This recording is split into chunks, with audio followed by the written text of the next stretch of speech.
fucking turn me up if that's the issue. You're all the way up. Bullshit, I'm all the way up. You're all the way up. He's all the way up. There ain't no way. 1 minute in, mom and dad are fighting. No. Honey, it's okay. Go back upstairs.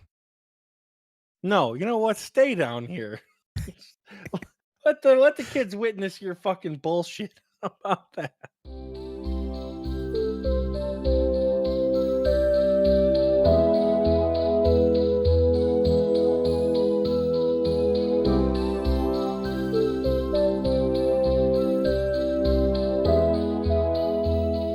Hello and welcome back to Xpwaste, where happy 3-year anniversary to us.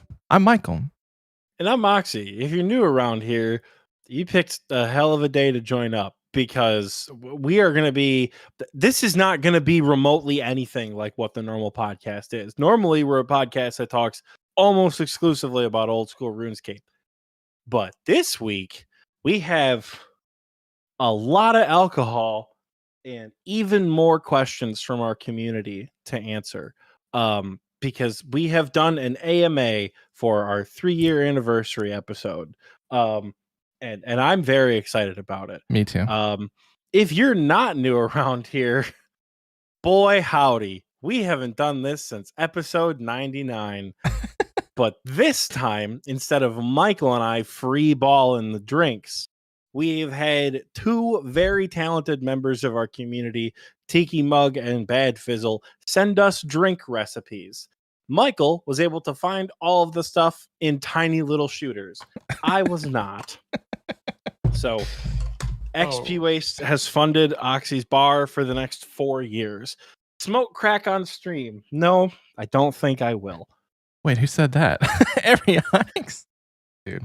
What y'all eating this time, Mountain Man? We have some potatoes with cheese that we're going to stick in the air fryer because it's the most thematically RuneScape food we could think of that doesn't require us to take a 45-minute break while drunk on the live stream. Absolutely. We also, however, are rocking some purple sweets. Oh, so we can tick eat the damage that all this alcohol is going to cause us. I got my purple sweets. These are 13.5K a pop. Do you know that? 13.5K. Take a shot. Already? Take a shot. Oh, you got the purple kisses. Okay, I got the chocolate milk candies. Okay, these are dark. I want to start off with the sweet one. 13.5K right here, baby. And I got for ease of cooking, I went ahead and got the TGI Friday version. Potato wedges with cheese. I got the farmhouse version. I was gonna get those. But that was for the Instagram post. Damn it. It didn't do it. So we have a variety of alcoholic beverages that we are going to be drinking this evening. I think we should start things off, Michael, now. So we don't have to delay it anymore.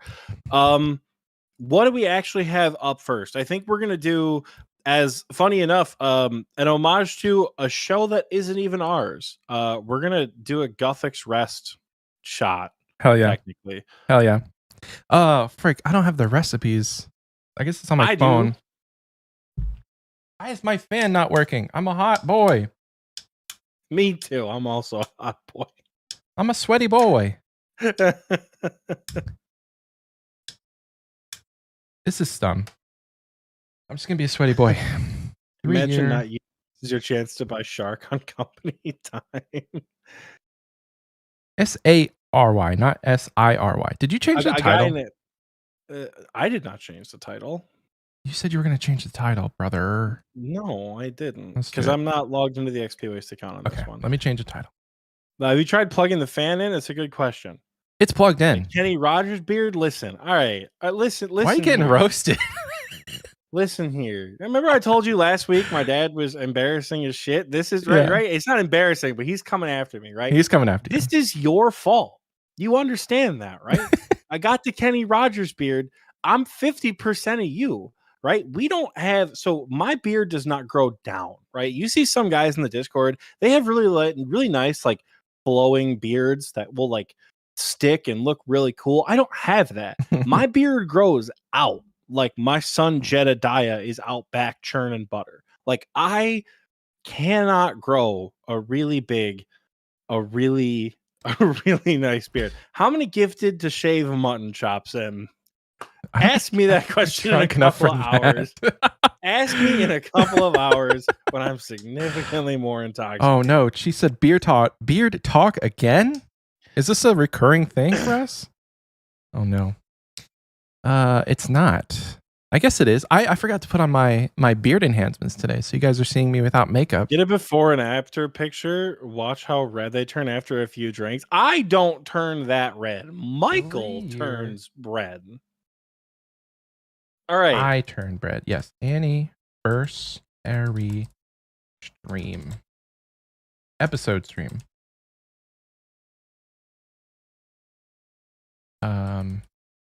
Oh, you know, I'm an idiot. No. I'm an idiot. I updated the description of the episode, not the title.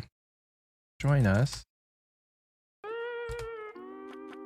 Oh, you know what's so funny is they can hear that now. I know. That's yeah. All right, Oxie, keep the people occupied. That's easy. All right, here's a happy anniversary. Thanks, Dad. We take our beards serious. We try. $5 says fucks double after 3 drinks. Before we went live, Michael's like, how are we going to record audio tracks and do all this stuff? And I'm like, let's just use the YouTube video and then clean it up for Spotify. He's like, are we just going to like not censor the F words? I'm like, the more I drink, the more I will say fuck. So it's so not worth it for Michael to have to go through because it's his week to edit. Did you smash? Hanani still probably wants to know. Anyways, GL with that? Yeah, no, we're not gonna do that. We're not gonna censor the fuck words. Growing grays? Nate dog, dude, you're 30. What do you mean it's been I going have gray? So much gray in my beard. It's I'm only 31. But I have a child. So what are you gonna do? All right. You know what I'm gonna do? I'm gonna start drinking. How about Swole just sent me a screenshot of a note that he has taken, and he's counting. He started listening from episode 1 again, and he sent me all of the uncensored F words that we've missed in every single episode and timestamps for them so far. How many odd numbered episodes are there? 17, 25, 29, 29. All of them? Okay, so all odd number episodes. All right, I just want to make sure. Michael, we have got to get some shots going. Oh, we are going to start something up here. Yeah. We're going to kick it off with an homage to a show that isn't even ours. Yeah. Tiki Mug has recommended 4 drinks. Fizzle has recommended 4 drinks. One of Fizzle's drinks involves putting eggs and shit in it, and I'm almost certain we're not going to do that one. But the first one that Tiki recommended is a green tea shot that we're going to call a Guthix Rest tea because it's a tea shot. But hell yeah. This one's interesting because it's made with raspberry vodka and not Jameson. Okay. I'm interested. Yeah, it's like whenever I think of a Guthix Rest, I think green because it's a green looking tea in game for the Sprite, but this is going to be a very pink drink. Oh, yours is going to be pink? Raspberry? I got raspberry vodka. Dude, this is like I got this right here is the equivalent of a toxic ex who you shouldn't be around, but man, the sex was really good and you'll consider it. You'll consider it again. This is what this is like to me. All right, so 2 parts raspberry vodka. So that just means for me 2 raspberry shots all the way into the mason jar. I got this. Okay, so here's something I'm pissed off about, right? This is not a shot, though. Sorry, go ahead. I have purchased so many fucking mixers over the years since I went to graduate school. I didn't take any of them with me, and that's annoying as fuck. Also, it's time to change the name of these things. It's 2024. It's time to call these things something different. I don't like it. I don't like saying it. So a measuring cup, maybe? We are getting a cameo by the fruit. We have the fruit here in the corner. Always, actually. We got our 2 parts of raspberry. The very vodka. first time we did this. Wait, no, it wasn't the first time, right? The second time. The first time was episode 16. The second time we did this. The episode, what was it? Episode what? Episode 16 was the first time, then episode 50. Why did we do it on 16? What's this called? Vince, this is unfortunately called a jigger. J. It's terrible. I don't know why it's called that, but it's time for it to change. We also need 2 parts of peach schnapps. 2 parts? 2 parts. Damn it. I only got 1 part. Well, and you know what? You know what sucks? Out of all the schnapps, they didn't have peach schnapps. So I got apple schnapps. It's like apple is probably the closest to peach. Maybe no, apple is pear. Damn it. That's going to be Monka. See, that's why I had to buy the big shit. Well, because I love green tea shots. My sister and I will make these when we go up north. Instead of going like making shots of green tea, my sister will make like a fucking gallon of green tea and just give everyone. She'll pour shots for everyone, and my sister and I will just have like pint glasses of green tea shots. Because she makes a mean green tea shot. So you say shot, but this isn't a shot, right? And then, I mean, they're bigger shots, right? This is 5 shots, technically. All right. And then 1 part sweet and sour. Sweet and sour, yep. Mm-hmm. Is Tiki in the chat right now? Tiki, if you're here, please. So he didn't put a measurement. So yours is probably going to taste a little bit different. I've got the little measuring cup, the double-sided measuring cup here. I'm doing it with shot glasses. Have I tried soju? I have not tried soju yet because I wanted to buy some before we did the winter weekend so I could get absolutely fucking blasted, and then I didn't. Ooh. Okay. So I've got mine. Ooh. Oh. I probably didn't need a shaker for this. I probably could have just poured it. If I shake this, it's going to be all... Tiki said not to shake the carbonated beverages. And as someone who has shaken green tea shots with the stuff in it before, it's not worth it. It's not a good time. Bro, that's a requirement for next bingo. I got you, Nate Dogg. I'm going to buy soju for the next bingo. Plum shot? Interesting. Plum schnapps. Schnapps is a fun word. All right, we're going to shake this up.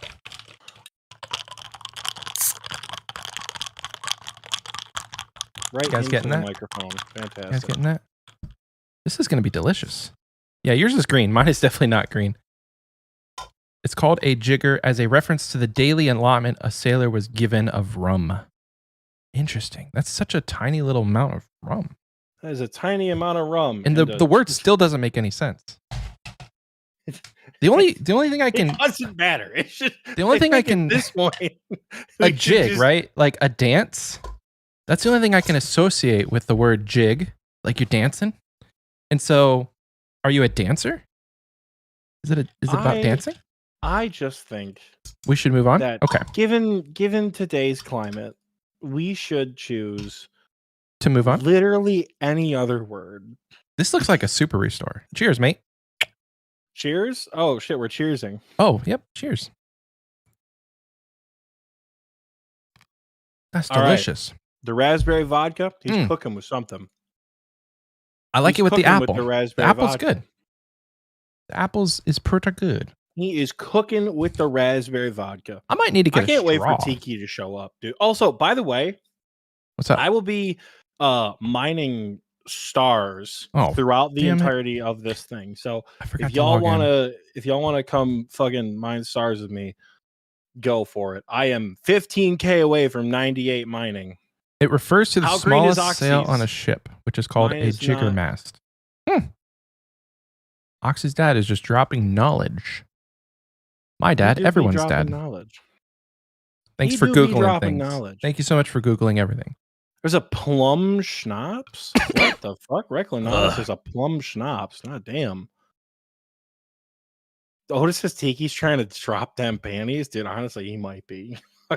I'm not wearing panties. Some of this, dude, the super combat, the wizard's mind bomb, I think, is what's going to do me in. The wizard's mind, it's mostly juice, but it's also the blue curacao and the vodka. That's going to be something. It's going to be something. No money bear? No, I can't. I'm not going to do the bear while we record. How are we going to do money bear? I mean, you don't do anything for money bear. I'll just die. Like, I'll bring one item and just put auto retaliate on. I don't care. I'm not going to do that while we record. I have 3 monitors, but no room for RuneScape in any of them. Yeah, it sounds like you need a 4th monitor, baby. Let's get her going.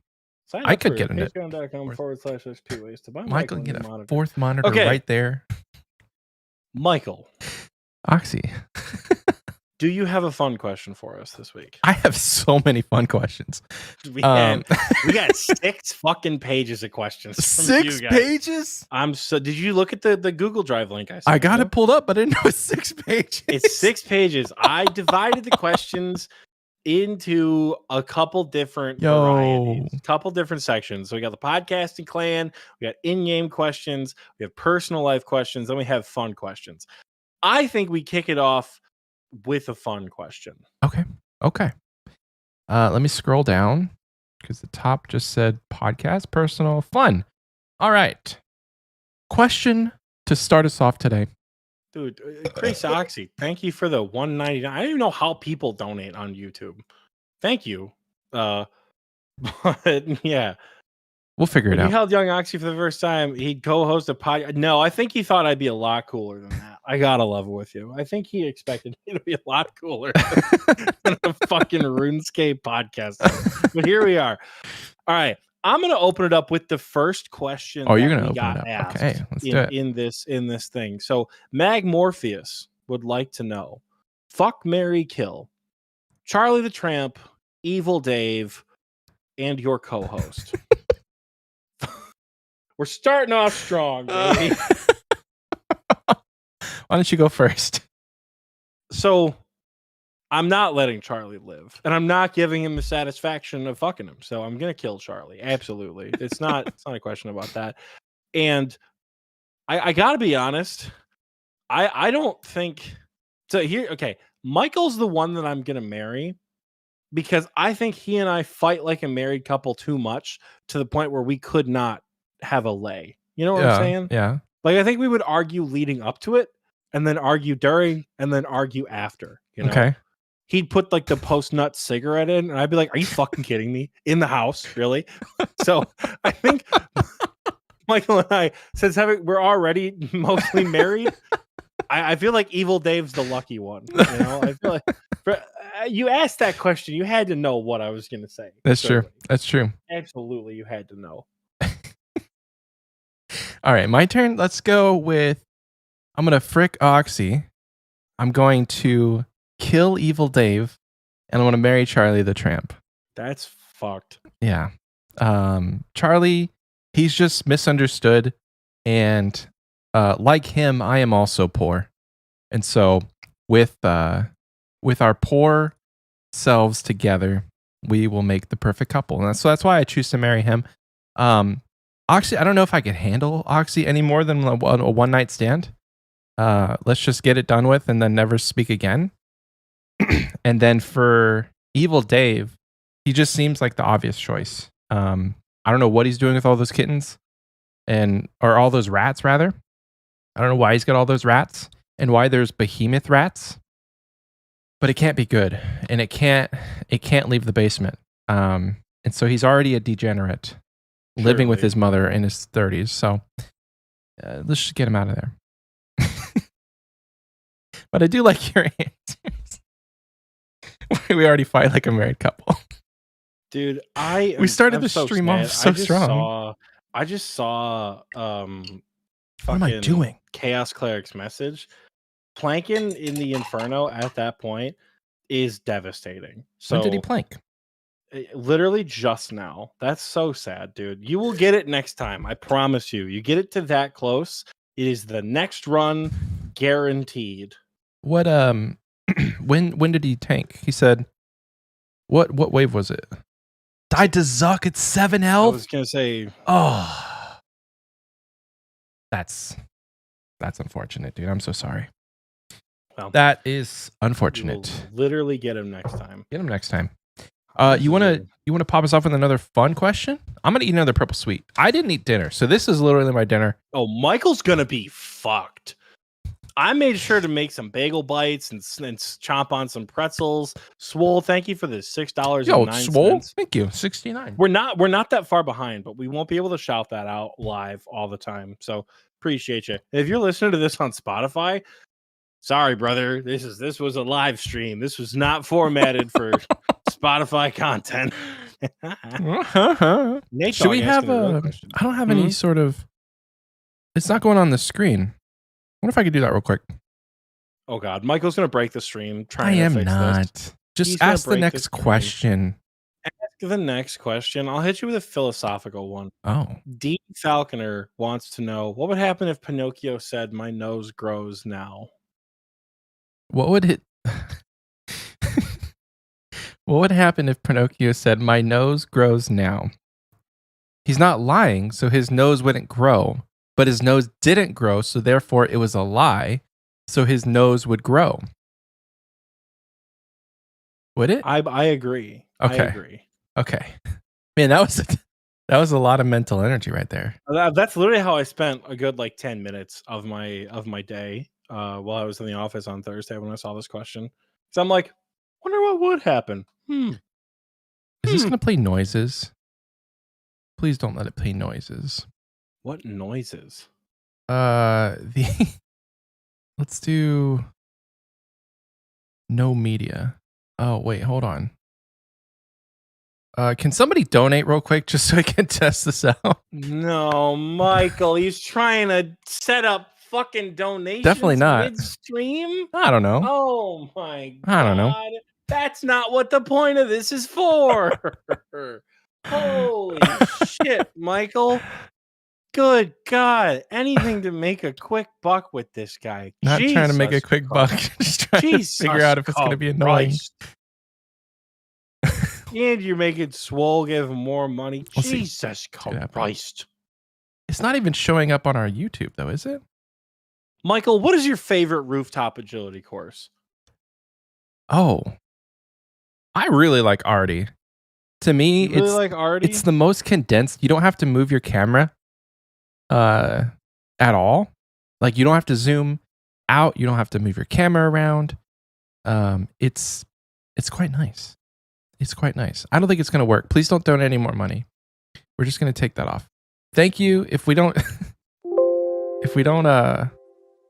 respond to your super chat, I apologize. I can't get it to come up on screen. That was Corkster's question. Corkster. He wanted to know Hellspawn. what your favorite rooftop agility course was. I don't know if I have a favorite, but I can tell you I have a least favorite, and that's the Falador course. I hate the Falador course. It's quite long. So much. But you know what course also is kind of stinky? The Varrock course. I hate the Varrock course. The Varrock course takes 2,000 years. It's not good. It's not good. It's not good. And you have to... Is it my imagination or is Michael much louder than Oxie? Probably. You gotta turn me up on Discord, dog. Oh, on Discord.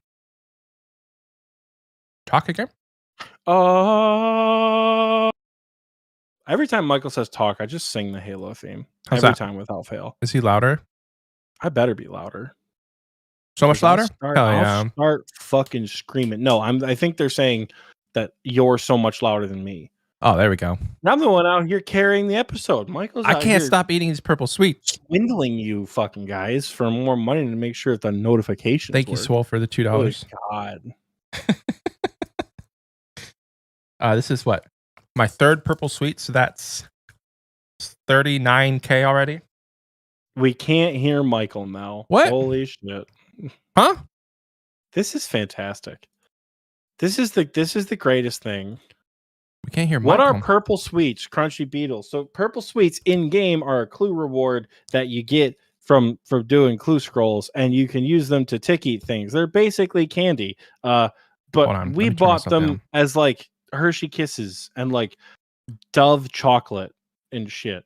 That's what we're doing.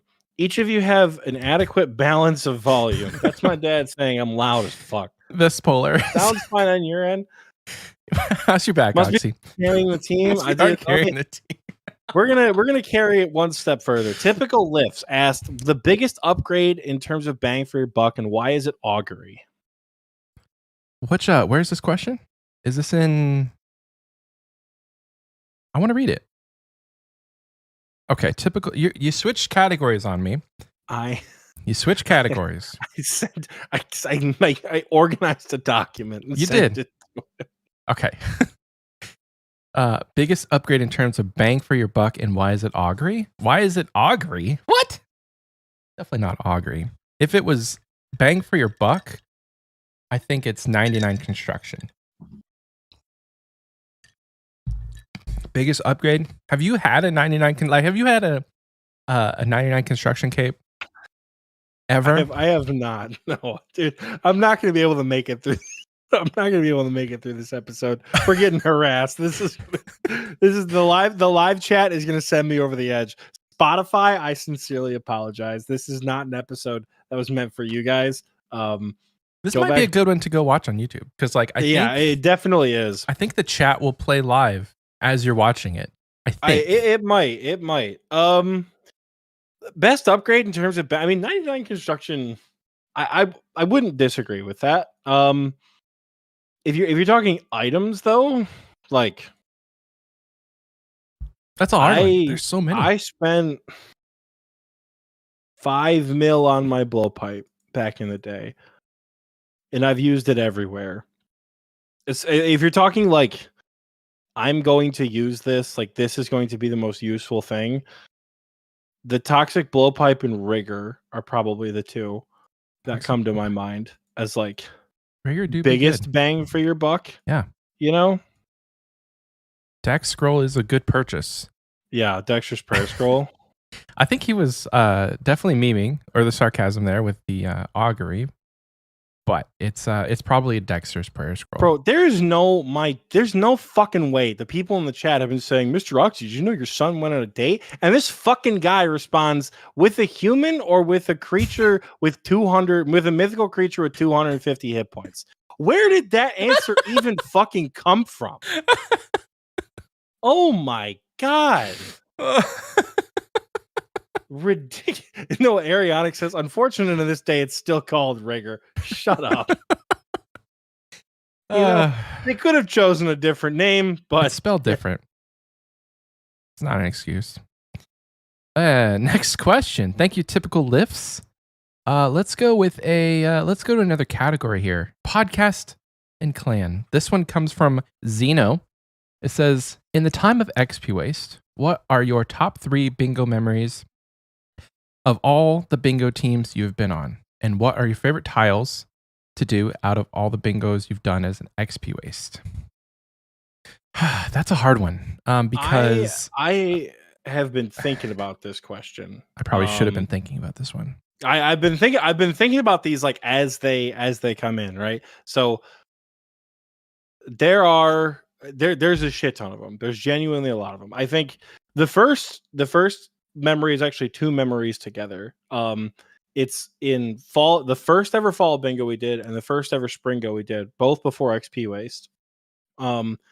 When I was present for a clutch last second drop from Sarah. So yeah, in fall bingo, I was with TMD and he pulled a Sarah hilt and that bumped us up to 3rd place.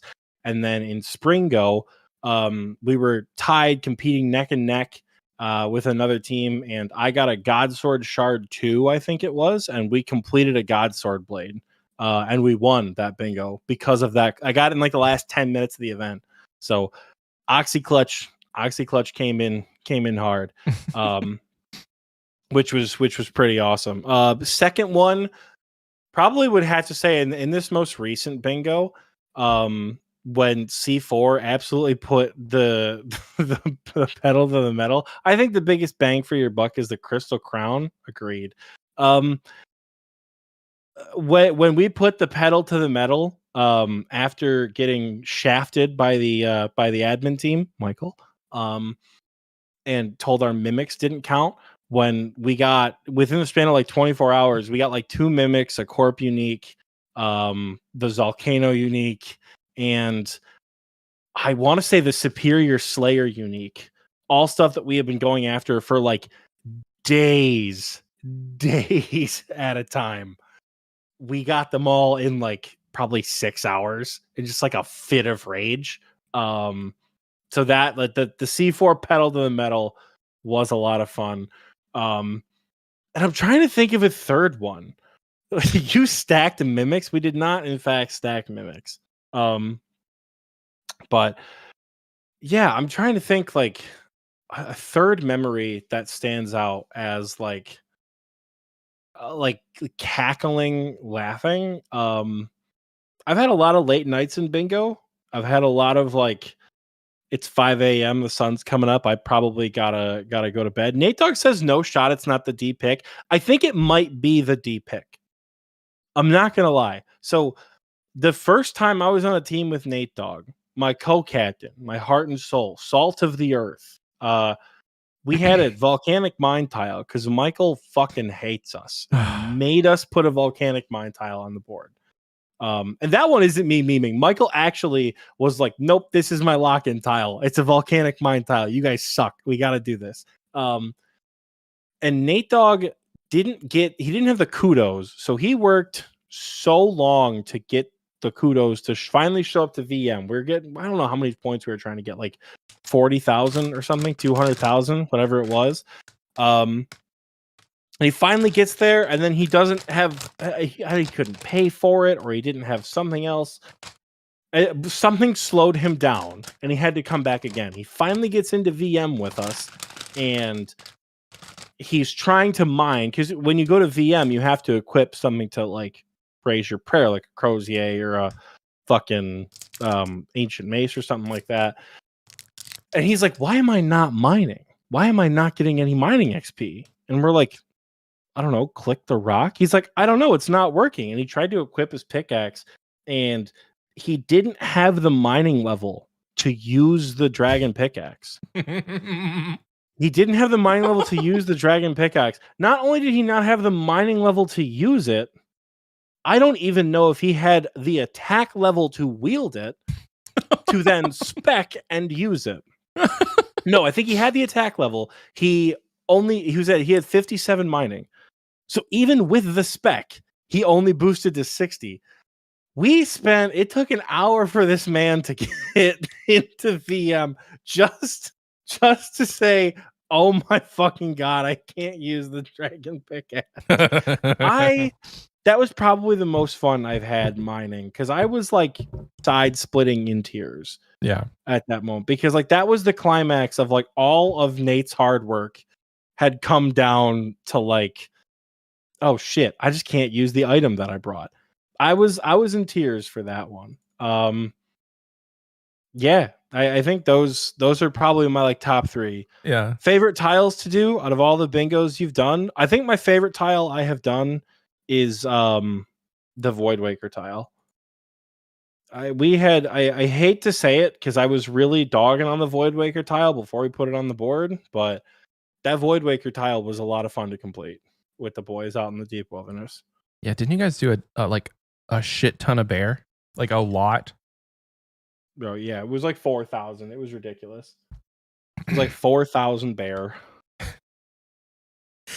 Your dad said his date was definitely with a pickaxe miner. I swear to God, if you start typing my son went on a date with a miner in my own chat, Jesus Christ. That one's just, stop it. I don't have, I'm going to sound really shitty, but I don't really have like very many favorite bingo memories. And I don't know if it's because I can't remember. It's probably because I can't remember, because I do have fun during bingo. Historically, bingos are not like my favorite thing to do, because pre this year, I have not had a lot of fun doing PVM.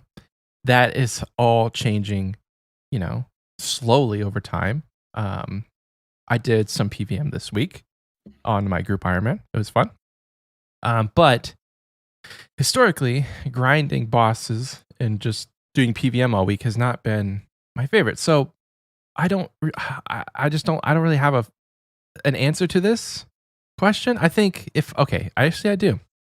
Something just popped into mind. It's small. It's not like life-changing memory, but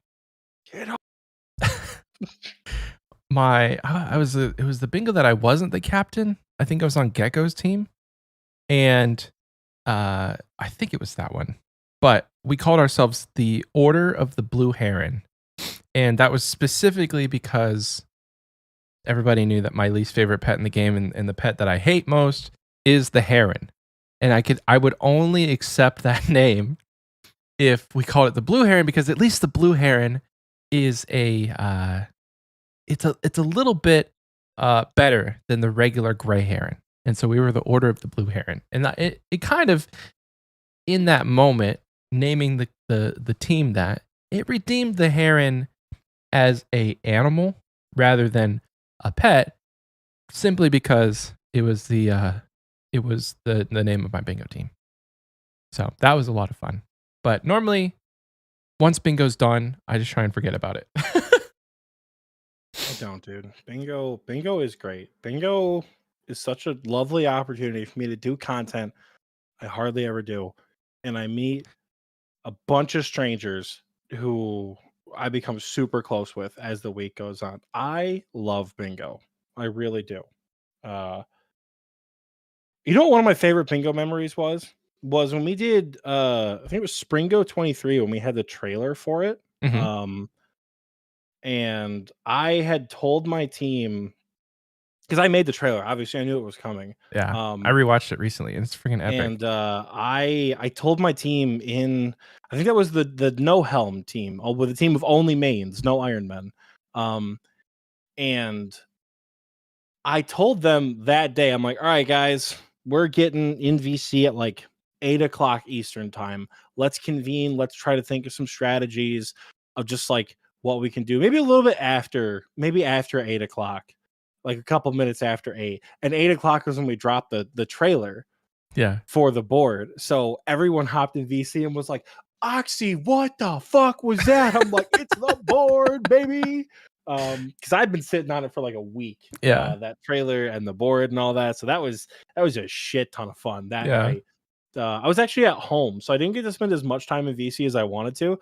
But I remember I was outside in my backyard talking to like 6 or 7 of my teammates who had popped in after the trailer went live, and like planning what we're going to do first, like how we're going to start the bingo. That was a good time. Yeah, because That was also the same bingo that they offered me to come to Chambers, and I said no because I wanted to stay at DK's, and then they pulled a twisted bow in front of my face. So that did not every part of that bingo was. How could they? But yeah, fuck you, Russ. But we're starting a chat about bingo. We discuss a different letter each week and how it impacts the other 4 letters. It's like some therapy group. I love your dad right being there. here. This is Dear great. God. I love this. Let's get serious for a moment, shall we? Mima, God. he wants to know, what is our biggest regret in the podcasts for both of us? In the podcast for both of us. Why don't you kick this one off? Because I've talked a lot. When Oxie gets drunk, he talks a lot. Yeah. I think one of my biggest regrets so far is not starting more aggressive marketing sooner. I didn't actually tell Oxie this, so he's hearing this first time like everyone else, but we started doing like website ads. And so I made little ads that we can put on like the wiki and OSR's portal, and so it's kind of cool.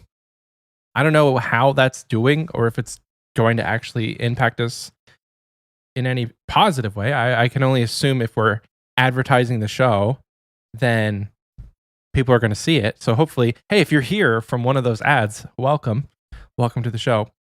But yeah, so like we have money from Patreon every month that just kind of sits there. And so I thought, why not put our money where our mouth is? And I didn't even use AI to do any of it. So actually, be very proud. Thank God. That's the biggest win of them all right there. I don't care how bad it looks. If it wasn't made with AI, I'm happy. It looks pretty good. I kind of like it. I got some feedback from the patrons, and they definitely helped me with like the ad itself, like the picture. And then I got some feedback from my wife. She helped me a lot. So, wait, Kamakeen is here? What do you mean Kamakeen is here? Kamakeen is in the chat. Kamakeen. Oh my god! Okay, fucking we're in the presence of a fucking celebrity here, folks. Holy shit! Cam McKean, their message was deleted. I don't know what was happened? retracted in the message, but fucking go to their channel right go now. to Cam McKean, The Kamakeen. fucking epitome of the hardest shit RuneScape music could ever be. The Zalra, the Coil, the heavy metal cover of Coil is like in my fucking fencing warm-ups. That is so hype. That's awesome. If you like heavy metal music and you like RuneScape music and you're not a coward and you play with the game sounds on, go check out Cam McKean. They do not miss Criminally everything. criminally low subscribers. So go subscribe to their YouTube channel. Literally do not miss. They put out the fucking scurriest track yesterday. It is holy shit. It is so good.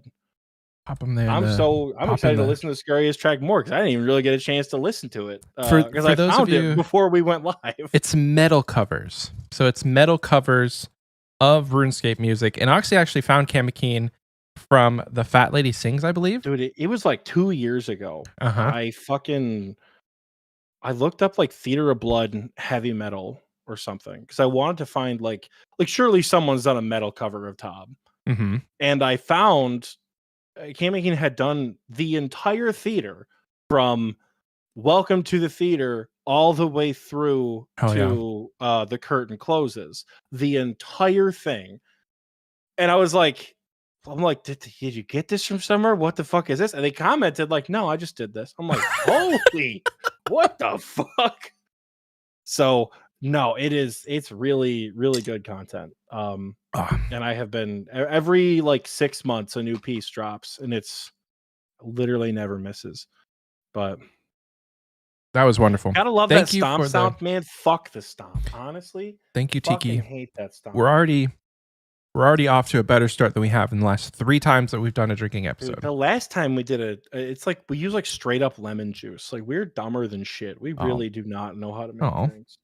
I blended some from the recommendation of Fizzle. I blended some mangoes and simple syrup, and I cannot wait to drink this. Well, what is it, baby? What are we drinking? Okay, so that one.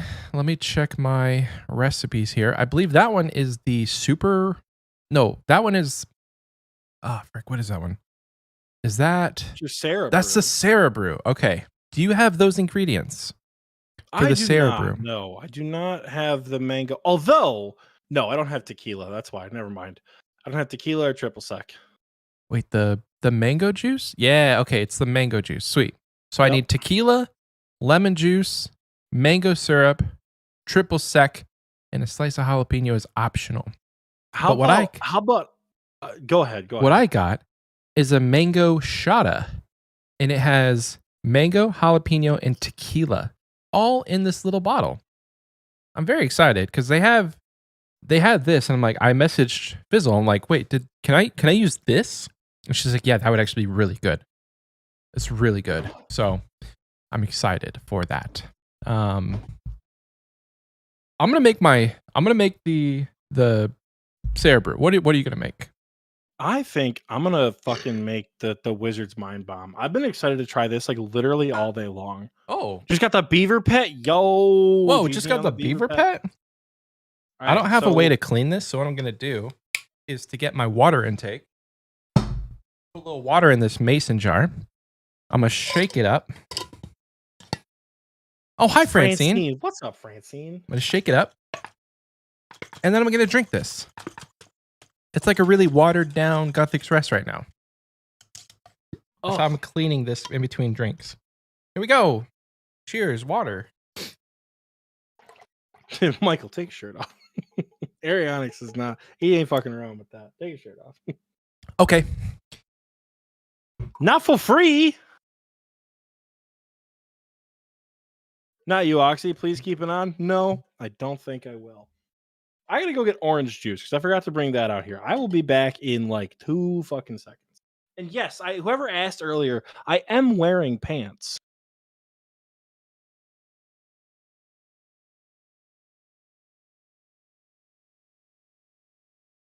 Wait, where'd he go? Where did Oxy go? Oh no. No way Oxy's chair is decomposing. You guys. My chair is not decomposing. It's definitely passing away as we speak. Bro, somebody said every time Oxy dies in game, he takes a bite out of his chair because that's what it looks like. And it's so bad. Even Crunchy Beetle says that you need to get Oxy a new chair. Goddamn right we do. This shit's ridiculous. I just hit 98 mining. I hit 98 mining. We are in the home stretch, baby. You're nearing the end game. We have 1.228 million XP. Don't look at it. Don't look at it. Yes, well, this is the shirt, bro. This is a shirt straight from our... Get you a little chomp, man. Fuck you, Tyler. Worst level is done. Every point of XP pushes us closer to 99. You've done it. You've done it. What are you gonna do after 99 mining? Let's get into that real quick. I might have a next arc. Or I might quit for a while. I'm not gonna lie. 5 gifted for a chomp. I don't think you can gift super subscribers or whatever they're called. Members. Can you gift members on YouTube? I don't think you can. I do. It's a tradition now. Every stream that we do with when we drink, Michael has an open button up. I don't know. We'll try it. We'll try it out for a minute. For a little bit. Okay. I need... You fucking stop fucking saying that. You're gonna get me arrested. It looks like that. Jesus Christ. I want to meet your dad. It's a shame I've never met him. We've been friends for over 3 years at this point, and I've not met your dad in person. Oxy's dad, will you come to Texas next time Oxy does? There ain't no way you're calling that a goated comment. Well, isn't this a consequence of my actions? Jesus it is. Christ. All right, I'm making the Wizard's Mind Bomb here. Ooh, that smells good, I think. Smells? Oxy, I'm already seeing double here, dude. Just one drink. He's a lightweight. Invite him to Pathologic. He fits right in. I don't think one shot of tequila, half a shot of lemon juice, lime juice. This motherfucker don't even know what he's buying. You've had one drink, Michael? Yes, I have, and it was a good one. Michael is the cheapest date this side of Gillinor. Let me tell you. If we can, I am indeed. So I'm making a Sarah brew. This is okay. So Fizzle, good Fizzle, bad Fizzle, however you know her. She took it upon herself to make the drinks that we tried to make last year better. So this would be half a shot of lime juice. That's a little more than half a shot, but it's fine.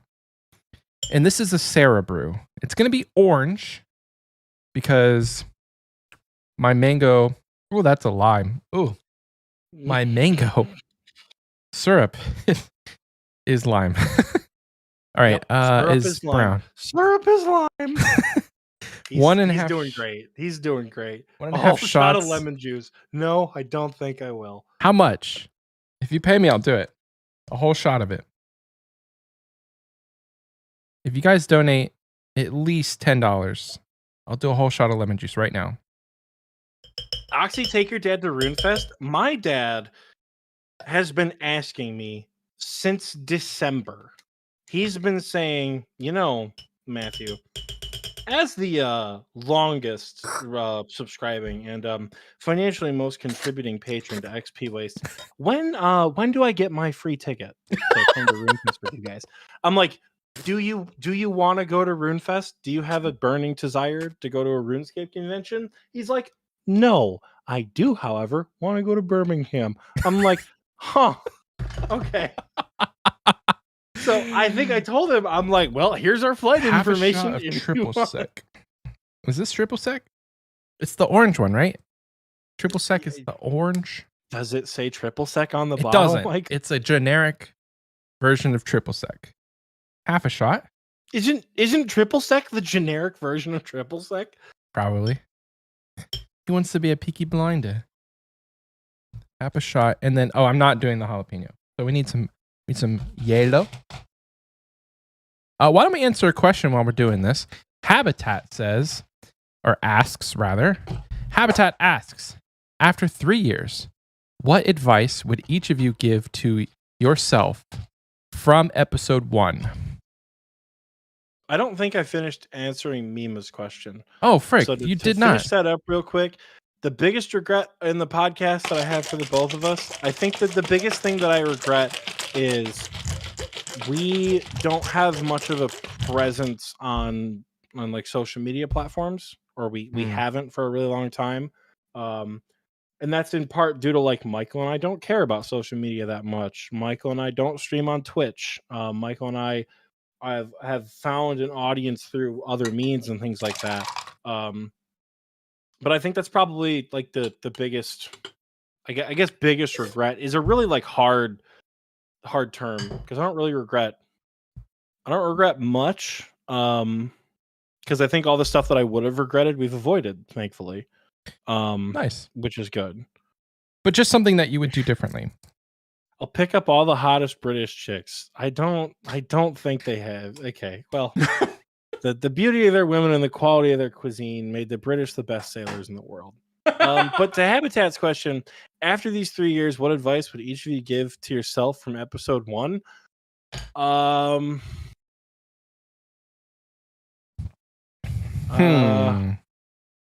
Advice I give to myself from episode 1. I would say start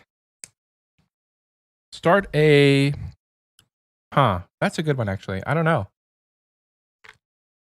Ooh, that's very mangoey. AFK mining more in here. No, I think I don't really know what I would. The only thing I would probably say is like a lot of the content is not as scary as you think it is. So just do it. Having done all of it, that's probably what I would say. Yeah, because I listened to episode 1. Oh, like a little bit of it. Why did they close this with Thor's hammer? What in the fucking world are you trying to do? I'm trying to open this bottle. Didn't you already? I'm gonna put 2 in there. It's not alcohol enough. I'm gonna do my shot. So this is not much of a shot. This is 1 part rum, 1 part blue curacao. This is 7-Up pineapple juice and orange juice. I can't open it. Is that your wizard mind bomb? This is my wizard mind bomb. You got something to cheers me with, Michael? Yeah, hold on. Good God, man! I'm just trying to get drunk. I'm already. Yeah, advice I would give to myself from episode 1: just try content. You know, even if you do really shitty at it, because like I understood that back then, but like. Just do the shitty content. Do the stuff that you're bad at, and eventually you won't be bad at it anymore. You know. I love that your dad's here. It's so good. I'll have Oxie's 98 hit pointy pick of destiny with me, so all the GP will be mine. What? Yeah. My dad doesn't smoke or drink, so I don't know what he's on right now. Cheers, mate. But here we go. We're dropping her in. Ooh, that's fun. That was cool. Let's give that bad boy a little. I got all over my desk, but we're gonna give that bad boy a little bit of a stir. Oxie has so much more confidence from episode 1. That's so true. Like Oxie had never even listened to a podcast. I had listened to one podcast. Daddy.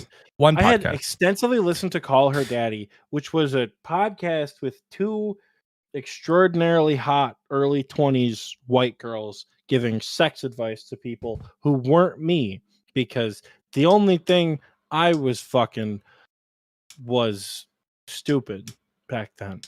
So this fan, it's not working, and I'm a hot boy. Should have bought some fucking paper towel up in here or something. I'll give you one. You want one? I got mind bomb all over this place. I got one for you. Mind bombing all over these nuts. I think a regret that I may have, or no, this is the last episode. That was the last question. Advice you have to give yourself from episode 1. Understand that it's not always going to be perfect, and to give yourself a little bit of leeway from the beginning. I was a bit of a perfectionist, and I still am. But I put a lot of effort into the early episodes, and I think it could have been a little more shitty early on. So, and maybe let you edit sooner, because I think I did like the first 4 months were all edited by me, and then finally I'm like, hey, Oxie, do you want to edit one? It was like episode 18 or something. I edited the Mathis interview.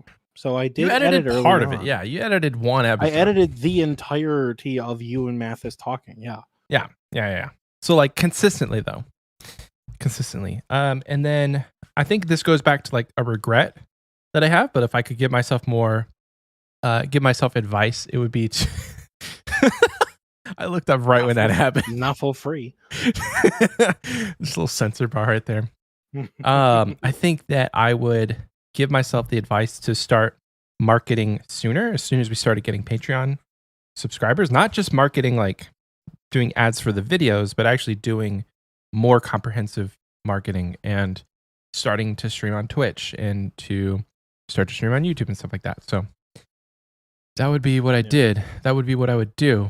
And maybe if we're talking about just like general advice and not podcast advice, general advice would be don't try and max so soon. Don't try and go so hard to max, because we all know how that worked out. I maxed and then I played for 5 months and then I stopped playing. And it was all for what? I want to do a TikTok, and you guys may see this at some point, but I want to do the TikTok. It's like, all that work and what did it get me? How did I relate to the trend, Michael? You got to do it quick. Damn it, you're right. You got to do it quick. Damn it, you're right. Thanks for the people in the chat. Otis says, so proud of Oxie how far he's come in episode 1 to now. So much more confidence. With Sabini responding, you're right. We got to drag his ass back down. Cheers from Saskatchewan. And then do the shitty content as I'm struggling my way through web development. Goddamn, Nate, getting on the web development train couldn't be me. Proud of you. That'd be a cool ass drink for a bar. This would be pretty fucking cool. He got into a fight at his first rock concert. I don't remember getting into a fight at my first rock concert. I do remember my first rock concert. I think it may have been Britney Spears. And the only thing I was fighting was, I don't even know. I was in like kindergarten. So I don't know. I did see Kid Rock when I was very young, and the only thing I was fighting at Kid Rock were the people standing in front of me, so I could look with the binoculars. Not so I could see Kid Rock at like 7 years old, so I could watch the pole dancers on stage. Oh wow, that was fun. Yeah. We have so many more questions to get through. Britney Spears. Listen, motherfucker. So many questions. What? Speaking of giving yourself advice, going down to the in-game questions, I imagine this is Necro. It's Necro Mage is how I'm going to say it. Yeah, Jake, I did shit 98 mining. What boss has really given you a big hand spanking? What boss has given you a big-handed spanking? What boss has given you a big old handed spanking? On my main or on my GAM? Period. Zulrah is incredibly difficult on a GIM. Incredibly difficult. Zulrah's incredibly difficult. Full stop. Not like, cheers. Not generally. I mean, if you have, I can do Zulrah in like 2 minutes. Bofa only on my main. You got a T-bow for your first Zulrah kill, didn't you? Listen. Did you do your first Zulrah kill? Listen. I did not do my first Zulrah kill. Okay? This is in the time. The first on the account, no. But I did my first kill. What do you mean? Michael looking at Mole with sweat running down his face. Shut up. So with a Bofa, it's easy, but like I didn't do my first Bofa, or I didn't do my first Zulrah kill. No. But right now, Zulrah is really hard. I tried to do 2 kills, or I tried back to back twice last night, and it's really hard. It's I didn't even get Zulrah half health. You want to know why I have no sympathy after the comment you just made? because you didn't have to do Zulrah. You had somebody else do it, and then did Tebow only, Yeah. and then did Bofa only. Tebow only, and then Bofa You only didn't with have a to SERP. do. You didn't have to do Zulrah. You didn't have to manage your rings of recoil with a fucking Arim's hood live on Twitch. Arm's The hood? kill was 5.5 minutes long. Yes, Arim's hood. Because Arm's I didn't understand how. What do you mean, Arim's hood? I had like a 4 mil bank, Michael. What do you mean? What was your switches? I was looking through my old photos last night. Not last night, a couple nights ago. And I found some really, really good ones. But one of the ones I found was my first Zulrah kill, and I am in just like the wackiest shit, like Mystic Robes and like Blessed D-Hide. Like, it was rough. Like, I think I used a blowpipe because I think I had a blowpipe at that point. Mm-hmm. And I think I used my Trident of the Swamp. And it took me, I think, because there's a message to Link that's like, this will be attempt 35. And then I come back, and then right below that is the KC completion. Zulrah dog walked me across the swamp. So like now when I go on the GIM, my issue is like I'm just not hitting the boss. I know how to kill Zulrah, absolutely no problem. The GIM is just stinky, and I can't hit the boss. So I don't really have as hard of a time because I'm not so comfortable with it. I'd say the boss that really gave me a big old hand spanking was Verzik. When I was learning Tob, I went with 3 other learners. Oh gosh.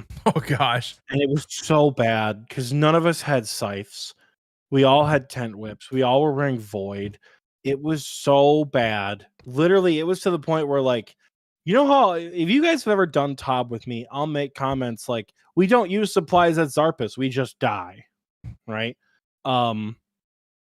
Yeah, sure, Oxie, not still to this day. Listen, if I die at Tob now, it's my own fault. But we would at Maiden, we wouldn't use supplies at Maiden, which is why I die at Maiden, because I'll just drop prayer. Because we didn't we went in with like the freezer had 94 mage.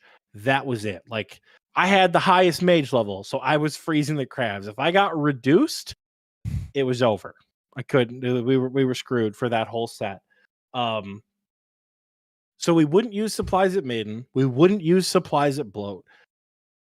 We would be so sparing with Nilo and Sodaseg to have as many points and as many food items as possible. And that's why I say we don't use supplies at Zarpus, we just die. Yeah. Because Zarpus was such a waste of supplies that we would rather just sit on low HP and die of a poison tick than like drink a brew or something. Because we would get to Verzik and we would use every single brew and every single restore and every single combat pot and every single stamina pot dose. And we would still wipe with 10% left. We'd wipe with 15, 10, 8, 7. We'd wipe with like 1.2% left. Dang. I think it took me 94 attempts at Theater of Blood before I got my first KC. Those aren't all like dying in P3 Verzik, right? That's like dying at Maiden, dying at Bloat, you know. What you boys know about a bloat wipe? You know, everybody knows about that. Michael, oh no, I have been tobbing with GMs, and we bloat wipe back to back. Like, oh no, sometimes you just die at bloat. Yeah, what can you do? But it was so hard when I was first learning Tob. I feel like everyone was going to say the obvious answer, that's the Inferno, but I think Tob gave me a really hard time because there's a couple other questions that are not similar to this, but will elicit the answer, the Inferno. So I want to mix it up a little bit. Okay. But next question in the in-game section. In my folder, probably equal parts me and Oxie. Listen. I was setting up the question. Anyway, this next question comes from Icky. They say, would you rather play with Brunelight or without the wiki. You can't use wiki plugins if you choose to play with RuneLite. Damn. So would you rather play with wiki or without RuneLite? Without the wiki or without? You have to choose one. Play with the wiki or play with RuneLite. Interesting. I think the game would actually be harder without RuneLite. Without the wiki, you could kind of just go through it, you know? I don't know if you count Quest Helper as a wiki plugin. But I think you can still get through quests without the wiki. Or Quest Helper. I got my Questscape before Quest Helper came out, dog. Well, yeah, but you probably use the wiki, right? 100 bajillion% would rather give up RuneLite than the wiki. Really? Like, I think like tiles and ground items and all of the listen everything. You play vanilla RuneScape. The amount of shit that I still look up on the wiki. I think like now as an end game player, like several thousand hours deep end game player, the wiki isn't as utilized, right? But we couldn't plan events without the wiki. We couldn't plan good events, right? We couldn't do boss drops. We couldn't do speed trial times. Like we wouldn't know the drop rates of things. We wouldn't know what to take various places, right? We would have to because without the wiki also assumes like no other information source is going to provide this to you. Yeah, that's right? true. Like, that's true. We're going to have to go in and cast fucking monster examine on enemies, write the stats down, and then send them to all of our friends, right? Like that right there, that's too much. That's enough I to have get no you. interest. But like even like the fastest XP per hour, you know, like I was looking through some of my old pictures and I got so many woodcutting levels at use. I got so many fishing levels, like at like swordfish and shit, like because I didn't know there were faster options, right? Yeah. And I like for probably a good bulk of my RuneScape career, I think the wiki has been a more useful tool than RuneLite. That said, this game is unfucking playable without RuneLite. So So what are you gonna do? You gotta choose one. I have to get rid of RuneLite. You said unplayable without RuneLite, though. It's unplayable, but I can get used to it. And that's not unplayable. It's okay. So I'm not logging into vanilla right now, but I tell you where I am logging in. I'm logging into World 465 at the AKS Fairy Ring for my next star. Hell yeah. Yip. So I think for me, I would rather play with RuneLite than have the wiki. Yeah. Because the things that you mentioned, like boss stats and like best XP per hour, I don't really care about that. So like I'm just gonna have more fun with all the plugins that you get and all the quality of life that RuneLite offers. And then if I have questions, I will generally just ask people. Like it's not outside of the realm of possibilities that I could just talk to people and figure out the questions that I have. Like, hey, what does this item do? Or where do I find this thing in the game? Okay, but that's a cop-out. If you're assuming other people are going to be the wiki for you. Not the wiki that's a for me. Out of the question. What I just can't ask people questions then? Like, it's not my responsibility to know whether or not they're going to use the wiki. If that's the parameters, then I can just like turn private chat off and turn public chat off. You know? So if I have to play with RuneLite but not talk to anybody, that's unfair. You can still ask people questions. My question is, where do people get these information? Where do people get this information if not the wiki? I don't know. Game knowledge? Where do you get game knowledge without the wiki? You play the game. I'm not going to ask people specifically, hey, can you look up on the wiki for me this question? I'm just going to ask people questions like, hey, what do you think about this method for thieving? And if they say, no, Michael, that's bad XP per hour, then I'll be like, okay, thank you for your input. And then I'll move on. I don't know. I feel like I would rather play without the wiki. Wiki supreme. The man, the myth, the mug has finally appeared. He's here. Says, how are the drinks compared to last time? I'm having the Wizard's Mind Bomb. This shit fucks. So I got to much level better. with you, Tiki. I was a little suspicious that you chose raspberry vodka over Jameson for the green tea shot. But I'm pretty happy with it. It turned out pretty good. It turned out pretty good. Mm-hmm. So I had the Gothic Rest. We drank those first, and that was delicious.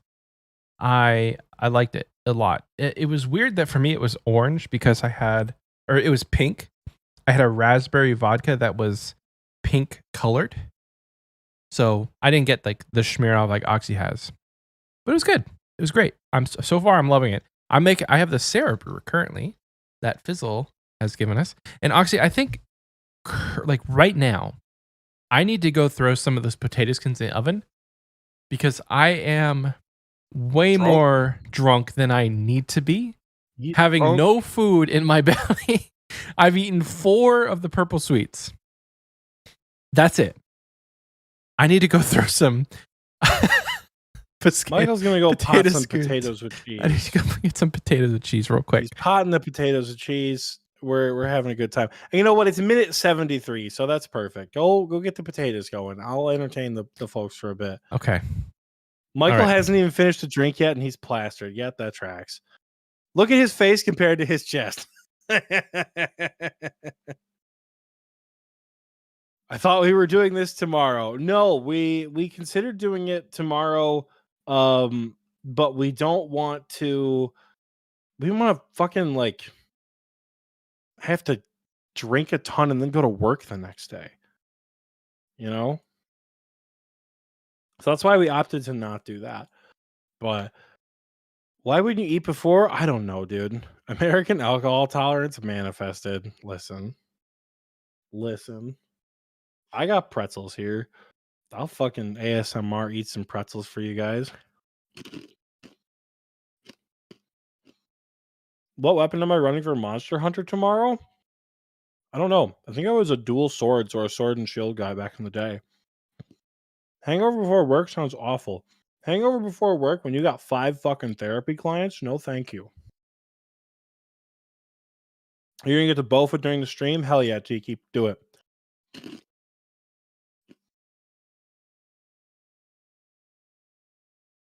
World.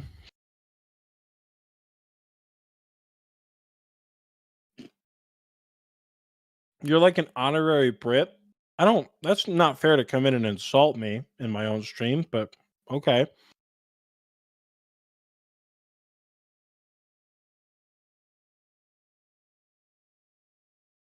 Nate Dogg, I've got to do like the 40 hours of tutorial. Doing a little cracking on task because you're 3 times rate for a trident. What the fuck? Hangovers are awful when your job is a workout.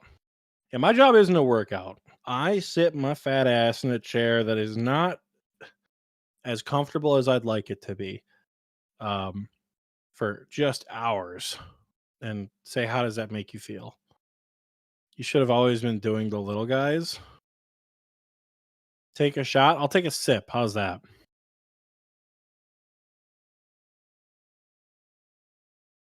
So here's a unique problem.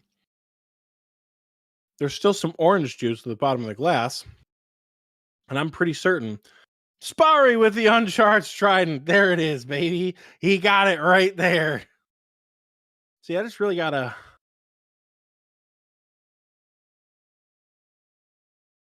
There's no way this makes it in the Spotify episode. Yeah, it's not coming out.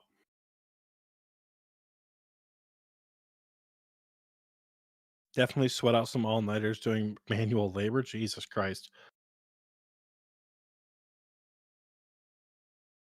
Give it the old 1-2 tuggaroo.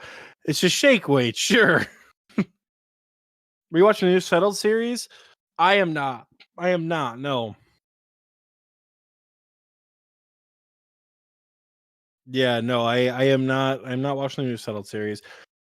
Not yet, anyways. And Nate Dogg, yeah, I don't know if I'll be able to connect my old like Xbox Live account. Dude, Michael fucking stumbled into this room. Look at this man. Fucking he is fucking toasted. Jesus Christ. I'm back. He's fucking blasted drunk, you guys.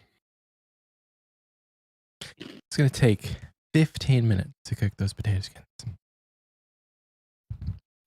I had some chips and salsa, though. What are we talking about? We're answering the question from the personal question section from Stanzy. The personal question, personal lives question from Stanzy. Since it's been 3 years, what did your life look like 3 years ago in and out of OSRS? Oh, wow. Sabinian said my mic is so effing loud. I mean, compared to Oxie, probably is because Oxie didn't talk into his microphone. I'll kill you. This is a definite point of contention, and I'm going to put it on the back burner so we can talk about it after literally this episode. red barring from where I'm at. Well, you're not red barring on my end. You're yellow barring. What was the question? Where does it come from? Stanzy asked, how was your life different 3 years ago in and out of game? How is your life different from 3 years ago in and out of game? That's a great question. I have a child now. That's probably the biggest difference. I have a child now. Michael's got the echo voice of God going on. What the fuck is wrong with your audio, Michael? I have no idea. Is there an echo? There's no echo. Who said that? You sound fine. I don't know. You sound fine when I turn the stream volume on. You're fine. Voice of God. What was the question? How's my life different? Holy shit, Michael. You have it in front of you. No, I don't. I can't find it. Where is it?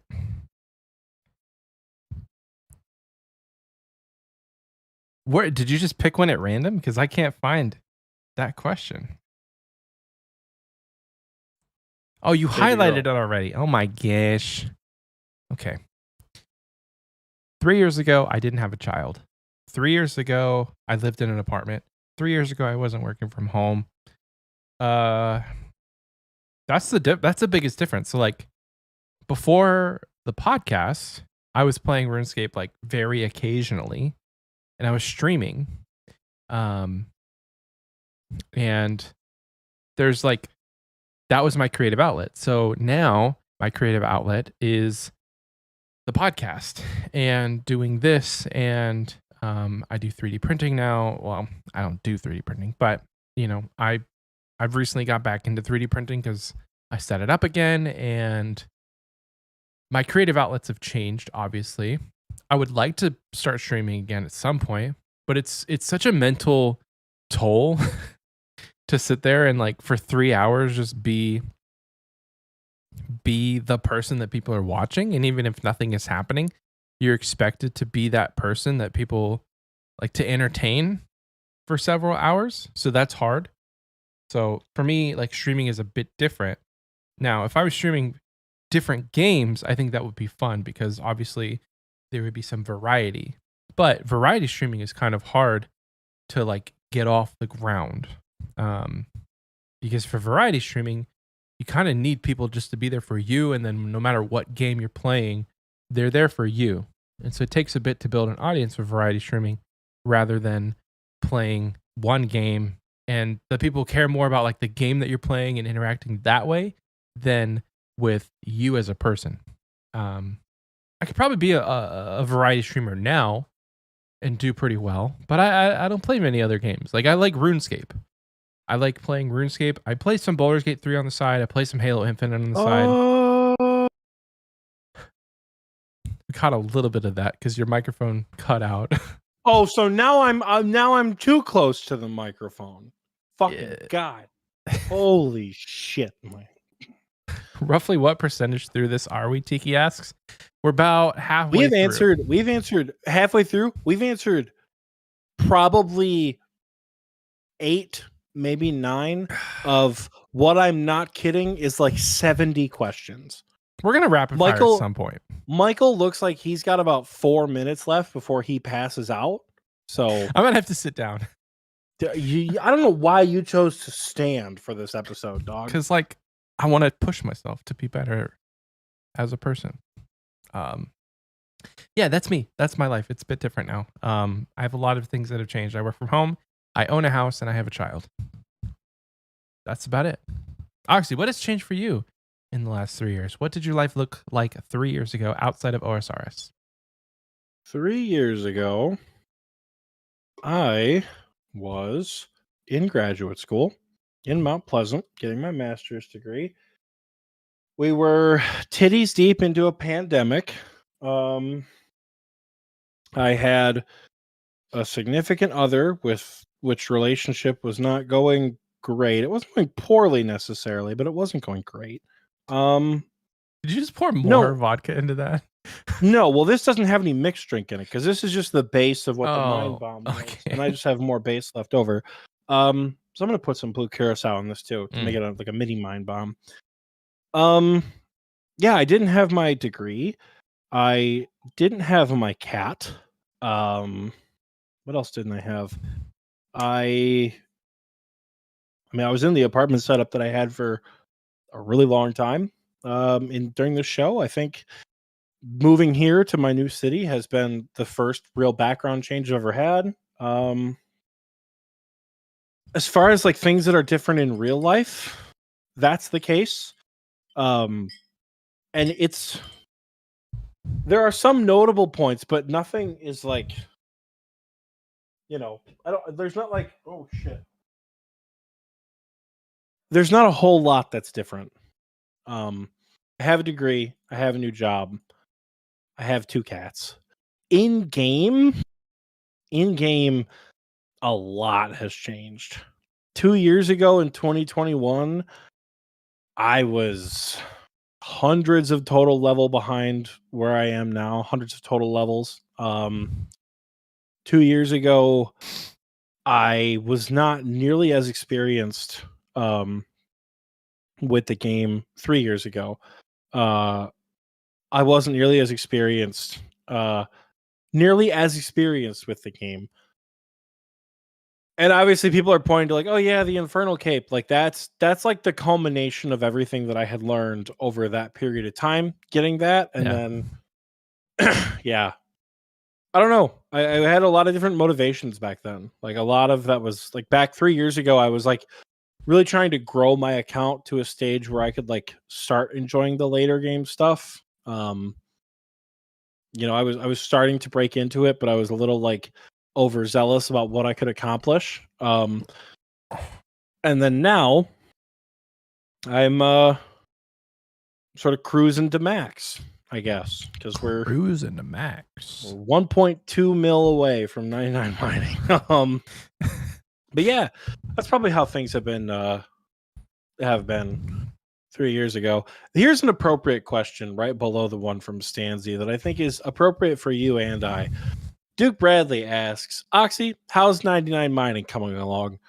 We're almost there, baby girl. We're almost there. 1.2 million more XP. Then he also asks, Michael, and I know the fans are wondering this too. Michael, how you doing, bud?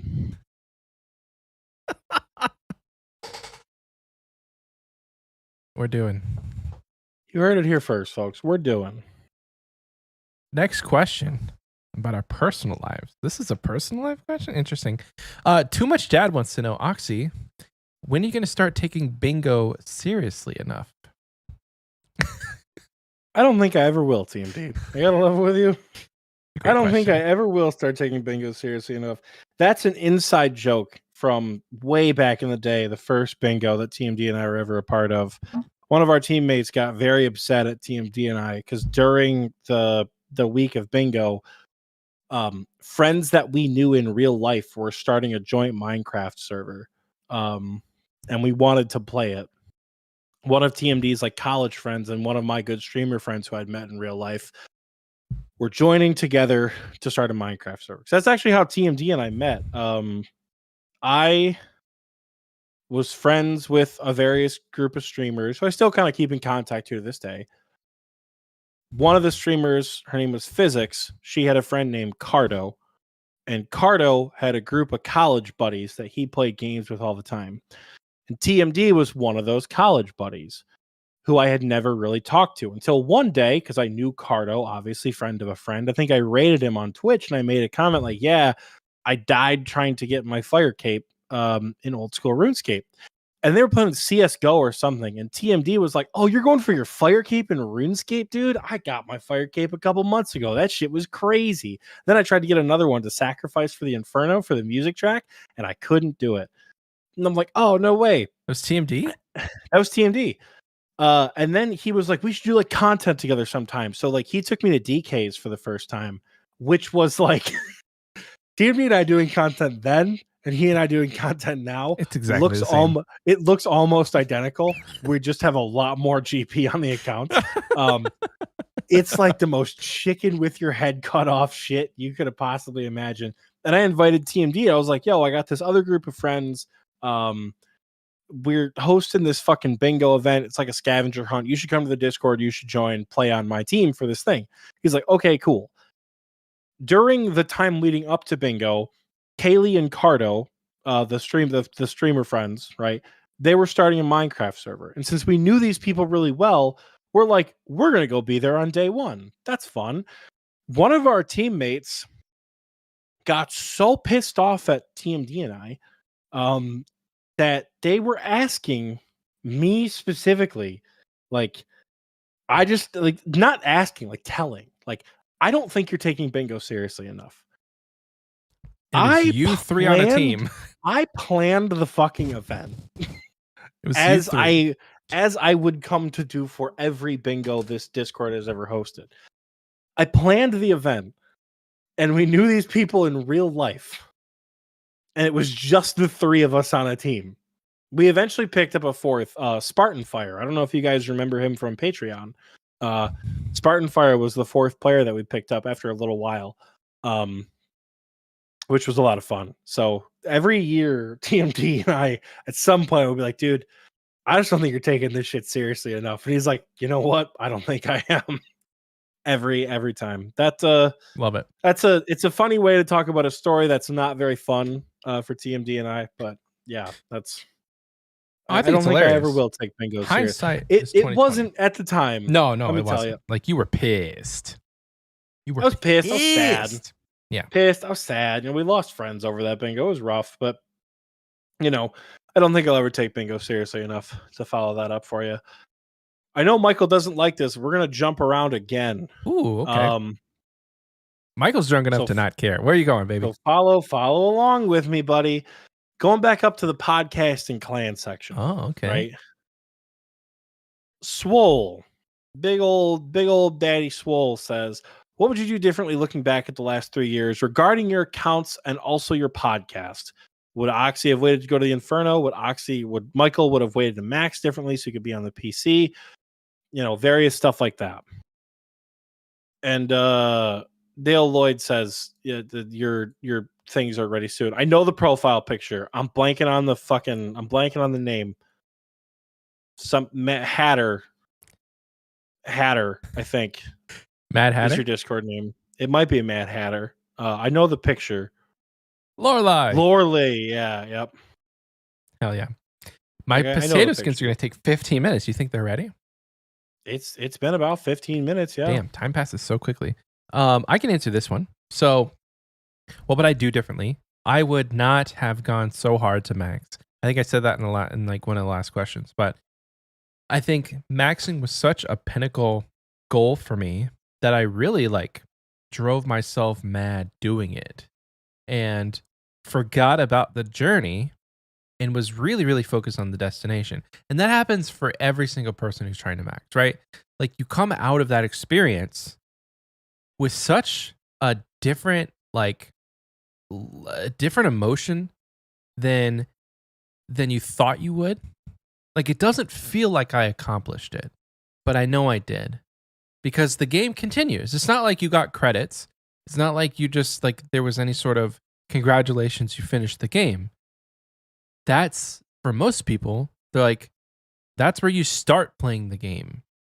There's people who don't do any sort of PVM, collection logging, pet hunting, all of that kind of stuff seriously until after you max.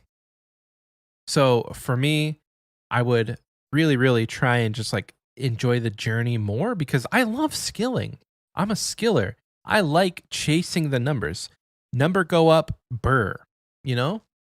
Seeing the numbers go up is what makes me enjoy the game that I'm playing. And that's why I've shifted my focus to the group Ironman, because like it feels like old times playing the group Ironman. The goals that I have on that account, the progress I'm able to make. I didn't play a lot of the mid game. I played the mid game on my account, but I wasn't really like present for it. I wasn't really like paying attention to, this is the mid game. This is the experience you're having in the mid game. I was kind of just playing very casually, and then a lot of progress on my account was done by somebody else, because I shared an account with a friend that I had at the time, and he was trying to, build wealth for his account that he had just lost. It's a whole thing. I've explained it on the podcast before, but currently, it is something that I'm enjoying quite a bit. And going back, I would just slow down a bit, not try and max so religiously, not put in, 10-hour days of just playing RuneScape. Play other games, for goodness sake, because there are other games out there. It would be a lot more fun. Now, it would feel bad because it's like, well, you've been playing this game for like 6,500 hours. Why are you not maxed yet? Well, screw That's you. a call. That's a call out post. I appreciate that. Come on now. It doesn't matter though, right? Like, you play the game however long you want to play the game. It doesn't matter if you're maxed or not. My potato skins are done, so I'm going to go grab those. Unfortunately, I won't be able to hear your answer, but I am going to BRB and grab my potato skins so I can eat. I'll be right back. Go do your thing. I love with you boys. I'm sweating my balls off in this house. I don't know why. Probably because of the booze. Who knows? What would I do differently, like, as far as my account goes? Funny enough, like, it is an Inferno answer. You're gonna get a lot of these from me, probably. I wouldn't wait to start it. I would just do it sooner. I would, if I could do it again, I would get my Infernal Cape before like fucking leagues came out, like Shattered Relics. I would do it way before that. That time I was pushing towards the end of the year. I would get it done then. And I would put more time into it. I would maybe try to get it shipped before like Halo Infinite came out. Because that was part of the reason why it became this like emotional struggle at some point, is because it just took so fucking long. And it sucked. That said, you don't have to donate Swole. I'll just wear it at some point. That said, I think me getting, at least from what I've seen, like when I got my Infernal Cape, like the dominoes just started falling. Like I feel like I was the first of like a new like generation of people to get the cape, right? Like I got it, and then M got it, and then Jamie got it, and then Shadow got it, and then just so many people like rolling through kept getting their capes. Like that was so cool to watch. So like I probably got my cape at the right time, but at the same time, I think had I not had to go through that, I probably wouldn't have. But for the plot and for the drama, and for that opener alone, I think I got the Infernal Cape at the exact time I was supposed to. But if I could do it differently, maybe I would have done it a little bit sooner. Show us the skins. The people want the skins, Michael. They want the skins. Hell yeah, brother. They're a little Skin reveal. Not for free. Not for free, slugs. Not for free. Yeah, boy. Calm those footsies, Michael. You that took out the desk? Oh, Michael is fucked right now. He can't walk. What's walking? Fucking hot. Oh my god, he's swearing now. I said too? fuggin'. Fug. F-U-G. Fuggin'. That's different, right? It's got to be a little different. Fucking gay. Swole wanted me to wear as a cape, so here we are. That's your 99 gay cape. 99 gay cape. Don't you get that one Never mind. I was gonna. I beg you to not finish that sentence.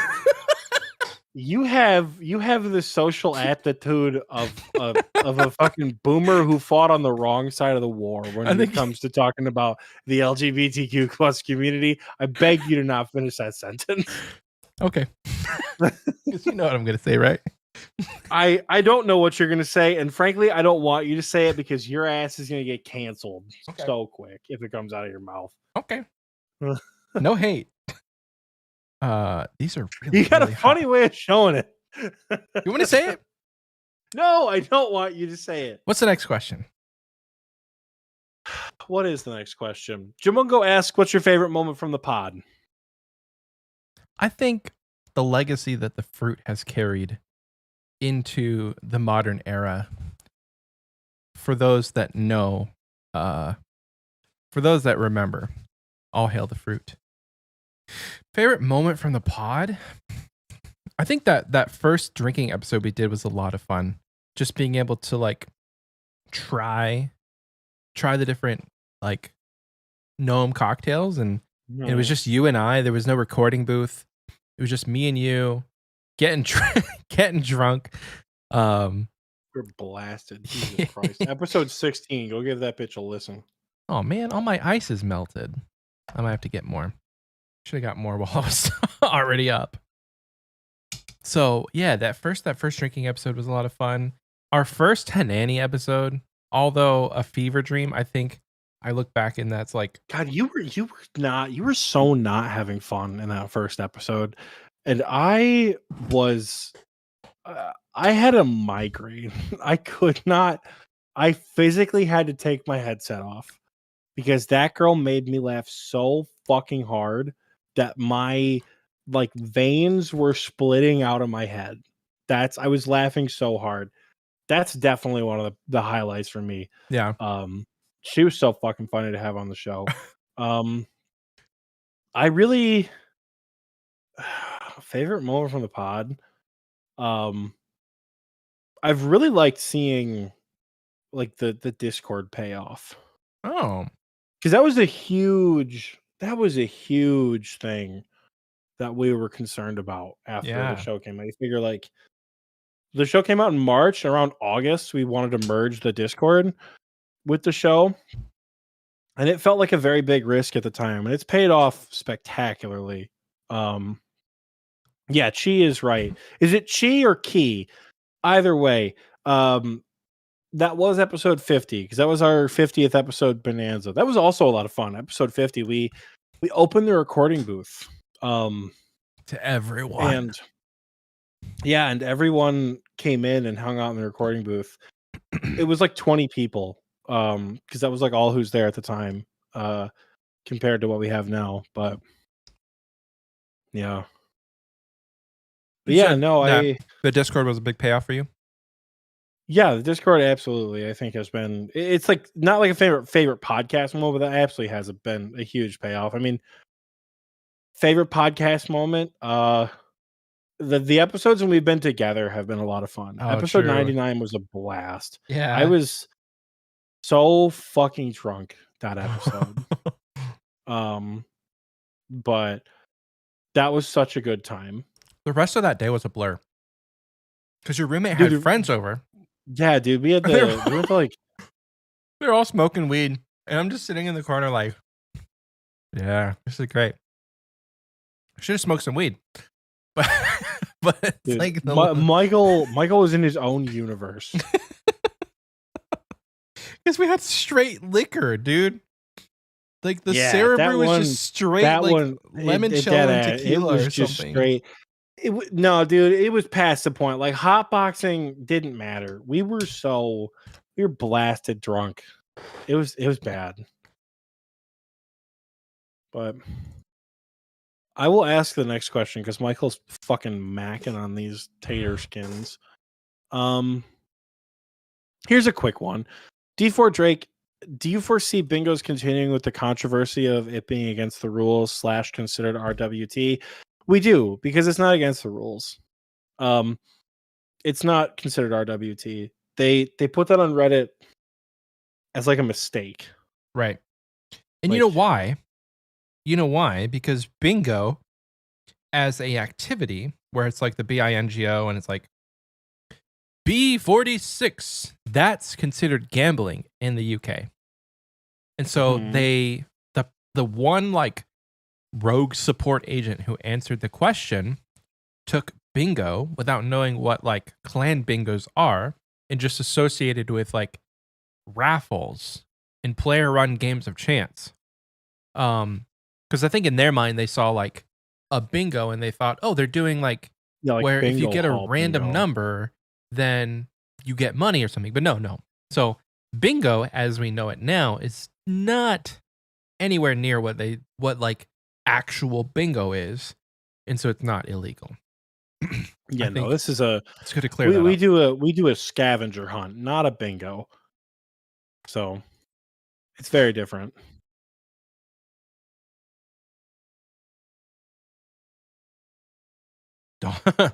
Don't say it's in the spirit of friendship, but it is.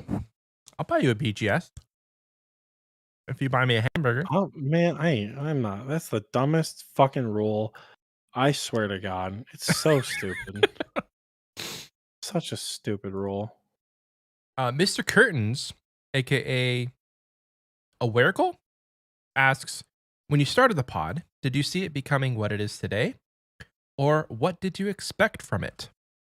I did not, personally, I did not see it becoming such a huge thing where we have like nearly 2,000 people in the Discord. We have like 800,000 streams across all audio platforms, countless other views total on YouTube. I did not foresee it becoming as big as it is. And it's not even that, like, it's pretty modest when it comes to like podcasts, you know. There are podcasts who absolutely just take off the ground, and you know, they get like millions of streams within the first couple months. Xpwaste is kind of a slow burn, and we are going at the rate that we are perfectly, you know, it's fine. But whenever we first started, I thought like, oh, we'll see where this goes. I didn't really have expectations personally for it. And I definitely did not foresee myself sitting here 3 years later from the first day that we posted this episode, like episode 1, you know, going into the 140s. Because like at that point, the Wilderness podcast was in like the 100s. And I was like, oh my gosh, they've been going for so long. How do you keep a podcast going for that long and like still have stuff to talk about? So it kind of blew my mind at that point to know that the Wilderness podcast have been going for that long. Yeah. And now we're here. We're here 143 episodes later. We take some weeks off, so it's not exactly 3 years worth of episodes. So it's whatever. But it's damn near. That's for sure. What do you think, Oxie? What do I think about what? That question. Did I say becoming? I mean, I think you've answered it perfectly. I had no idea what to expect, and you know, we're here vibing with what we have. Damn. Michael's messed up. Total role swap from episode 99. Yeah. I just didn't eat anything. I did not eat anything. Like, one drink should not have gotten me to this point, but I am on the verge of drunk and tipsy. I feel the solution to this problem actually is, Michael. Cheers, mate. More drinks. You're still not done? This is a big drink, dude. Dog. I had to wait. Like, I waited until I got my potato skins, which I've eaten 3 out of 6 so far. So we're just gonna finish these real quick. These are really good, by the way.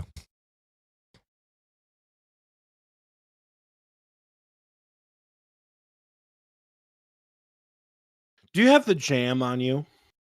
This right here? Yeah, I do. Because I think what you need is a restore. You need to pick me up. Should I not finish my brew? Just one shot of the brew? Or like there's no way you're still not done with the brew. I'm gonna chug it. Hold on. Here we go.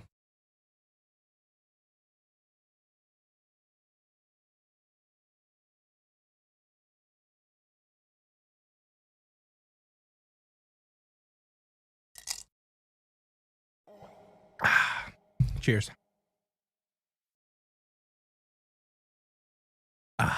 What a guy. What a guy. I'm He very needs an brute down. overload potion? Dog, he needs an overload potion bad. But you know what? After what happens when you get brewed down, you gotta pop a restore. Yeah.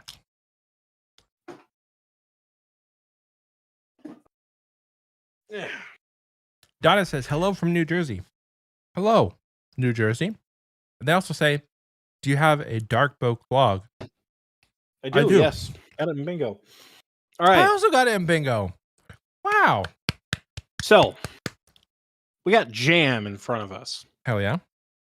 Why the fuck do we have jam do you in have? front of us? Smucker's raspberry jam. I have this brand from the liquor store. Good. Keto friendly. Real fruit. No sugar added. Raspberry jam. That's Michael's way of saying it cost him $13. This was $6.99. Jesus Christ. I don't have a spoon, but I have a fork. Good God. It's covered in ranch. Oh. The liquor store.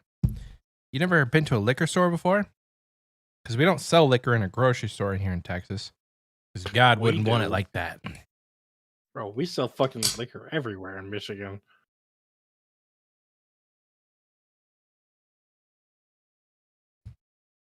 What's in the restore, Oxie? The restore is 1 heaping spoonful of raspberry jam, a 1/4 to 1/2 shot of lemon juice, and then 1 shot of gin, presumably all mixed together. We're gonna clean the old thing with some water. Oh yeah, no that. Lorley, is it jelly or jam? I believe there are 2 different things here. Yeah, they are 2 different things. All right, now that is a heaping spoonful if I've ever seen. That is a heaping spoonful. Like Jurassic Park shaking in the window right there. I don't know if this is gonna be good or real shit. Like Fizzle is a professional, so I imagine it's gonna be fine. You got other people to send recipes. Let me, Tiki. We asked you to send recipes, and then Fizzle sent us recipes as well. So we had 2 very talented people sending us recipes. Fizzle was the actual bartender. Excited. There's no way Tiki has not worked in bartending. I wouldn't doubt it. Experience that this man has. I'm just trying to get her resume out there. So the only shot glass I have is that deep into my beer glass. So I'm just gonna use my little measuring thing here. We're gonna call 1 ounce. Tiki has lemon juice enough. A bartender. Wow. So he's just blessed with talent then. Hell yeah.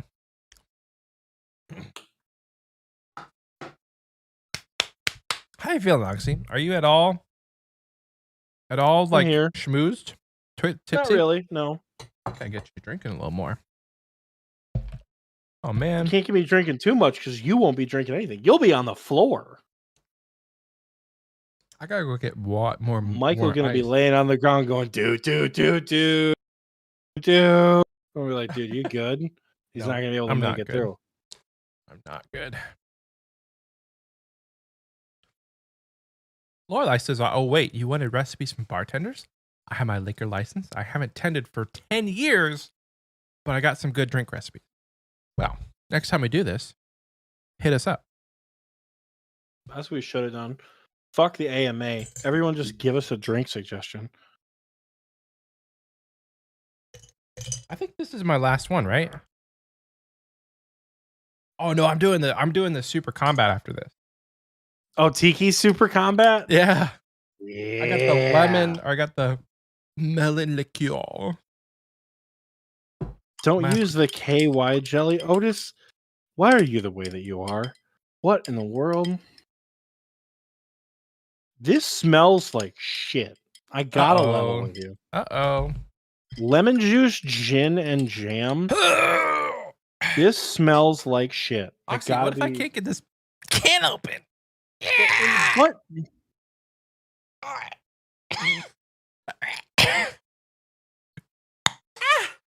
I got it. That smells good. Where's my fork? the fuck? What is this episode, man? I want a properly rested hand Annie. Me too. Me too. Like watching Michael struggle to open various things. A spoonful of jam. There's not gonna be enough liquid to make this not like pretty gritty. Chunky. You like me chunky. That's a cold open. I think What's up, Fizzle Elihio? I think Fizzle is trolling. Peeping. Right now Okay, a lemon juice. A shot of lemon juice. Seeded strawberry jam over seedless raspberry. She absolutely is in the right here. Seedless raspberry jam. It's literally what I have right here. Don't get me wrong. Raspberry preserves also fuck, but raspberry flavored anything, bro. Mr. Adam, you really about to say the words viscous shots? Managed to make it. How much market research you got to do to keep up? No, ADD your tears. No, add your tears. Okay. Nah, not on toast. Did you just take that shot? No, water. That was water. Oh. You gotta balance out your liquor and water, Oxie. That's a nobody donated the $10 for me to take a whole lemon shot. So I guess I won't do that. And then gin? Oh, I got your favorite. The Bombay Sapphire. Baby. Bombay Sapphire. Right there. Bombay Sapphire. I'm gonna fucking pour this like in the shaker. Because this is this is chunky. This is fucking chunky drink right here. Fizzle, what the fuck, dude? I like it chunky. Raspberries are red. Why are we calling it blue? Blue raspberry. Blue is not. Blue is a color and a flavor. I have to shake this, dude. There is no way. Here we go. Shake. You like that little shake ASMR? Get this man a Founder's Rubius. I see fucking Soggy knows what's up. Soggy's from around my neck of the woods. Black raspberries are also the shit. Black raspberries. We grow black raspberries here in Michigan. That's chunky. We strain this bitch. I don't have a strainer. I'm just going straight, dude. I got one more drink. So we're going to put it in this bad boy. Oh. Water.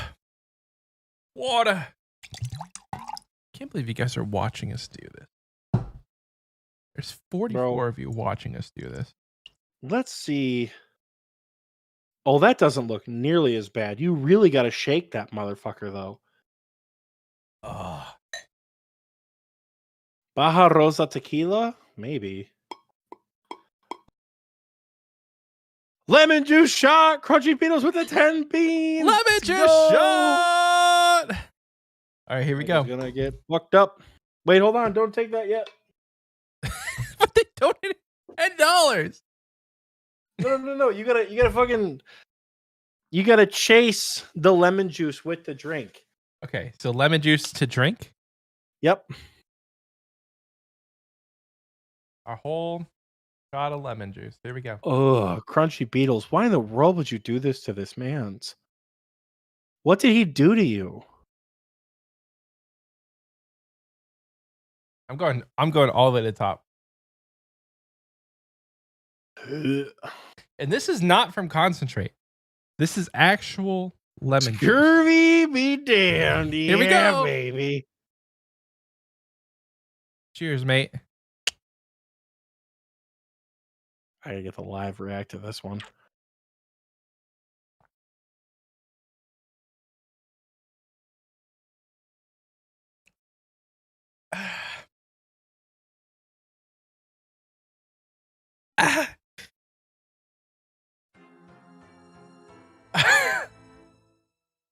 Dog, what in the fuck? He is not recovering.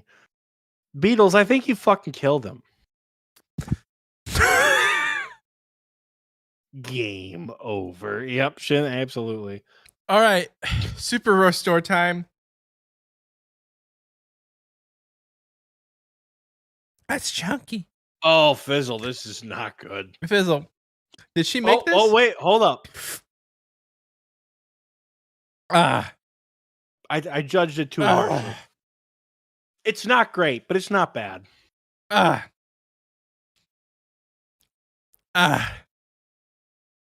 Michael, he's literally seething. He's not gonna make it through. My man. That's chunky.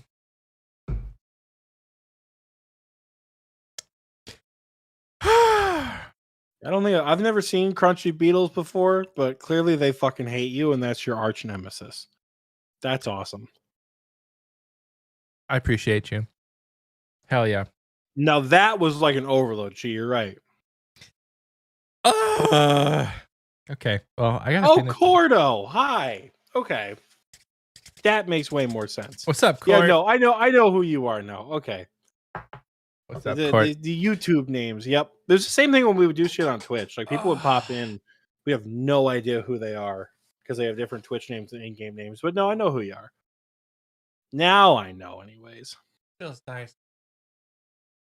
25 milliliters full fat milk. 25 milliliters Chambord liqueur. What the fuck? You're trying to get this man to die, dude. Michael will puke everywhere if he drinks that. Do you know who I am? I might need to take a little break from the liquor. Am the Tiki. Somebody just told us they have to go to the bathroom. Well, Michael is gonna shit himself right here. All right, let's rapid fire some questions here, okay? Let's rapid fire some questions. Torn says last year's Xpwaste North happened next to my birthday, so I was unable to attend due to a family plan. My question is, would you ever do an Xpwaste North or South, or has the show gotten big enough to take flight into an American meetup, a European or Australian meetup, and do a European Australian meetup?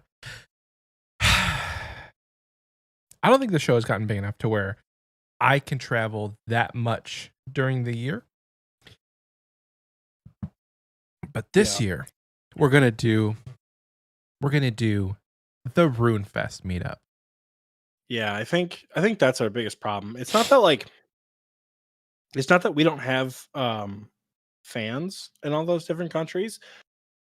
Because like the proud, the Aussie boys, y'all some loyal sons of bitches out there. And I bet you if we said, hey, we're going to one side of Australia or the other, we would get a decent turnout if we told you guys well enough in advance. Same thing with the Europeans. I just don't think we can afford to take that long of a trip away from work as frequently as we would like. Because like it takes a long fucking time to plan that kind of stuff. Yeah. I think for me, it's more of like being away from the family for that long. Because having a toddler, it's a lot different than like leaving your wife or significant other alone with like a 10-year-old who can just exist without your intervention. Much intervention, rather. But like a 3-year-old, that takes a lot of mental capacity and time throughout the day because you are literally their only source of survival. So, having a 3-year-old, it's a lot harder to leave home. If we're still doing the show in like 5 years and we want to do the Xpwaste North, Xpwaste South, Xpwaste Europe, Xpwaste Australia, if we have the time and the money to be able to dedicate to that thing, then sure, because I'll have an 8-year-old at that point. But like, Lorelai says 10-year-old, I'd say that's worse. I don't know if you're a parent to a 10-year-old, Lorelai, but like having a 3-year-old is difficult. And I don't say that lightly. It is not a walk in the park. Now, I may just be massively uninformed, but I would say having a 10-year-old is a lot easier than having a 3-year-old because honestly, they could just like, you guys can play Minecraft together and you can just take them to their soccer game and it's whatever. Wait, Lorelai says they have no kids, so they have no perspective. Okay, thank you. So yeah, normally we like to do 2 meetups a year, North and South, or 1 meetup a year. I don't know. The cadence has been weird. we don't actually have a true schedule that we follow. So it's all just kind of dependent on what our schedules look like. Yeah, I'm sure we would have planned something. But with RuneFest coming up, that's probably going to be our only meetup of the year because RuneFest is going to be a lot more expensive than any other meetup that we would do. So Yeah. But we are going to RuneFest. I'm stressed, dude. We gotta buy tickets. Oh yeah, that's happening like in a couple weeks.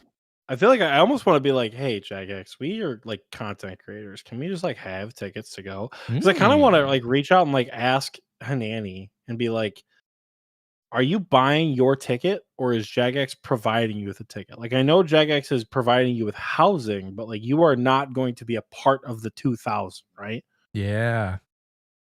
Hey, maybe. So with the 2000 tickets, you feeling it's realistic? I mean, we have to get on as soon as ticket sales open and buy however many, right? Like I think it's a pretty strong possibility that Michael and I end up buying our buddy Scape a ticket. So Submedian asks, why are they provided with housing but not a ticket? Be for real. It's not that I'm worried that they're not going to provide her with a ticket. It's our content creators, Hanani, Settled, Bodhi, people like that. Are they counted within the 2,000 tickets that are being sold? I don't think so, but just to make sure, right? Because very close childhood friend is a PMod. He doesn't even get a ticket. Yeah, that's the concern, right? Because we want to go, we want to have a good time. We have our flight, we have our what's it called? He's in the free game of 2,000 tickets. We have our flight, we have our Airbnb. We're probably gonna buy 2 to 4. I think we might be buying our buddy Scape's ticket just in case. They go on sale like end of March. I think it's like end of March. I mean, it's like early in the morning. Yeah. So I'll be up. Yeah. We'll have to coordinate. I'll I mean, set maybe alarm. it might be one of those like Michael and I will each try to buy 2. Just to make sure we get them, you know? Oh yeah. But we'll see. Next question, unless Oxie wants to answer that question. I guess I answered it for both of us. Cloud Clicker asks, I definitely like messed up that name. We're just gonna go with it. Best moment of the podcast and worst moment of the podcast.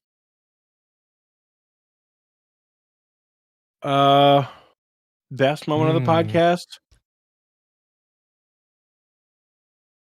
We talked about a lot of our favorite moments. Worst moment of the podcast. Boy. I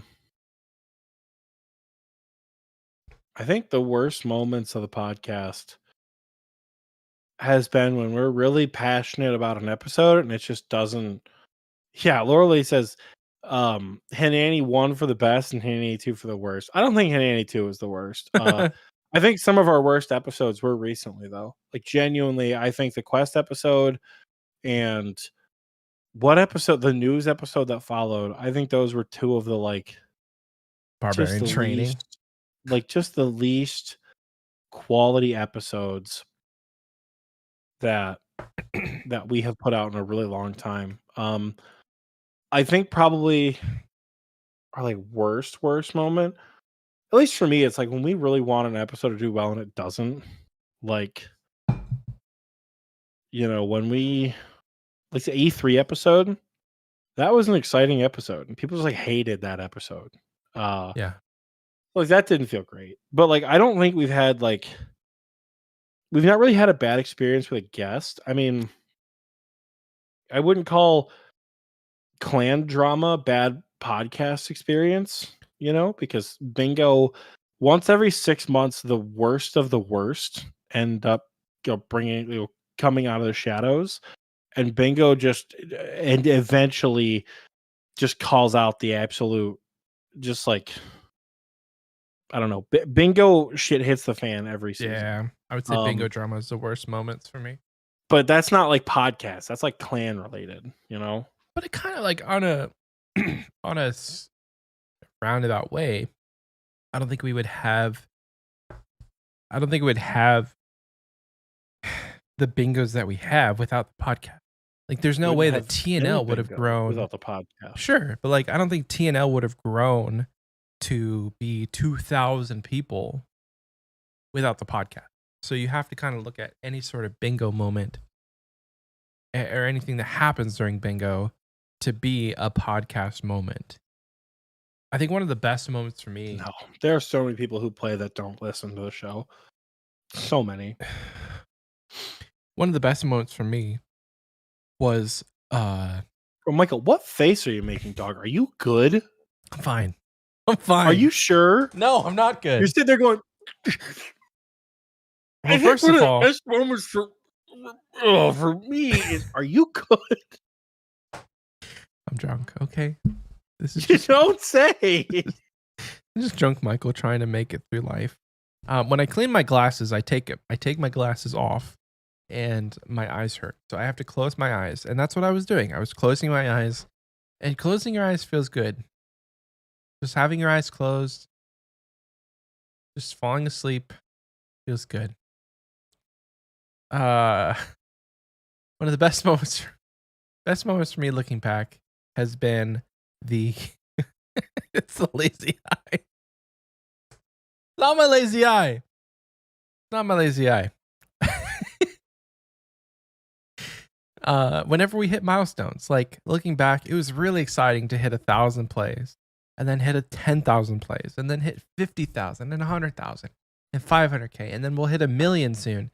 And it's like those moments for me are really exciting because like seeing the number go up, you know, little numbers go burr, big number, like watching number go up, go burr. That's my motivation when it comes to like playing games. So, you know, all the support that you guys have for the show and continuing to listen and really listening like the past episodes and like people like Swole going back and just starting from the beginning and just listening to all of them again, like that, the support we have even for like older episodes is fantastic.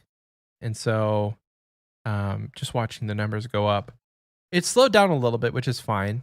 You know, I think we were on track to hit 1 million last year had we continued with that momentum, but like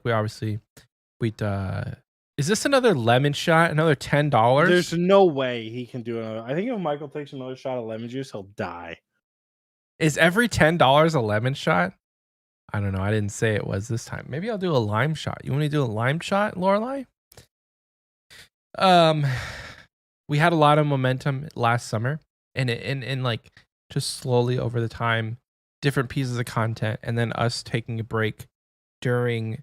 I'm not taking a tequila shot. We take time over the holidays to just slow down, and like we go every other week. So we slow down a bit over the holidays with the show in general. And so I think we're going to hit 1 million this year, and that's going to be huge. It's going to be huge. I'm not doing a tequila shot, and I will do a lemon shot if you want me to, or a lime shot. It's up to you. You did donate $10. Another $10 for a tequila shot? No, I can't. I only have one more tequila bottle. I can't do it. Like I kind of have to do it because I couldn't finish the Superstore because it's just so chunky. That restart was like, Fizzle. Look at all the what seeds the on the fuck, bottom, dude. Raspberry jam. Tequila will literally kill Michael. That'd be. Well, here's what I have. I have another bottle. Make another green tea shot. How's that sound? I don't have the stuff for that. What was it again? It was every time this man buys the small bottles. Every time. Hold on. It was raspberry vodka. No, I don't have enough for another one. So sad. $10 equals one less button on Michael's shirt. I don't even think I have another button. I got all this going on. For $10, I'll start buttoning my shirt up. Ooh, okay. The reverse. I'll start putting more clothes on. I do have one more drink to make, but I don't think I need to take myself a little break. We're only 2 hours into this podcast, and I am wasted. Not wasted. I'm a little drunk, and it's fine. Makes the experience much more enjoyable. I don't know if I enjoy this. I'm stressing out a little bit. I can't even read, much less answer another 40 questions that you Bro, guys Michael have. can't read sober. This is great. Listen, that's a low blow. That is How a is it? low blow. Is it a low blow, Michael? I can't read when people have shitty grammar, but I can read when you have good grammar. Michael, how much to Alk the Bloodhound? If that was a possibility, I would have already done it. Next question. Miamo Poppy asks, serious question. What part of the podcast or community are you most proud of? And then he follows it up with a fun question, which we'll answer in just a second. For me, the part of the community I'm most proud of is seeing people interact without our interference, without me or Oxie doing anything. People continue to engage with the community, engage in the Discord, seeing the awesome drops, seeing the levels and achievements. Like, we have enough interaction with the community every day that we have a whole segment on the podcast called Levels and Achievements. And Oxy being able to still shout people out for all the things that they do is really cool. So seeing the level of engagement that people have, but not only that, but like seeing people engage with other people in the sense that like there's a whole group of people doing Callisto masses on a daily basis. Like, that's not organized by us. That's not put on by Xpwaste. That's just the TNL community doing stuff together and having fun without any sort of moderator influence. Which, like, thank God, Jesus Christ, thank God we don't need to moderate shit like that. Yeah. I'm so glad. To build off of that, I really appreciate the thing I'm probably proudest of in the community is there's no stigma around being bad at the game, right?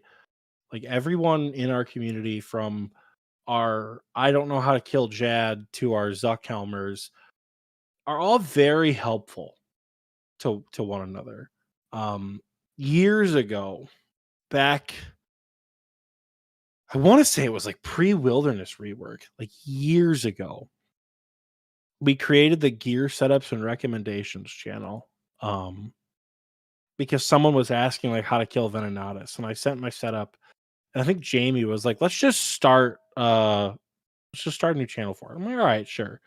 And that channel, that I always look at that one as like, you know, people are so keen and so happy to help one another with things that like they've done so many times before, like at the end, dude, Michael's cooked. At the end of the day, the content that like you find difficult, somebody else probably finds really easy. But in our community, when people find that content really easy, they're not like, oh, just get good, just do it, just click the boss. It's always very good advice. So yeah, that's probably the thing I'm the most proud of is how helpful our community is. We're but in addition, right, here's the other piece that we're like, in addition to being a more like quote unquote like noob friendly community, we got small team next. We got hard mode top. We got Inferno streams on the daily. Like, we have some gamers in our midst, right? That's for me, like, so many people are able to come in and learn and like experience all this stuff with the game at like every level, and there's always someone there to teach or do it with them. And for me, that's probably my favorite part of the community is everyone can play at the same, not at the same time, but like everyone is welcome. And that's Yeah. great. I think piggybacking on that, like your comment about like Zuckhelmers and Infernal Capers having meaningful conversations and still helping the noobs and it not being an elitist environment is definitely encouraging, because that's generally not the sentiment. Like, elitism is a very toxic trait amongst the high level community. And like, if you're not, doing all of the efficient bossing and the most efficient methods possible, people generally scoff at you and don't give you the time of day. But like, we don't I have any of don't think that. that happens as much as you think it does. I think You that's know, copium because I think it does happen. High level I community. think I think it's a trauma response from interacting with people and assuming they're going to be angry at you because you don't know how to do the Are content. you taking that offensively? Are you saying like because you feel like you're in the high level community, I'm calling you out? Because I'm not. I'm calling out the No, no, true no, no, no. I elitists. don't feel like I'm in the high level community. I'm saying I've interacted with those people. Most of the time they don't care, Didn't right? you get bullied for having a fire cape? Listen, getting bullied by having a fire cape by guys I talk to every single day is not the same thing as a member of the high level community being an asshole, right? Izzy Fear in the chat says, "Nah, mate, I asked where the achievement cape person was and got told to Google it." There's a difference when you're interacting with your boys, right? Immortal would make fun of my cheese cape all the time. I've known that man for years. That man gave me gear loans and advice on every single Inferno run. It's not, oh, I'm being elitist and you're just a bad player. Sometimes it's just friends being shitty to each other, quote unquote, like friends do. You know, I think I there's a don't think I that's think there's a always the same difference. thing. I think there's a difference between friends who are in the high level community and people you don't know in the high level community giving you shit about stuff. Because from what I know about this game, people are very opinionated. And there are people who, if you don't have the most best in slot gear or you're not doing the most efficient method, they scoff. And that's a true thing. But I'm saying is that it doesn't happen at TNL. It doesn't happen within the Xpwaste community. Yeah. We are I'm generally a very accepting group of anybody at any playstyle at any level in the game. Otis says Oxy was bullied for people thinking he bought his cape. Mr. Marsh says Otis, people knowing he bought his cape. Listen, listen. I did not buy my Infernal cape. Though I will say the joke that I did buy my Infernal cape is still funnier than shit. I really do. I do get a kick out of that one. Very accepting of inventory taggers. You got to back the fuck up there. 13-inch Dave. We said everyone. We meant almost everyone, right? Don't. I I'm mean, gonna that's put a one picture of example. a. Like, if that helps people, it Soul helps said people. only 160 attempts. Shut the fuck up, Soul. You expect us to believe after 100%, after 100 attempts, it just happens? I take it back. I hate this fucking community so much. Oh, With love. Next up, Clapscape says, what do you guys think about the false real world trading bans like clans doing giveaways and pet bounties? If you were to design a new Slayer Master, oh, that was a different question. What do you think about false real world trading bans? If there is even an inclination that you're doing real world trading, I think it definitely deserves to being looked into because generally, if people get banned for real world trading, it's not that they weren't doing it.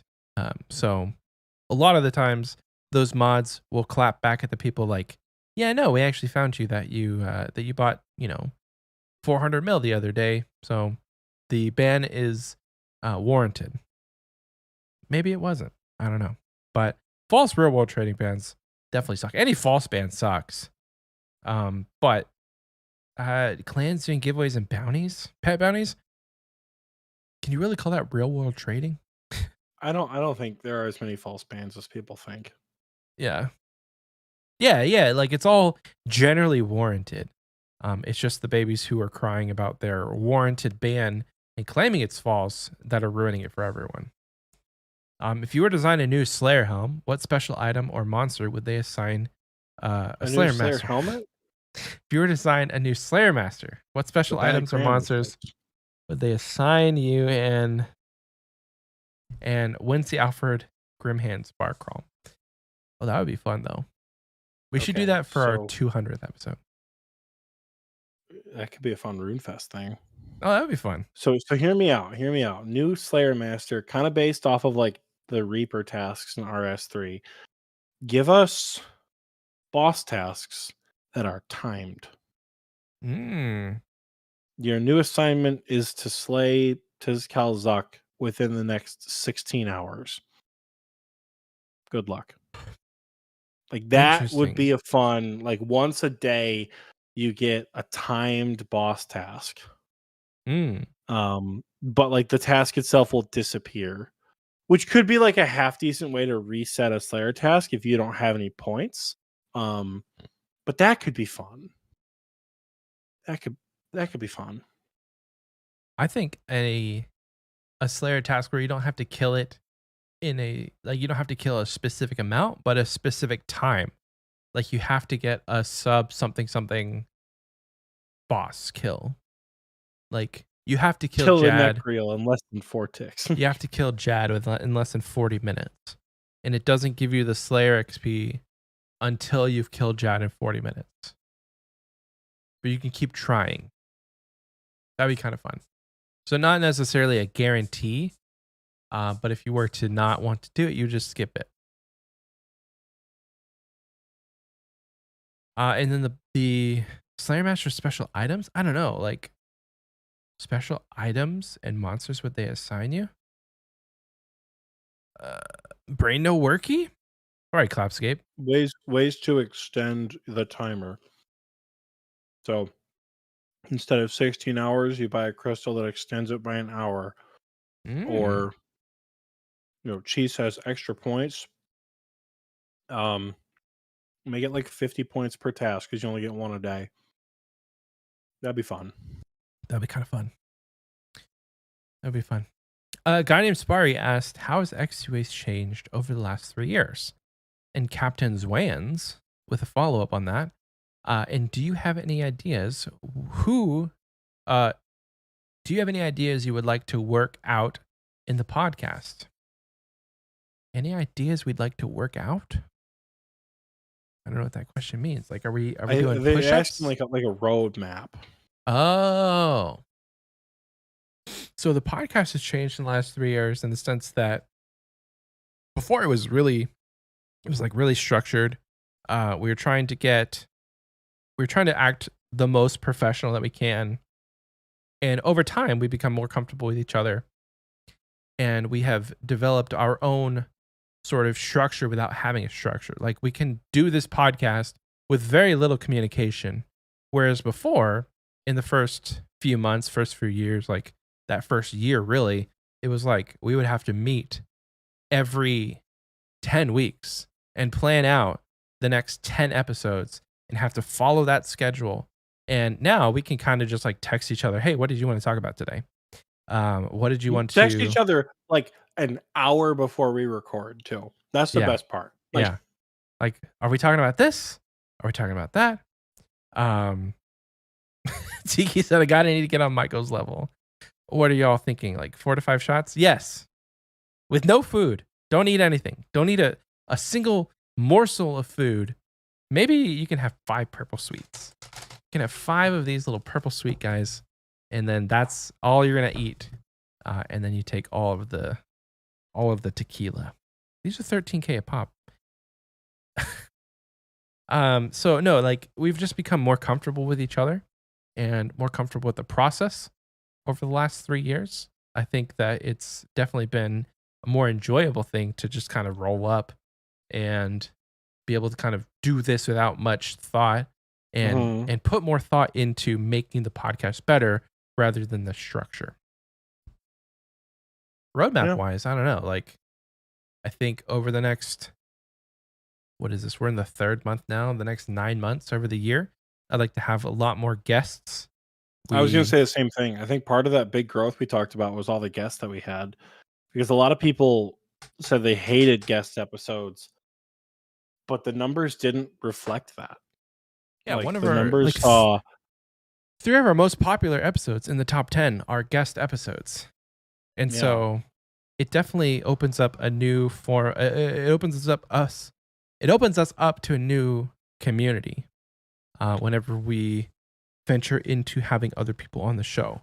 and having more people than just content creators. Like we've talked about wanting to have the RuneScape historian, the guy that posts on Twitter and Facebook, like this day in RuneScape history. I want to have that person on the show. I wanted them to talk about all of their research that they've done, the book that they wrote, all of that kind of stuff.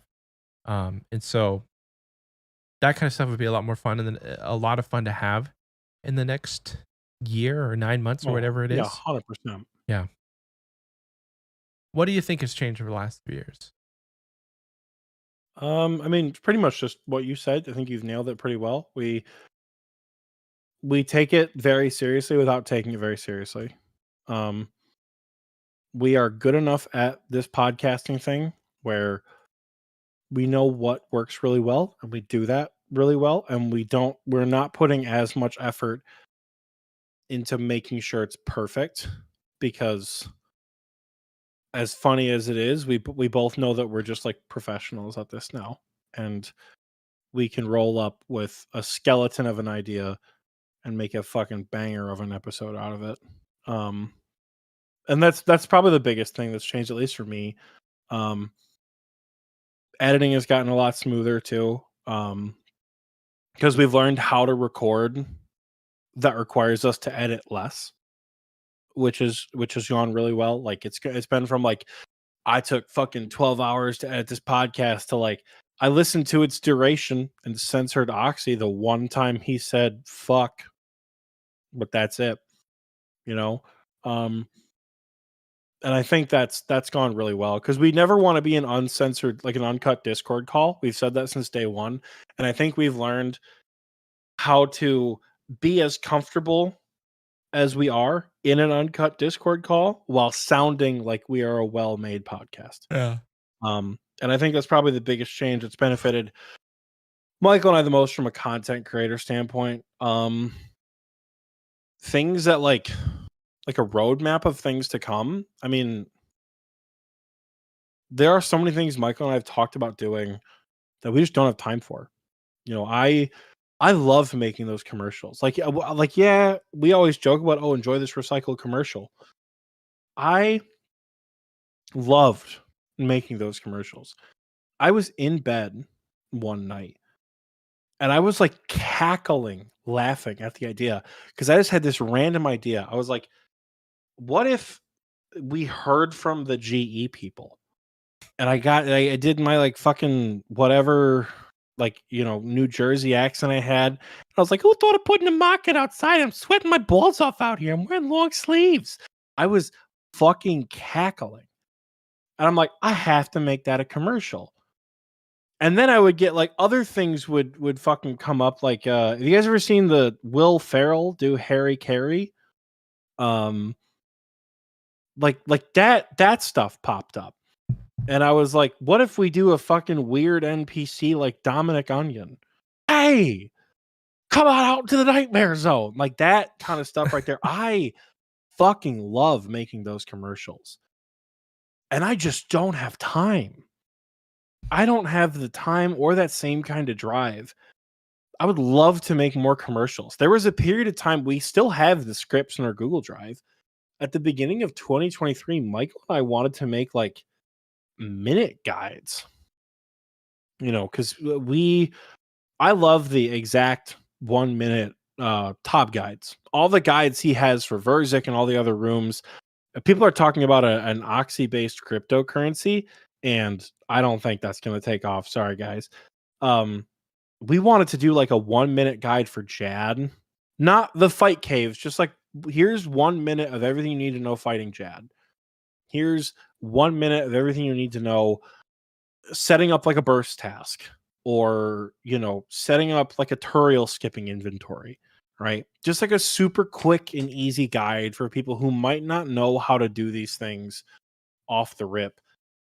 And it's unfortunate that Michael and I have careers that we're happy with.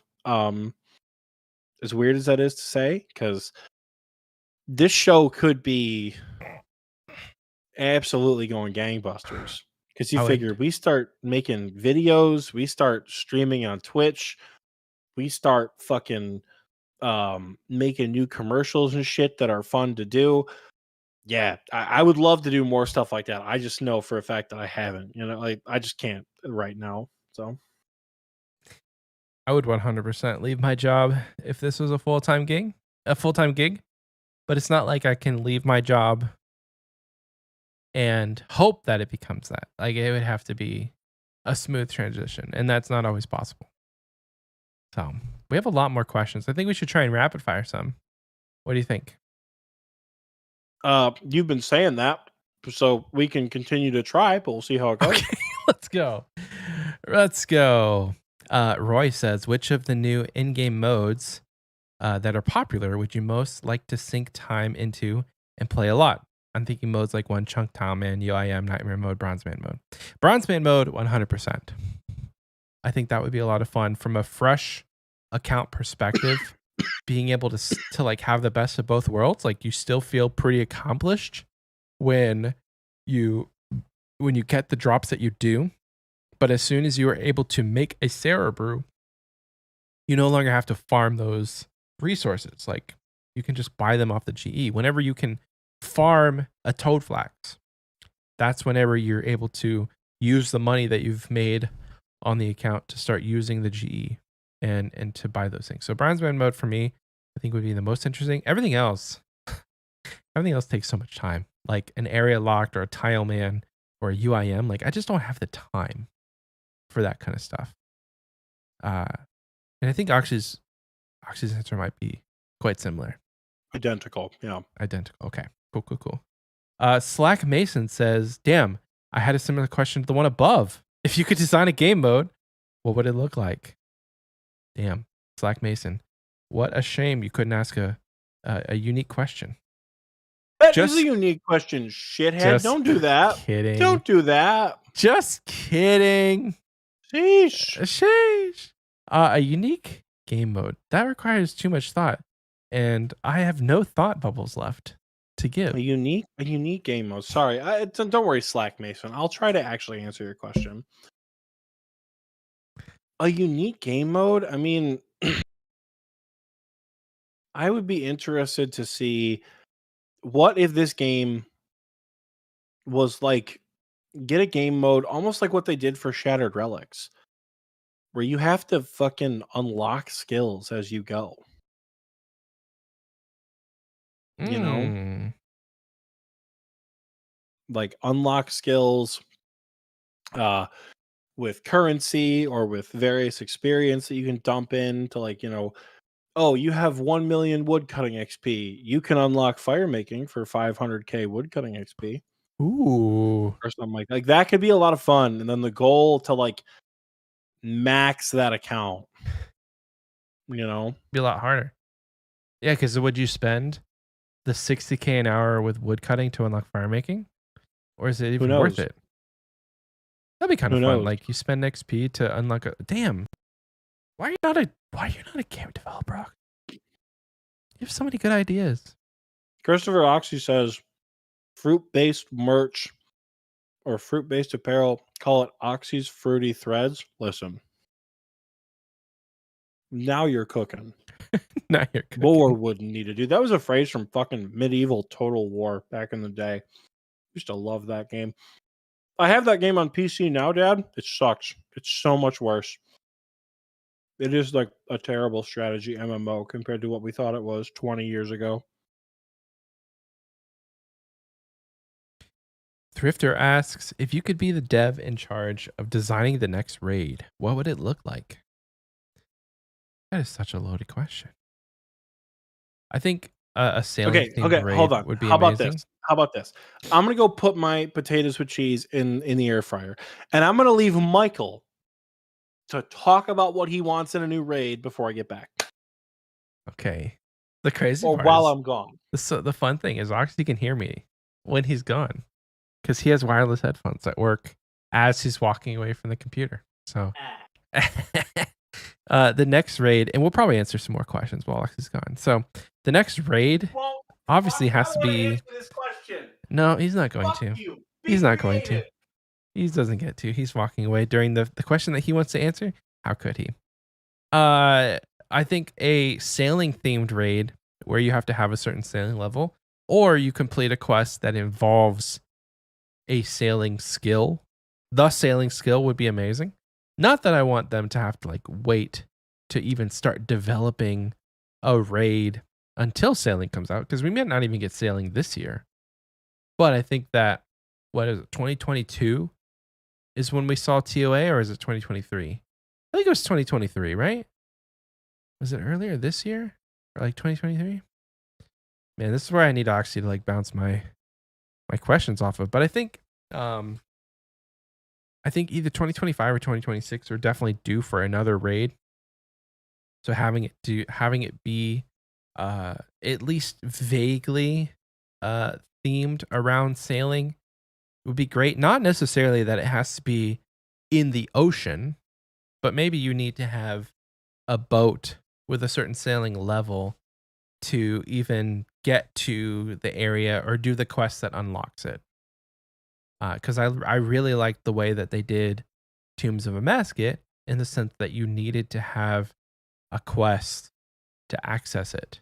Like, kind of in the same vein that like Theater of Blood is, it's themed around a quest to introduce the raid. Not necessarily that you need to have a Night at the Theater done, but in the same vein, a sailing kind of quest. Now, whether that means it's on its own island or on a series of islands, I'm not sure, but definitely an underwater themed quest would be really fun.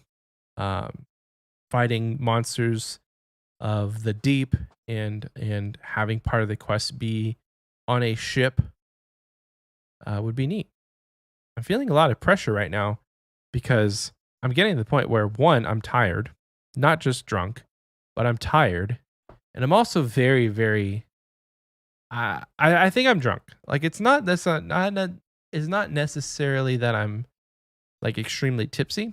I think I've kind of crossed over into being drunk off of the 2 drinks that we've had. Or is it 3? I can't remember. He thinks he's drunk. You don't say. Actually, why are you not more drunk? You've had an I adequate weigh amount of liquor. 700 pounds.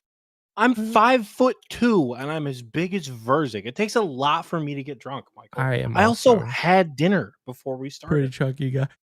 I'm a pretty chunky guy. All right. So while you yawn your way through that, Tiki mentions in the chat he submitted a question about skilling based raids, and other people actually submitted a question about what would you do. I want to see. Let me see if I can find it. Someone asked if a skilling raid is feasible, and then what if you could design a new skilling room in a raid. Somebody asked. I can't remember who did. Random person did. They asked. I think sailing has potential to be a very skill heavy raid. You know, I think what if they put us through like a new fucking like agility course, right? Chi, how in the world do you know my shoe size? I don't like that. How do you know my shoe size? That's whack. But I think they could put us through one of those like jagged rock agility courses. And while one person is trying to get through the course, the other people have to like fight off monsters that are attacking the ship. I think part of the quest being like, or part of the raid being like, hey, we have to go recover something from the bottom of the ocean in order to proceed. And then you have to like dive or dredge with your ship in order to like retrieve an artifact. And then maybe in order to get the artifact, in addition to having to like dredge with your ship or dive underwater, you have to fight like a crab, crab, or some big enemy down there. And maybe you fight it via skilling combat, like you do Zalcano. Who knows? And then I think at the very end of the raid, you could have like a final skilling boss. It would be tough to make a skilling boss like raid level, like look at Olm, look at Verzik, look at Wardens. How in the world could you make those skilling boss fights? You know, I think that itself would be really, really tough. Yeah, Tiki also asked intermittently throughout the show, how drunk are you right now? Not as drunk as I thought I would be. I bought a lot of liquor and I'm still relatively sober. So I think we solved that problem, Michael. Shot. Not quite shots. Not quite shots. What are you thinking? I'm thinking we pot up. I can't do it. Yes, you can. We're gonna pot up. We're gonna pot up. We are gonna pot up, boys. It's time for a super combat potion. You can pot up. Michael has got a pot up. I need to eat some more purple sweets. These are purple sweets. I'm gonna make a super combat potion. They're 13.5k each. Take a shot every time Michael says. Tiki has sent us a list of ingredients for a super combat potion, which is a Midori sour. I have never had one of these before. I have never purchased melon liqueur, and I didn't know it fucking looked like this. So 4 parts melon liqueur. 4 parts. Holy shit. Infused with Japanese melon. That's like 2 shots, I think. That's way more than 1 shot. So this is 1 part Midori melon liqueur, 2 parts tequila, and 4 parts premium margarita mix. Shake with ice and strain into a margarita glass. Garnish with a lime wheel. Ow, Blue, please. Not the time. Super combat. You are too young. You are a baby. I can't do it. Yes, you can. Not gonna do it. You can't. Yes, you can. You can't pressure me. Peer pressure. Yes, I can. Unless somebody. Everybody boo Michael until he takes a drink. Nobody boo me. He said, "Don't." I'm boo doing me, this I'll for my cry. health. I'll cry. I have no ice left. I'd have to get up, and get more ice, and my legs might give out on me, Oxie. Bro, watching you walk through the door while drunk is the funniest fucking thing I've seen in so long. What's the name of the farming plugin? Farming timer plugin? I think it's just called timers. So many boos in the chat. You guys don't affect me. Words on a screen don't affect me. Bum, bum, care less. Skill issue. I don't have that sound, but I want it. 1 part lime juice. And then we also need 1 part I'm going to ban anybody juice. that starts pinging me.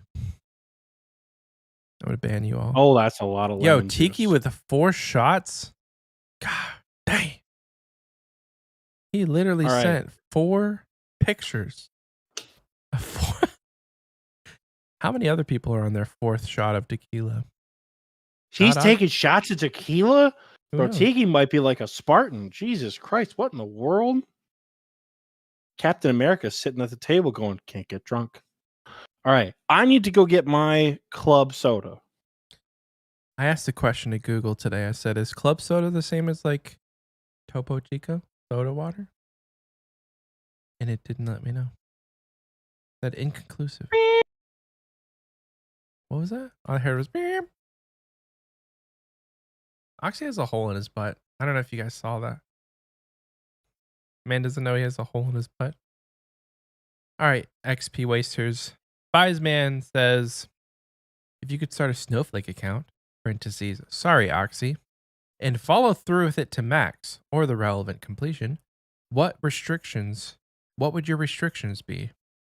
I would 100 million, 1,000, 100 trillion, quadrillion % max out a skiller. Like 3 combat, can't do anything. Can't do anything but just skill. Like no combat skills. Maybe you lamp slayer, but that's it. 100 million, quadrillion, trillion %. Oxie, did you know you have a hole in your butt? I am aware, Michael. I've had these pants since 2015. Do we think it's time for different pants? No, you fucking rat. Hold on. These are my fucking... These are my lucky pants. I bought these Turn around. No. Turn Fuck around. you. Not Turn for around. free. Not Turn for around. free. You already did it. Turn around. I got these in the Izzone my sophomore year. They were like $20. Couldn't pass them up. Oh. Oh, he's covering his chair. How are you going to take bites out of that if it's with a blanket on it? I'll take bites out of it when you take another drink. Not going to happen. Good Oh, you know what, Oxie? I have a blankie. I could just take a nap. Good night, everyone. All right, this is most. Oh, yeah. Now that's a super combat right there. Good night. That is a super combat. If I have ever seen one, crack open a little bit of that. Ah!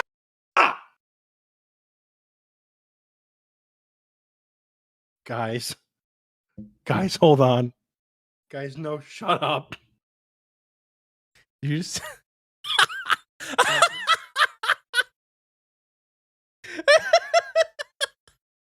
Now you gotta show us your butt.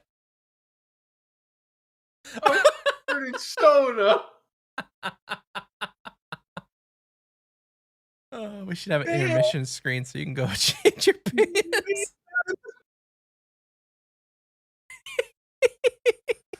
Oh no! This means I have to entertain the people while you change your pants. That's right, you fucking bitch. That's what you get for having weird braid ideas, man. What happened? Can I ask? Like, the soda was shaking up and exploded. why did you shake it up? I didn't shake it on purpose, you fucking moron. Go back to sleep. Okay, good night. Man, Michael's gonna make money on a sleeping stream, and I have to get naked. Man, This is taking a turn for this shit's a turn. Not for the worse, but just a turn. Oh, Michael has mad Hanani energy. You're so right. I'll angle my chair so that I can keep talking. It's the fucking worst. Hold on. There we go. Oh, Oxy's getting so unclothed. Are we gonna get demonetized if I say naked? Okay. Hold on. Here we go. All right, hold on. All right, guys. If only I could have a little bit of a drink whenever Hannah Henny comes on the podcast, because then I can get on her level. This is nice. Pillow talk, like for reals. Like take 3 shots of tequila, and then just go sleep. That's all I want to do. I just want to sleep. I want to take a little nap. I want to like just a little nappy nap. Thorgoth asks, both have played a lot of games, both RuneScape and non-RuneScape. What is one thing that Osrs, old school RuneScape, should adapt from other games, and what is one thing that other games should adapt from RuneScape? For example, throw the Inferno into Animal Crossing because it would be funny, or more reasonably, throwing better stealth mechanics into the stealth sections of OSR's quests. I absolutely agree with you, Thorgoth. I think that the fact that, like, just because somebody's turned around in a quest doesn't mean that you have successfully sneaked. I think that thieving could encompass more of a stealthy aspect of the game. I think that, like, say the higher the thieving level, if an enemy was like 100% turned away from you and like you were able to come from the back, say you were able to like hit an enemy from behind, that you got sneak attack damage and you were able to hit higher on your first round of attacking that monster, because you were able to actually hit it harder because you snuck up on it. That'd be kind of cool. And then I actually like the way that RuneScape handles combat. I think that some games feel too much like it's just a button mashing simulator, and not that, you know, you have control or you have like damage per second actually matters in RuneScape versus other games. You're just kind of swinging your sword around, mashing buttons, not really considering what the actual moves of the monster are doing. Like a lot of superhero games, like Spider-Man, for instance. Like there's actual strategies involved, but most of the time you're just like mashing a button. The Spider-Man video game? Do you mean watching cutscenes and hitting buttons? Yeah. So Because that's all the combat is in that game. Mashing buttons, or like Mortal Kombat. Like anytime you're playing that kind of game, or Mortal Kombat has one of the most intricate fighting systems ever. What's that other game? There's another game. Bros? Not Super Smash. The Super Smash Bros. It's more than just mashing buttons. There was another game that I played a long time ago. That Court, I've got my own potatoes with cheese. So I just pulled out of the air fryer. I didn't bring paper towel, motherfucker. I haven't been checking chat, but people are calling for a Michael nap. I think Hanani was right. I think Pillow Talk would be a good podcast. Bro, you are we cannot do these episodes. You are Not this late.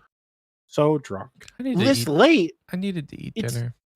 You fucked. Oh my god.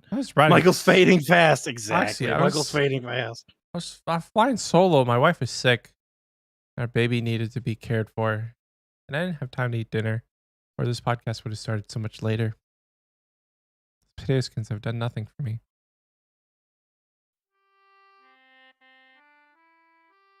I love that sound. All right, Oxie, what's your answer to this question? I played a lot of games. RuneScape and non-RuneScape. Once been thinking that I should have for other games. First of all, I'm like 100% sure that this is Thogert asking, not Thorgoth. I said Thogert. I thought you said Thorgoth. Hi, baby. Stop it. One thing RuneScape does really well that I think other games need to do, of all genres, achievement-based cosmetics. I think achievement-based cosmetics are so important for people to show off and maintain multiplayer communities. I think a lot of games used to do this, and then with the introduction of like battle pass style games and rewards, a lot of their stuff shifted towards microtransaction cosmetics. Like, we think back in the day of like, how fucking cool it was to have Hayabusa in Halo 3.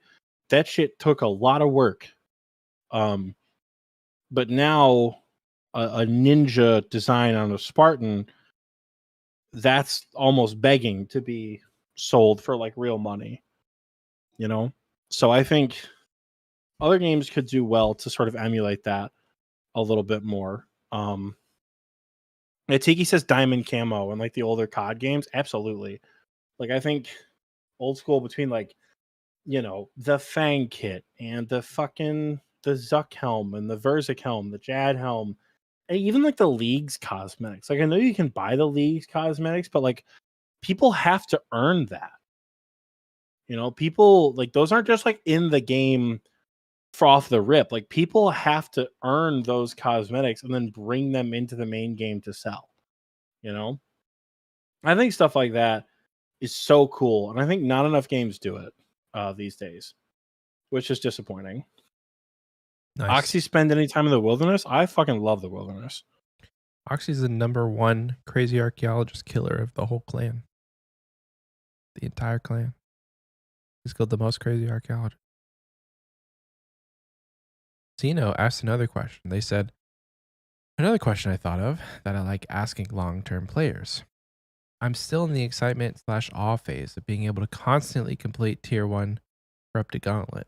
Is there any content you still do that gives you that feeling that comes with being triumphant at hard content that makes you feel like you belong with the legit gamers? Corrupted Gauntlet, period. And then also like Vazani's Nightmare. What about you, Michael? Huh.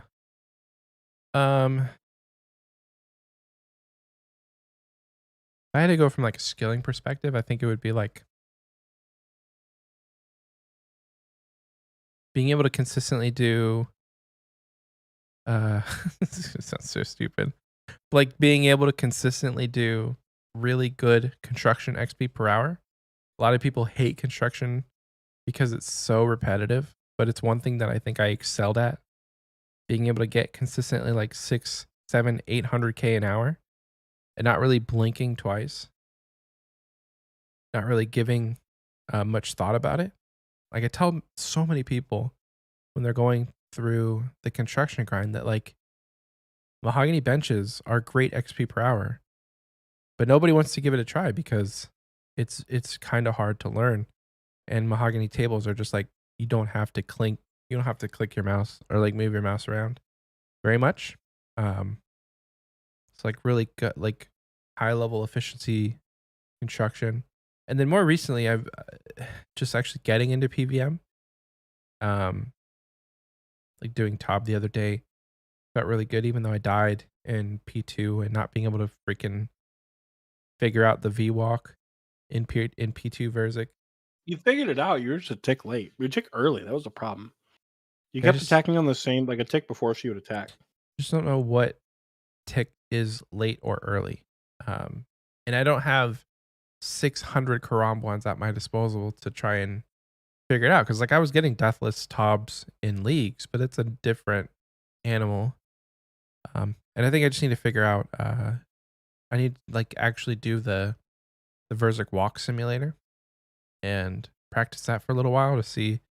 Because like the hard thing about Verzik, and I know that you're gonna say the same exact thing, it's like you can only practice it once you get there. It's the same sort of feeling whenever you have Jad hands. It's like you can't really practice it unless you spend the hour to an hour and a half sometimes getting to Jad, only to spend 30 minutes planking or 30 seconds planking.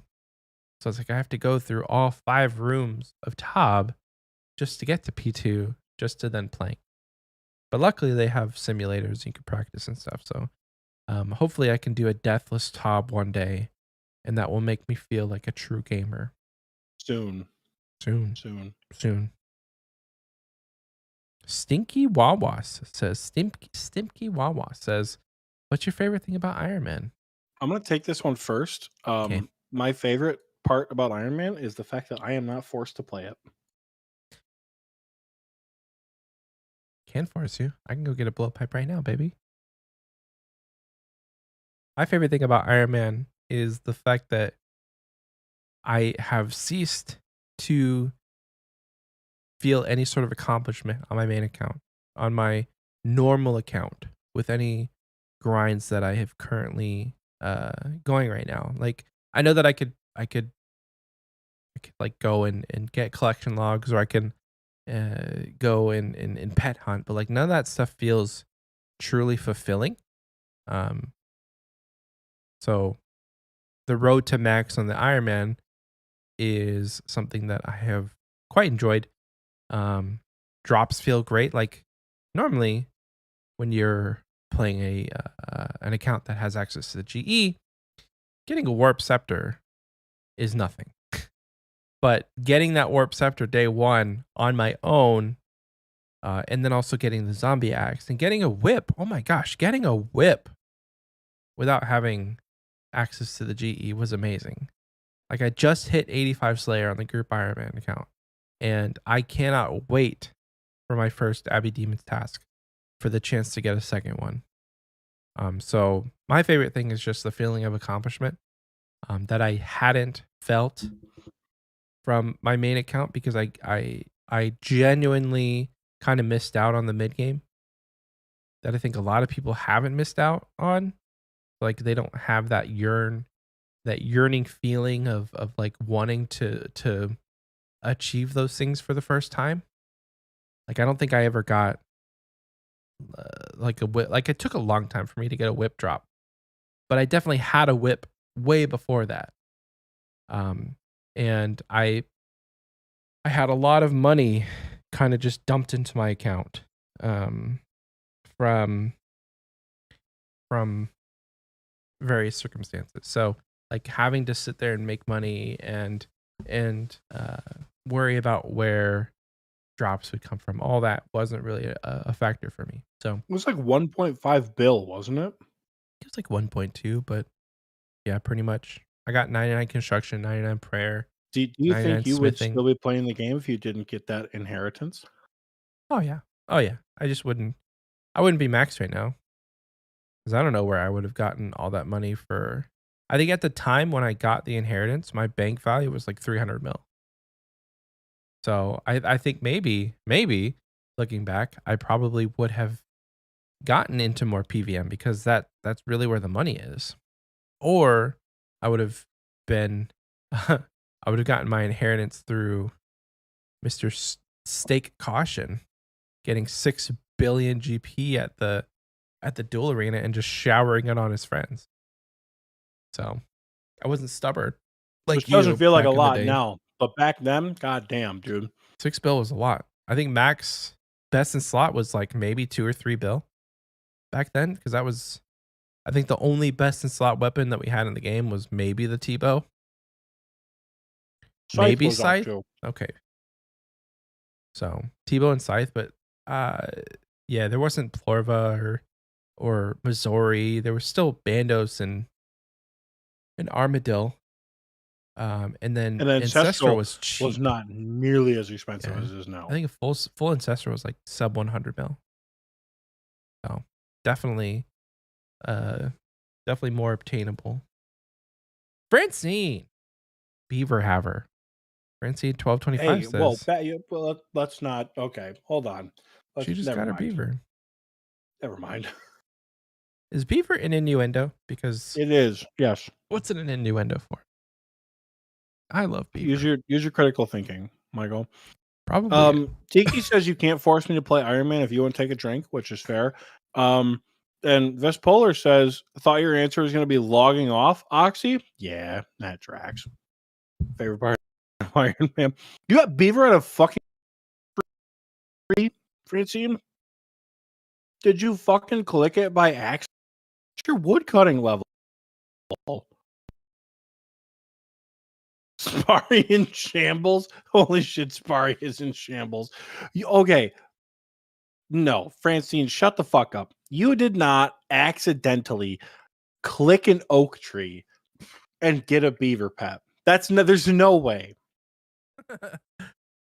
On an Iron Man for oak planks. Okay. That makes way more sense. I thought you just like misclicked, didn't pay attention, and got that. That's nutty. But getting it on an oak tree is still nutty. That's got to be like a 1 in 200K at least. That's a lot of the big number. It is a big number. Bro, from oak trees, it's 1 in 361,000. Damn. That's fucked. Francine, speaking of Francine, they said, choose a piece of dead content or minigame, and how would you want the moderators to make it better? The first piece of dead content that comes to me is like the deadest content of all content, and that is trouble brewing. I think that had it not been added to the achievement diaries, nobody in their right mind would play trouble brewing. I think there is a very small, and by very small I mean like less than 1,000 people in the game that play trouble brewing on a regular basis, and the only reason they're playing for is the collection log slots. Trouble brewing is too fucking complicated. That's the problem with trouble brewing. It is too complicated. There is minimal instruction. There is no tutorial, or at least there's not a good tutorial. And there's no players there to teach you how to play it because there's no incentive to play it. Because all the rewards are tradable. Absolutely. Trouble brewing, like Wintertod is simple. Chop the tree, put it in the fire. Are there more nuances than that? Absolutely. Absolutely, you can do more. But at its base level, if you are showing up, I don't know why I am here. I don't know who I am. I don't know what my purpose is. All I know is that I must light fire. you can do that pretty easily. But the Trouble Brewing, you just can't. It's so funny. Continuing to read her answer or her question. It says, also, can we plan any events in the future around this dead content to make us learn together? The one I'm thinking about is Trouble Brewing. I have no idea how it works. There is so much to do. The only thing I do is for collection slots. Same with all the completionists. If you went to Green Log minigames, there are quite a few that have a ton of slots, but the content's just dead. Yeah, I mean, the problem with like content in this game is that generally, to incentivize people to play it, you have to give them a reward.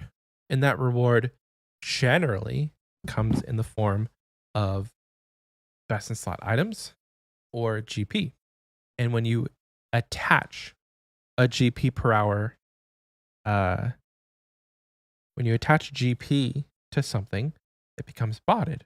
And so there's a really, really fine line that you have to walk between, is this going to be a botted thing that just like corrupts the game more, or is this even going to be worth it if we don't add those things? Beer Garden says, or XP per hour. True. Like you have to either give people GP or XP for it to be something that people, the masses, not just the completionists, for the masses to do. Or attach a pet or some sort of like incentivized collection log slot.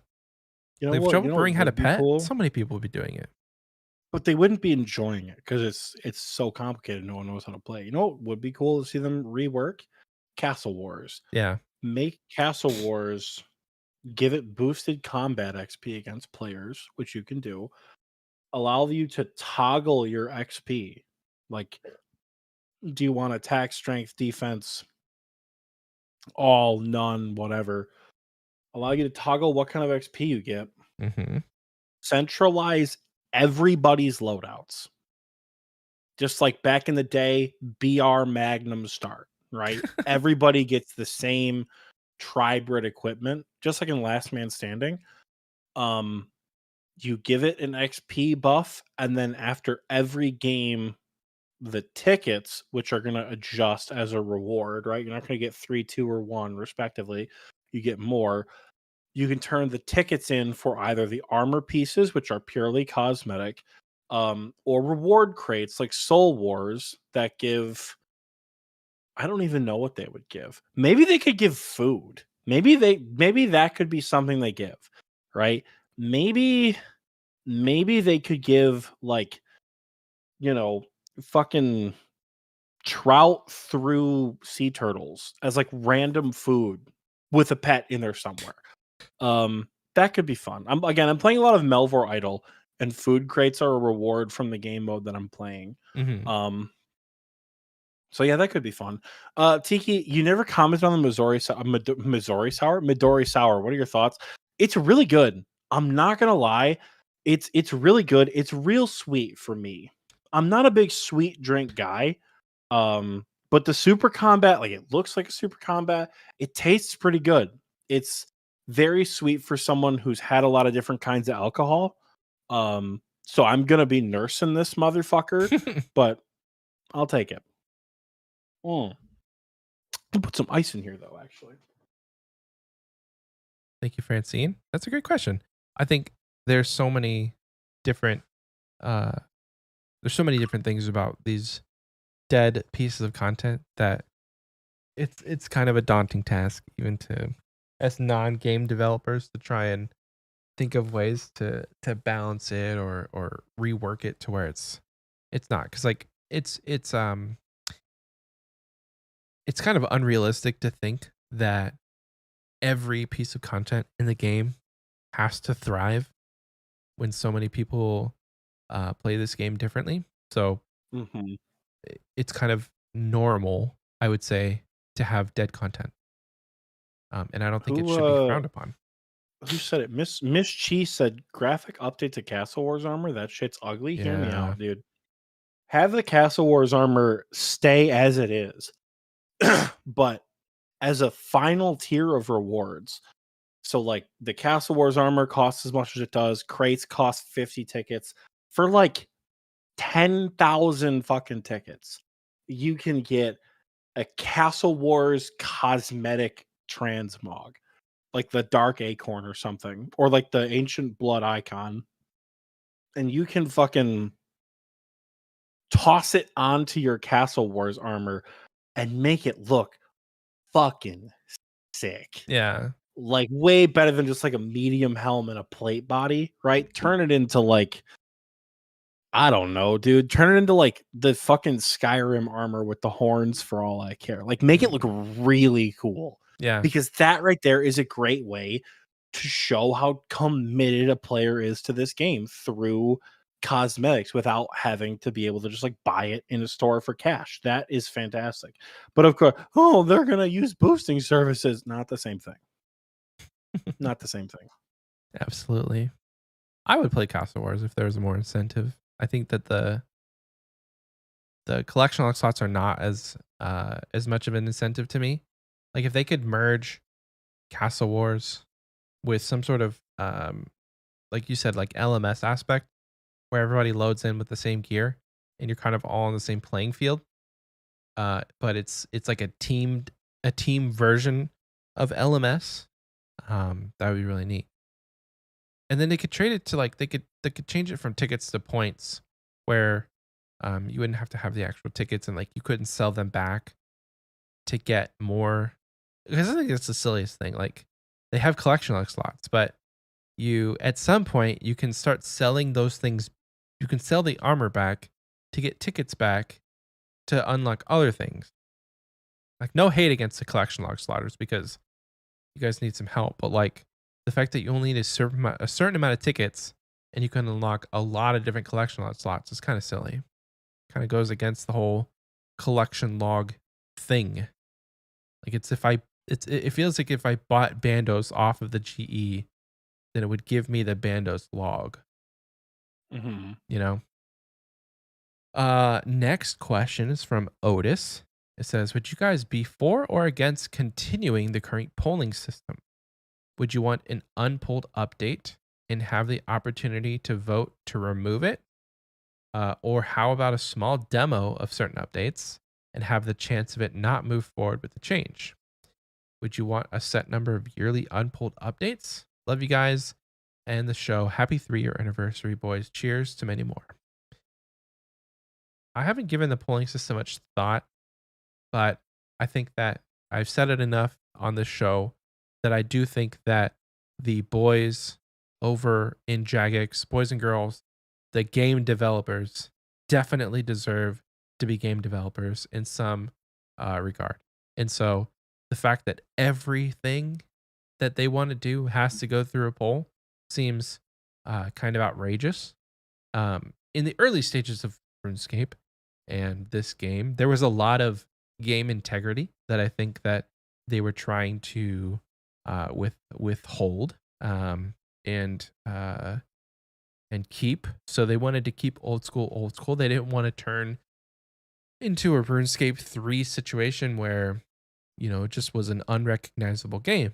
But 10 years later, going into our 11th year, I think, the game devs know what is old school. Like they have enough tenure to look at this game and understand what is going to work and what is not going to work without player feedback, without player input. If they completely remove the polling system, I think that I would still play, and I don't think that this game would fall under the same fate that RuneScape 3 fell under, like where we had microtransactions and we just had updates that nobody cared about, and like they removed the wilderness and they removed free trade. Like all those things were detrimental to the game, but I think that they've learned. They've definitely learned.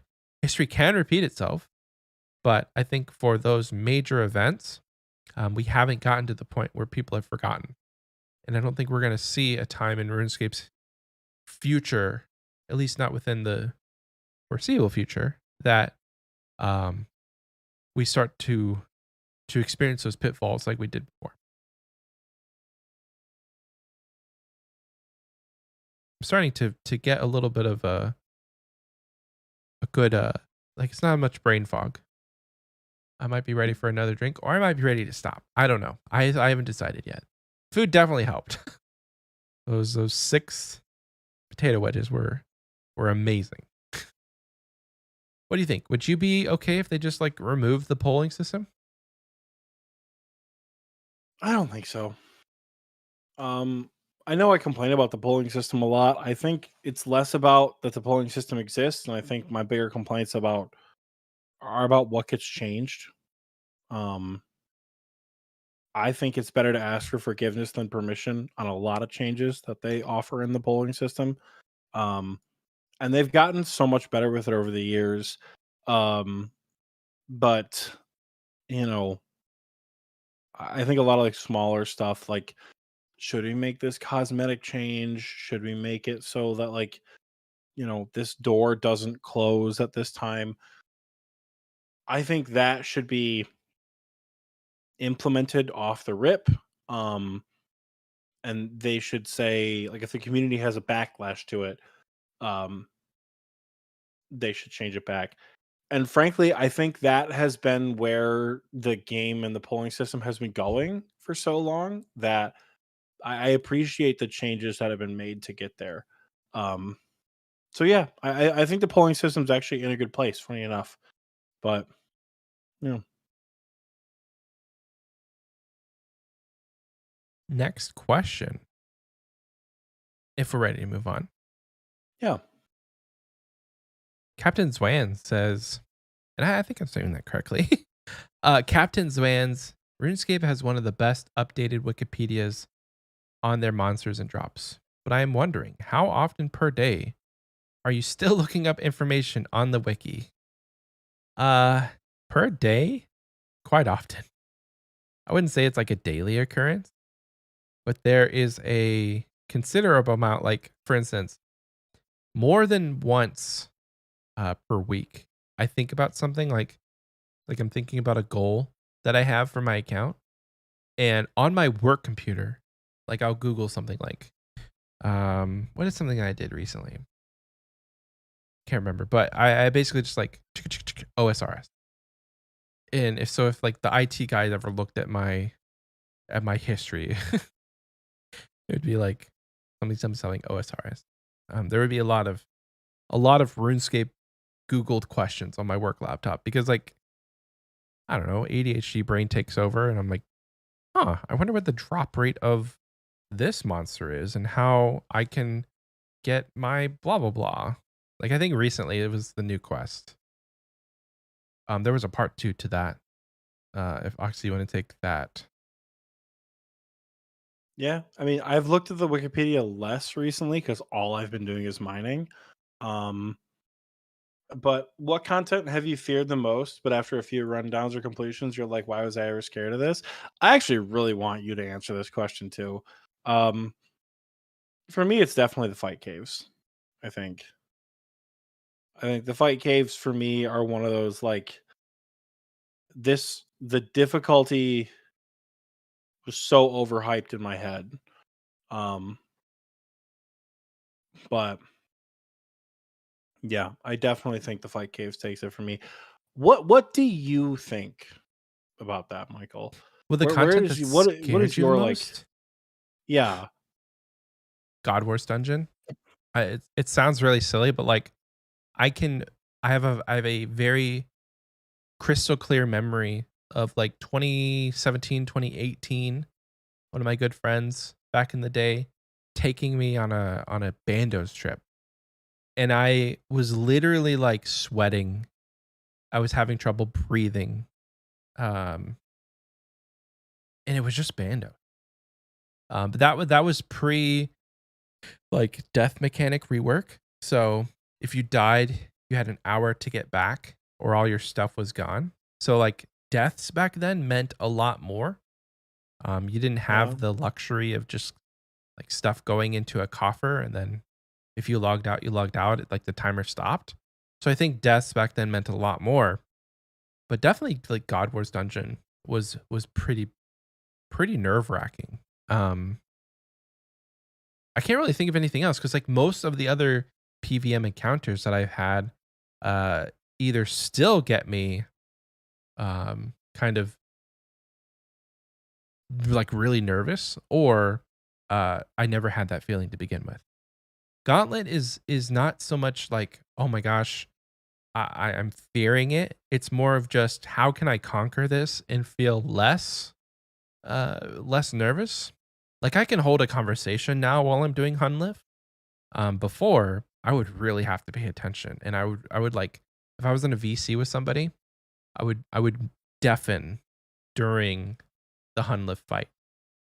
So Hunlift is becoming more and more of a relaxed encounter, but there's still stuff in this game that gives me white knuckling and like I stop breathing.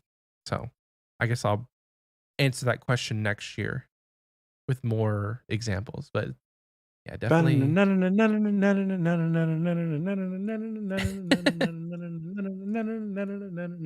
I want to say that that's top music.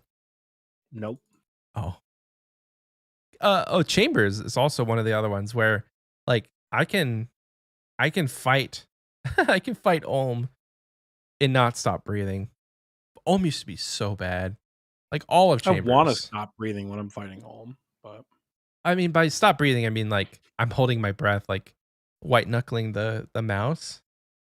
Because for me, like a response to feeling stressed and doing content that I'm scared of, it's like I'll just hold my breath and I'll be really, really tense. Mouth movements are really tense, or mouse movements are really tense. So Chambers is a lot easier for me now. 8-Bit Lambs asked, what would you both love to see from a new raid? I got to answer this one earlier. Well, I think Oxie was making some potato skins. I came back and I followed it up and I answered it. Oh, sick. Cool. So, underwater raid, sailing raid, good. Jordy says, do you two good-looking hosts think the game would be less of a success without the GE? This game would be dead without the GE. Absolutely. There would be people that would play it for the nostalgia factor still, like Verac West Bank or Falador Park. Like there was different spots There'd around be like the game. a couple of people. There'd be a couple of holdouts, but they'd all be mostly Iron Men. Very true. Or Iron Men-esque players. Without the Grand Exchange, this game does not exist. Yeah. Because players don't have time to sit and trade and find the right deal anymore. Yeah. I work 40 hours a week, and I ain't spending the 3 or 4 hours I'm home, hopefully maybe trying to buy a gear upgrade if somebody is selling it at a price I can afford it. I'm going to the Grand Exchange and I'm buying it at median price. Yeah. As adults, without the Grand Exchange, this game does not have. There's like maybe it's like 5 people playing on Steam. There's just not the popularity it has right now without the GE. No way. I kind of agree. Like I said, I think there would be a lot of like nostalgic esque people that would just like feel really good about the fact that they can merch certain items on World 2, but it wouldn't have as much popularity. And I think that people, not necessarily that they would like demand the GE, but if like the GE was never an option, I think there would be alternatives, like other like applications or a popular website would pop up and there would be some sort of Grand Exchange-esque service, but it wouldn't be Jagex sponsored. So then it would be kind of sketch and like, oh, do you use like runetrade.com? No, man, I don't have a good experience from that. Well, okay. So I'm telling you, I don't think it comes even close. I think because like I'm a grown ass man. I don't have a wife and kids or partner and kids or whatever. There's no way I would be fucking looking around a forum to try to find where to buy food for PVM. There's no way I would be doing that because like I said, I don't have the time for that. You know, the people who be like, oh, nostalgic, hold out to like merch people. Who are you going to merch? Nobody's going to be playing. Because when you have to play an MMO as a single player game, it feels bad, in general. I know Iron Man's a little bit different, but very rarely do people come into this game and start an Iron Man. I would say a good 80 to 90% of the Iron Men that are in this game have experience on a main account. So they know what the game is and they want a challenge that goes a level deeper, right? Yeah. I think that that's definitely like more of what Iron Men are. I don't think without the Grand Exchange this game survives for a year. Damn. You give it a year? I give it a year in 2013 when the nostalgia Oh, was like if new. I give it they took the GE 11 out. minutes. I give it 11 minutes. I mean, I think at this point without the Grand Exchange, we have enough of an Iron Man community that it would thrive enough, right? Like it would be all Iron Men, Yeah. which would be boring as shit. But I don't think, I don't know. The GE is essential for adults to play this game, I think. Why did you take the next one? All right, cool. I'm gonna throw Michael for a loop. You guys ready? Over the past 3 years since playing OSRS, how is your playtime, goals, how you play, and how the commitment to your account? How has all that changed during the different chapters of your lives? And how do you foresee the future? And is OSRS part of that future? That's a question from Sinister.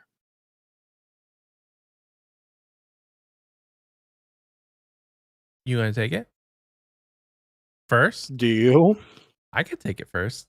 Over the past Sure, 3 go for it. years, I have gone extremely hard. I think the longest break that I've taken in the last 3 years was like these last 2 months where I've I barely played 3 to 4 hours a week, much less like 3 to 4 hours a day. And so it's kind of come to a point where right now I'm playing when I feel motivated to play and not because I feel like I have to. And that's just come with like, completing different goals and not really being as motivated to set goals on the current account that I have. And so the commitment to the game is still there. Like we're still doing this podcast and I'm still an OSRS player. I haven't like, chucked the bank and quit. I don't think that'll happen. But for me, it's been a bit different in the last couple months than it has been in the last 3 years. And even before the podcast, I was kind of just playing to play. Not really involved in the community. Not really. I had like 1 or 2 friends that I would text about the game, and I didn't have the most efficient methods. I wasn't playing the game like I am now. If you asked me 3 years ago, do you think you'll ever max? I probably would have said no, but I did. I maxed, and that's kind of a cool accomplishment to have done. And I may max my group Iron Man the next couple of years. I don't know. I want to, definitely want to. What about you? I think I have a much healthier relationship with this game now. And I'm quite happy with it. I don't nearly feel as like I don't feel like I have to play the game, and when I do, I just don't. I just simply will not. The minute I feel a twinge of like, I have to play, I'm done. That's how it feels like for leagues. That's why mining is taking me so goddamn long, because I don't want to feel like I have to play. Sometimes I want to play Baldur's Gate or Helldivers or Halo. I just downloaded Monster Hunter World. Hopefully I get the chance to play that. Like sometimes I don't want to play RuneScape. Sometimes I'm at work and the only respite I have is an hour in between clients, right? I don't fucking want to log in mine. I want to turn my brain off and sit on TikTok. Right? I have a very healthy relationship with RuneScape after years of trying to do it, and I think that's probably how the biggest it's changed. I mean, Mm-hmm. I'm definitely shifting to a more passive play style with maxing. Um, and so far it's been boring the shit out of me. Because mining is just the worst, but we're almost done. Um, we're almost done. But yeah, I think that's there was a period of time where like I played a lot, and then there was a period of time I played like too much. And now I think I'm coasting through a point where like I play an amount that I'm quite happy with. Um, I don't play obsessively. I don't feel the need to play obsessively. This is still probably my number one game that I put the most hours into, and it probably will be for 2024 as well. Um, but yeah, I've also found a lot more value in like IRL shit, you Mm-hmm. know, which has been fun. But our one bartender Tiki left, and our other bartender just showed up. Fizzle, what's going on?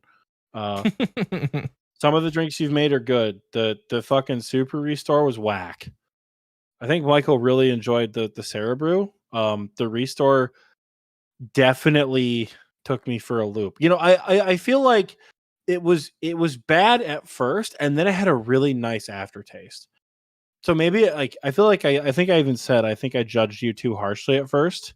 Um, but I think it would require a strainer to get the seeds out, or do like a seedless raspberry jam.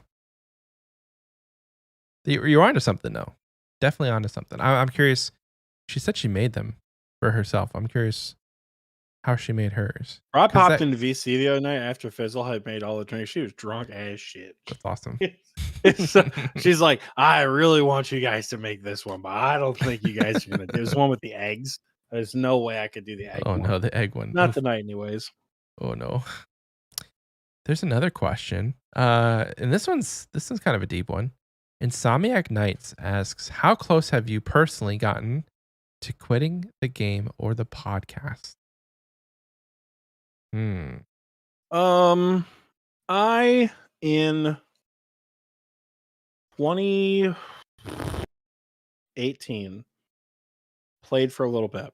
I played for a little bit in 2018 because it came out on mobile. And I played for a couple of months and I kind of enjoyed it. And you know, I listened to a bunch of fucking like Theoatrix videos and shit. I had a good time with that. And then I stopped playing for a little while. And then I think it would have surely been New Year's Eve. No, would it have been? So at some point, right? I think it would have been New Year's Eve of 2020. I don't remember when it was. Okay, I think I remember the series of events. I was playing RuneScape in 2018, 2019, streaming it too. And RuneScape got to a point where it just got too hard. You know, 50s blues hard. I fell off and probably wouldn't have gone back, but I got gifted a subscription to a streamer named Nightinator, who at the time she only streamed RuneScape. She was a great RuneScape streamer. Now she's like a huge variety streamer, a bunch of sponsorships all over the place. But I got gifted a sub, I think on like New Year's Eve 2019 going into 2020, I think it would have been.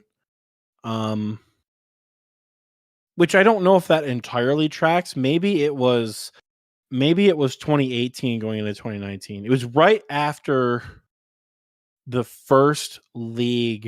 It was like right as Twisted League was ending. So when was Twisted League? OSRS It's Twisted 2019, right? League dates. So the Twisted League dates was November of 2019 to January 2020. So I joined New Year's Eve of 2019. I was watching her play Twisted League and I was like, damn, this game was fun as hell. And I got back into I got back into RuneScape like that day or that evening. And I have not left since. So there definitely was. I remember. I think I had to get a new debit card or something. In like summer of 2019 or spring of 2019 or something. And I remember getting an email like, "Hey, your membership fee couldn't go through because your card wasn't correct on file." I went, "Oh well," and that was what would Oh have been well. the end of RuneScape. And then I got gifted a sub so long after to Nightinator. Uh, Yeah, because we and started then we met each other in 2020, so like yeah, 6 months before that event. yeah, pretty much. And then 2020 was like a springboard to the progress of my account. Yeah. That's probably when I got closest. Was right before the pandemic. Yeah, our Otis had said earlier, like a lot of people wouldn't have maxed without COVID. COVID didn't, excuse me, if COVID didn't happen. And I think that's very true. For me, the catalyst was like having a baby and being on 4 months of parental leave was really uh, just a lot of free time that I normally wouldn't have had to be able to knock out two of the most time consuming skills in this game. That definitely allowed me to max my account. And maybe there's not like a moment in time that I think had this happen I would have quit. But I think had I not started the podcast with Oxie and had we not grown this community, I think that it would have like fizzled out to a point where I wouldn't be playing as much. Because this community has taught me so much. Like being around people who play this game efficiently and who play this game on the level that they do has taught me, but also encouraged me to try and play on a higher level. I think I would still be like scared of chambers and scared of God Wars dungeon had I not met and played with all the people that I'm playing with now. Because I didn't have that like diverse community of people from the mid game to the early game, all the way to the end game. The people that I played with were just kind of like, the one guy that I consistently have known that's played the longest is my friend Greg, and he just crossed 1 billion XP.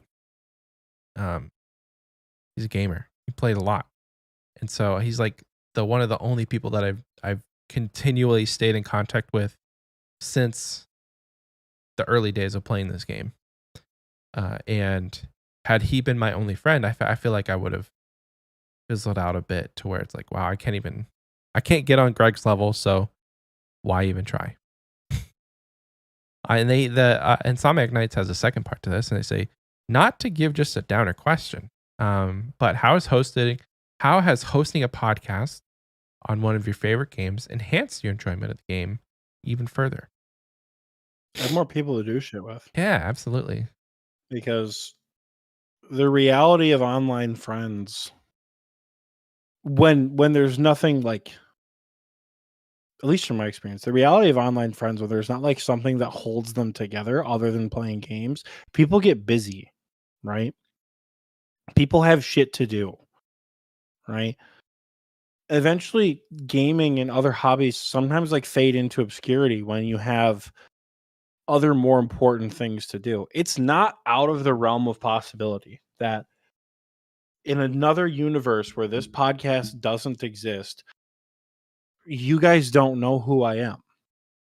Not because you don't listen to it from the show, because I'm a motherfucking graduate student. Like, what do you mean? I'm trying to get a master's degree. I'm not trying to fuck around and play like video games all the time. I love video games. I always have and I always will. But like, there are some nights even now, like my job, I gotta talk to a lot of fucking people. And sometimes I come home and you know what I don't want to do? Talk to fucking people. And I won't, right? I'll just sit here and I'll play I'll play Helldivers, I'll play RuneScape, and I just won't be in contact with folks. I don't care. It's fine with me. It doesn't really phase me sometimes. That's what I need.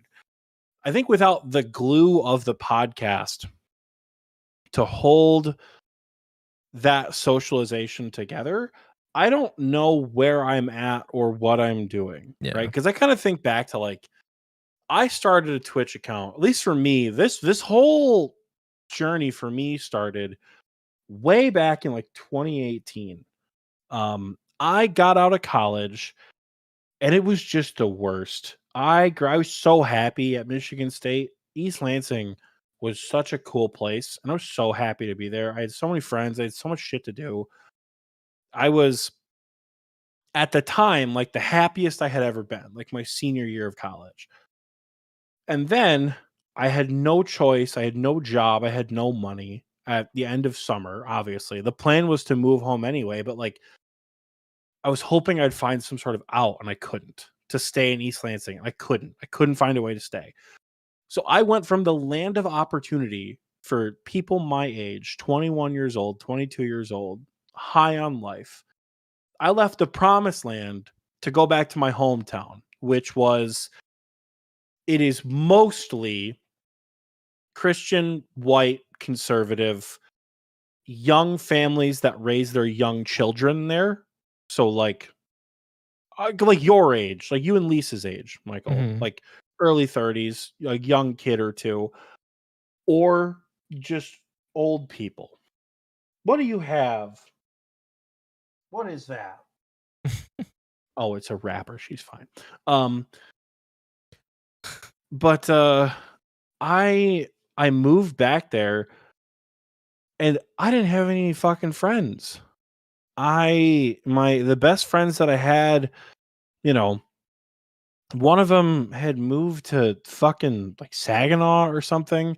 One of them went to school up in Saginaw. Others went to school like all over the state. The only friend, my sister didn't even live at home anymore. My sister fucking lived up at Central Michigan. So like it was like a 3-hour drive away, right? So for me, right, I had one friend who lived in town and she worked fucking like 12 hours a day on nights. So to be able to hang out with that one friend was like few and far between. We grew up together and lived like around the corner. And it was impossible to find time. So I didn't have any fucking friends. So I thought, well, I was sitting in the backseat of a van during my first couple days of training at my new job, not knowing that I would become friends with my coworkers. And I was like, what if I started streaming on Twitch? You know, Mm. what if I started streaming on Twitch? That's probably a good way for me to make friends. Because we'll have a common interest, right? And then in like September of 2018, I made the Twitter account that I use right now, and I just started to stream more and more and more with the goal of like making friends. And eventually I reached that goal. I had a solid group of friends that I spent a bunch of time with like every single day. Um, and then it all started to shift a little bit because, you know, I started to play games on my laptop. And then on my laptop, I was able to be on the computer and play games with like other friends who I'd never gotten to do stuff with. And then, I had Discord on my laptop, so I could be on Discord and play Xbox at the same time. Like it was so cool. Um, like, you know, for me, that was the peak of where I was at. But as I've said, without that glue, online friends kind of fade into obscurity. And for one reason or another, a variety of reasons, that friend group that I have, it doesn't really interact with each other a ton. Like we all we all like we all have our own things that we do. I leaned really heavily into RuneScape, obviously, with Xpwaste, and other people just haven't. But sometimes I do think about what would happen if I didn't stream, if I didn't meet Link, and then by proxy all of you guys, and then if I didn't do the show. I think without the show, I would just be more lonely. Mm, I think that would be my biggest issue, is that I would same. just be more lonely without the show.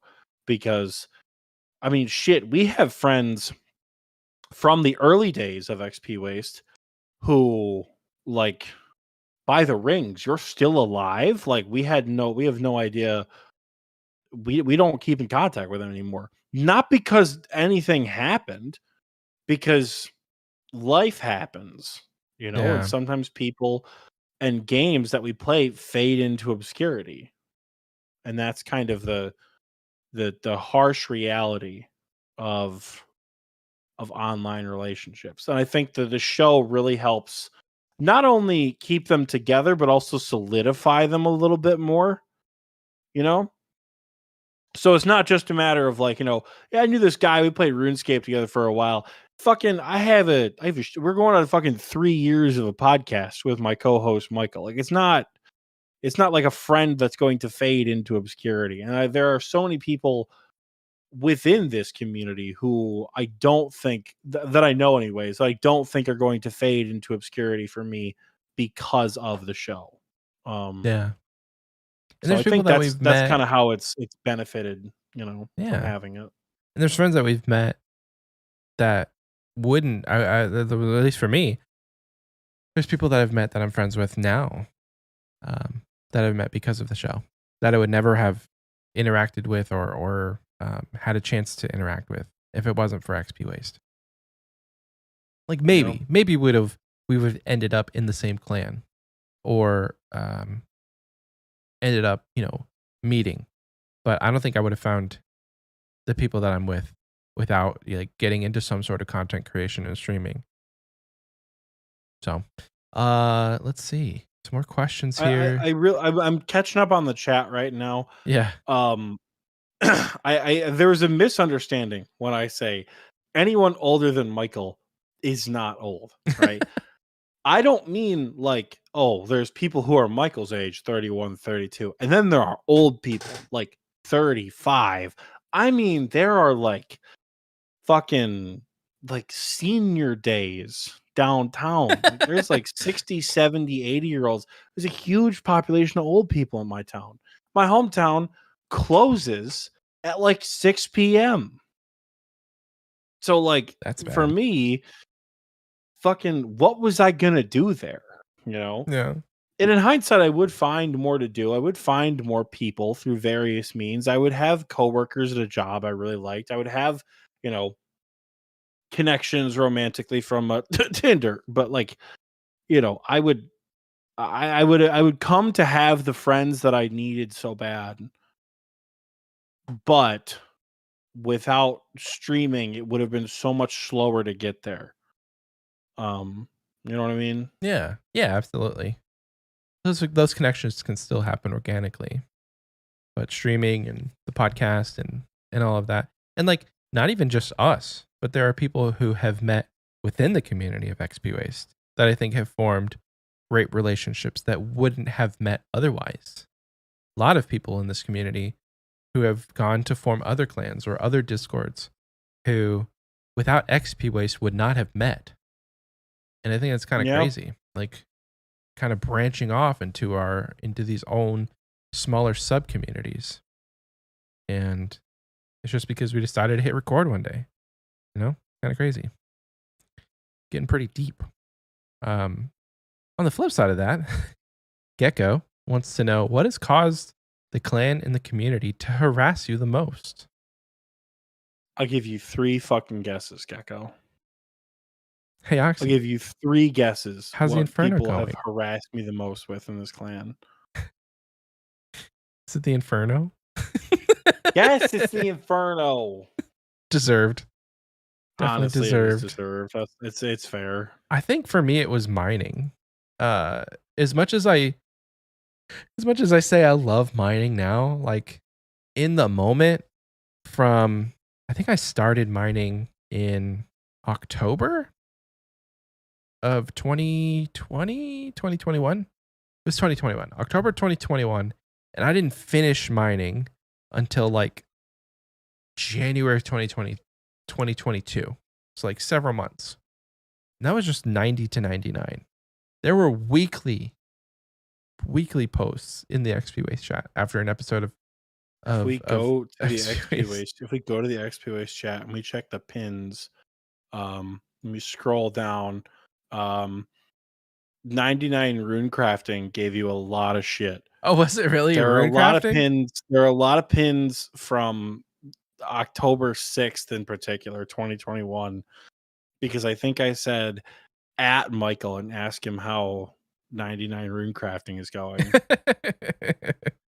And there are some people were at in your ass. I think that was towards the end because I know that it was right before, because a couple days later I got you 99 added rune the crafting. entirety of Xpwaste and said, "Are you guys 99 rune crafting yet?" It's fun. That's fun. But then every subsequent post after that, I would still pin. Oh, really? At least I did for a while, anyways. So to this day, I still get people like, "How's 99 fishing going? How's 99 mining?" And my answer every time is just like, "I'm nearly there, bro. We're gonna get it any day now. Any day." So is it just the Inferno for you, or is it anything else? There's literally nothing else this community has quote unquote harassed me with. Nice. More than the Inferno. People still ask me when they start the show from episode 1 and they go, Otis is typing in the Xpwaste chat right now to ask, "Hey Michael, how's rune crafting? How's mining?" Or, "Hey Oxie, how's the Inferno going?" I see him typing in the Xpwaste chat to do it. Hell yeah. People asked me so often that like it literally was like, dude, this is like the worst thing I am doing right now. Like this makes me feel bad to waste 2 hours of my time. And then fuck you, Shinkiro. He just DM'd me and said, "How's mining going?" God damn it. And like that, it just fucking sucked. Like I'm not like mad that people did it, because in a way it also kind of it kind of helped like or remind me like, fuck, okay, I do have to do the Inferno. I probably should do that. But it's funny to watch like after the fact, people like, throughout 2023, people would still be like, "Hey, Oxy, how's the Inferno going?" I'm like, just gotta keep listening, dog. Like, I don't know. Keep I don't going. know what No to say. spoilers. I don't know. Like at this point, it's over. Like, there's no like negative reaction I can give. Like, it's going pretty well at this point. But I don't know. Love it. Yeah, you guys keep harassing us because I think as much as it like is quote unquote harassment, I don't think it's harassment. I think it's just genuine, fun ways to connect. And if there's ever a grind, maybe I do start the Inferno at some point. You guys are gonna keep asking me, and I think that's just a part of like being a host on this show is the understanding that community cares enough to ask, and that's all I could ask for. Like if you guys didn't ask and you didn't stay on top of it, I would be worried. So, Daddy Willis says, "Has there ever been a point where the podcast almost ended or split up?" Yeah, dude. Michael, it was a while ago. Michael fucking DM'd the other moderators and was like, "Dog, Oxy's too elitist. I think we should fucking ban him from the clan." And then he did. He banned me for a while. And then there's like a great schism in TNL, and it fucking drove the community apart. And then the show almost fell apart. We managed to recover somehow and still release episodes. I can't tell if you're joking because I don't remember that happening. Surely, Michael, you know what I'm referencing. Surely you know what I'm referencing. I don't. That happened to another podcast that Michael and I know. Oh, that one of the co-hosts one day was like, "You know what? I fucking hate this guy," and just boom, kicked him out. Like it literally would be the equivalent of Michael being like, "I don't like the way Oxy," and then just fucking ban me. Oh my god, like demodded, fucking kicked me out of everything, and then was like, I guess we're done. But what would follow my departure would be literally, y'all ever played Halo 2 when the brutes fight the elites on High Charity? That's basically what happened in that community. Because half of the team was with one co-host and half of the team was with the other, and they just fucking clashed until everyone who sided with the one co-host was kicked out of the Discord. Damn. They all got kicked out, and they all just like reconvened outside of the arena where they just got kicked out of, and we're like, we'll form our own club, and they have. So no, that has, I don't think the show has come close to ending. No, I don't think so. For as much as Michael and I bitch, I don't think the bitch at each other, I don't think the show has come close to ending. And Would it be a blessing or a curse if you guys got kicked? I'd be so fucking confused if I got kicked out of my own community. Like, Same. you get like I. If I got What kicked, do you mean I got kicked? We run this motherfucker. Who's kicking us out? right? Like that's kind of where I'd be confused. But yeah, I don't think we have. I don't, unless Michael has a different opinion. I don't think Miss Cheese says the fruit. Listen, the fruit was fucking disgusting. But I was not about to end the show over Michael's really shitty decor choices in his house. You didn't see the fruit in person. Vangor says Darkscape from the rock from the top row. I would say that us being able to still do this after 3 years is a testament in part to Oxie's maturity and his ability to communicate.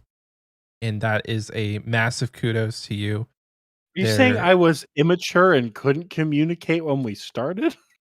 No, from the beginning, from the drop, you have had an air of maturity in your ability to communicate for any conflict that we've had. Like, it hasn't turned into an all-out like fist fight between us. Like, recently there was there was a little a skiff that we had that I think could have turned into something bigger, and I sent you this whole long message, and then literally you're like, dog, thank you, I understand where you're coming from, I appreciate the advice, but this is how I feel. And we were able to communicate that out. We were able to talk it out. And I think you were a little confused, but it was about bingo. I don't even fucking remember what it was. About bingo. So that was literally where it's like, you know? Yeah, see? Like, stuff happens. We get heated, but we come out the other side. Not necessarily stronger, but like, it doesn't affect us. Spill the tea. It was about bingo. There were some words said. People were upset, and I messaged Oxie my what's it called? My worries about the planning process, and he was very, very understanding. And we're gonna plan a great bingo. Oh, I sent you the novella on that one. I'm pretty. Well, you sure. did, but it was in response to me, my concerns about that whole process. Yeah, Michael said, "Yo, I think we should do this."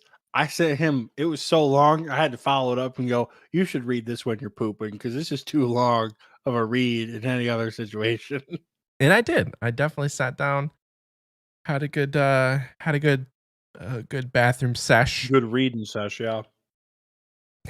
So no, we haven't split up. If anything, like, this podcast has brought us closer and more of a cohesive unit.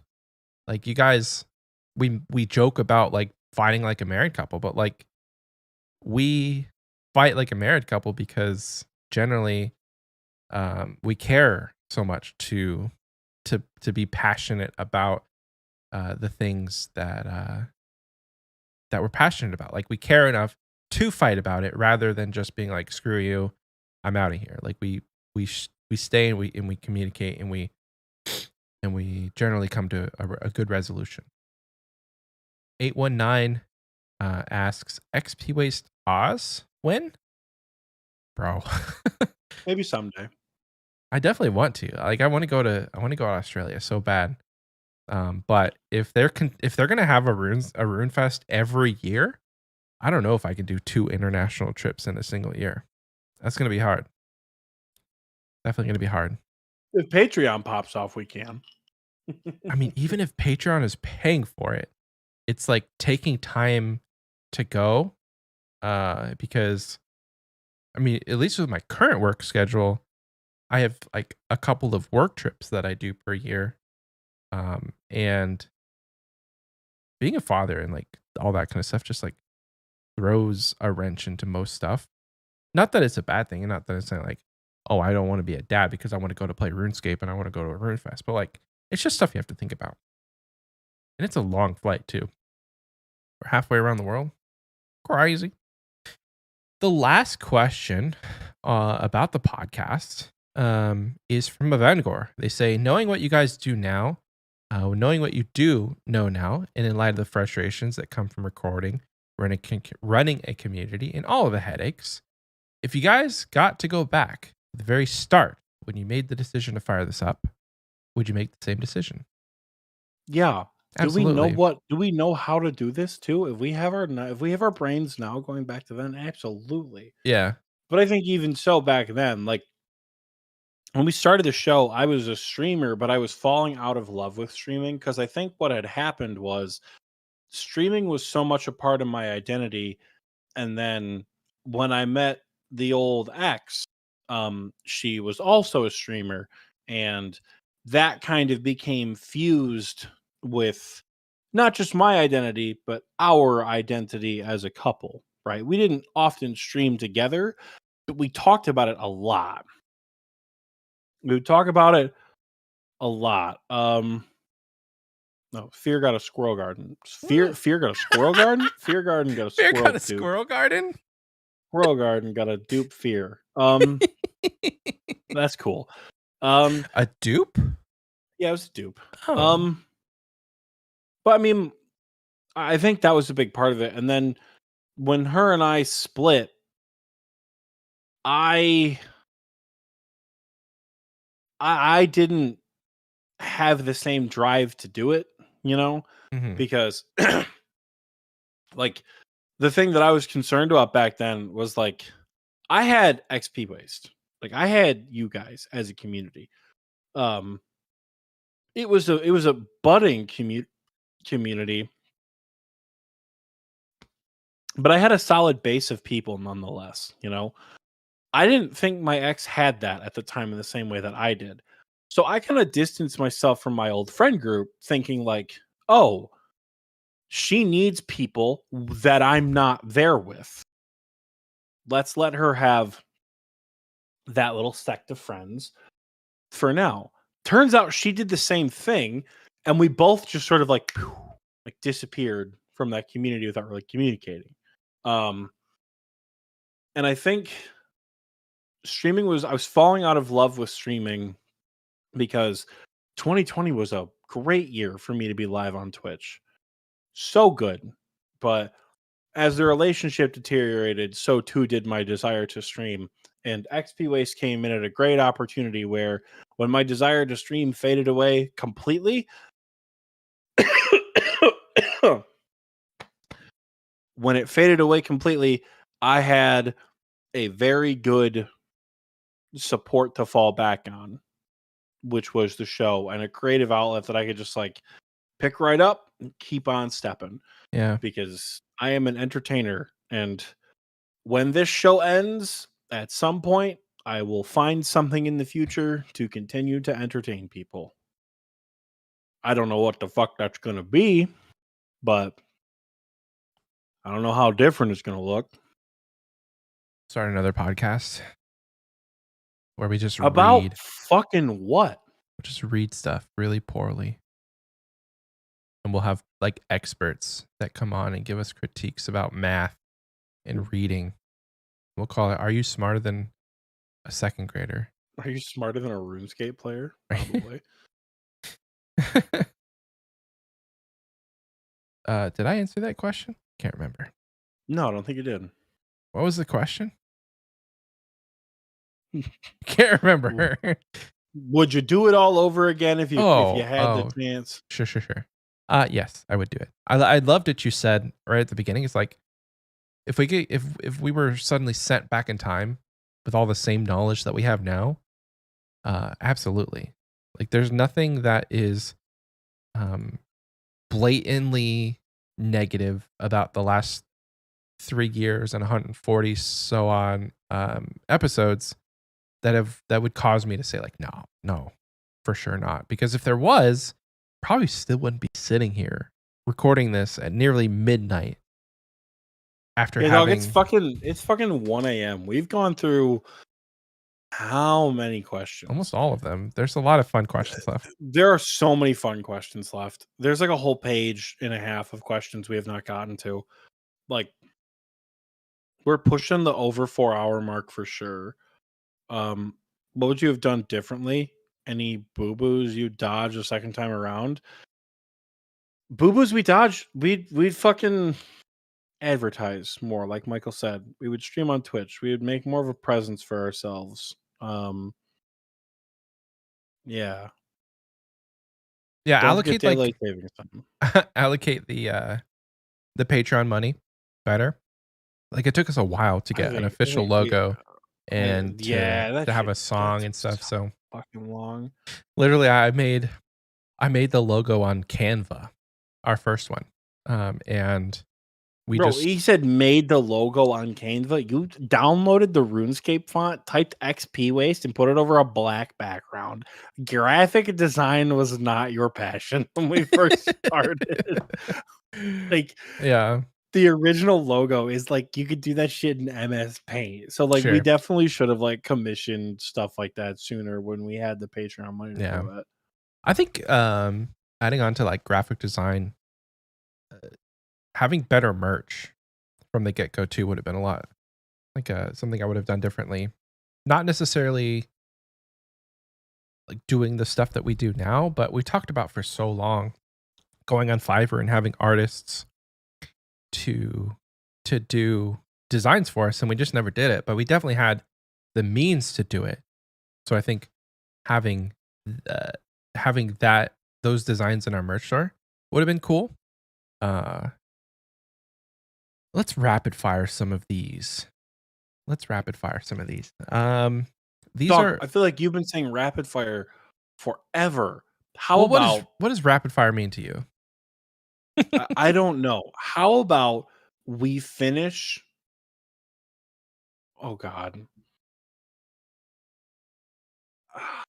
How about we do like 3 more questions or 4 more? Maybe what if we just finish like the game and then maybe talk about our favorite beer or something?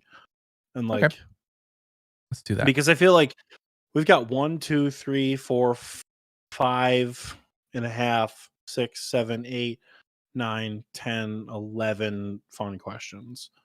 Rapid fire would be 1 to 3 We're word just answers. That's fine with me. Like this one. If you could remove one boss / raid and the loot table from the game, what would it be and why is it Cox? I think I would remove Zulrah. Easy peasy. I think that would affect the game in such a major way.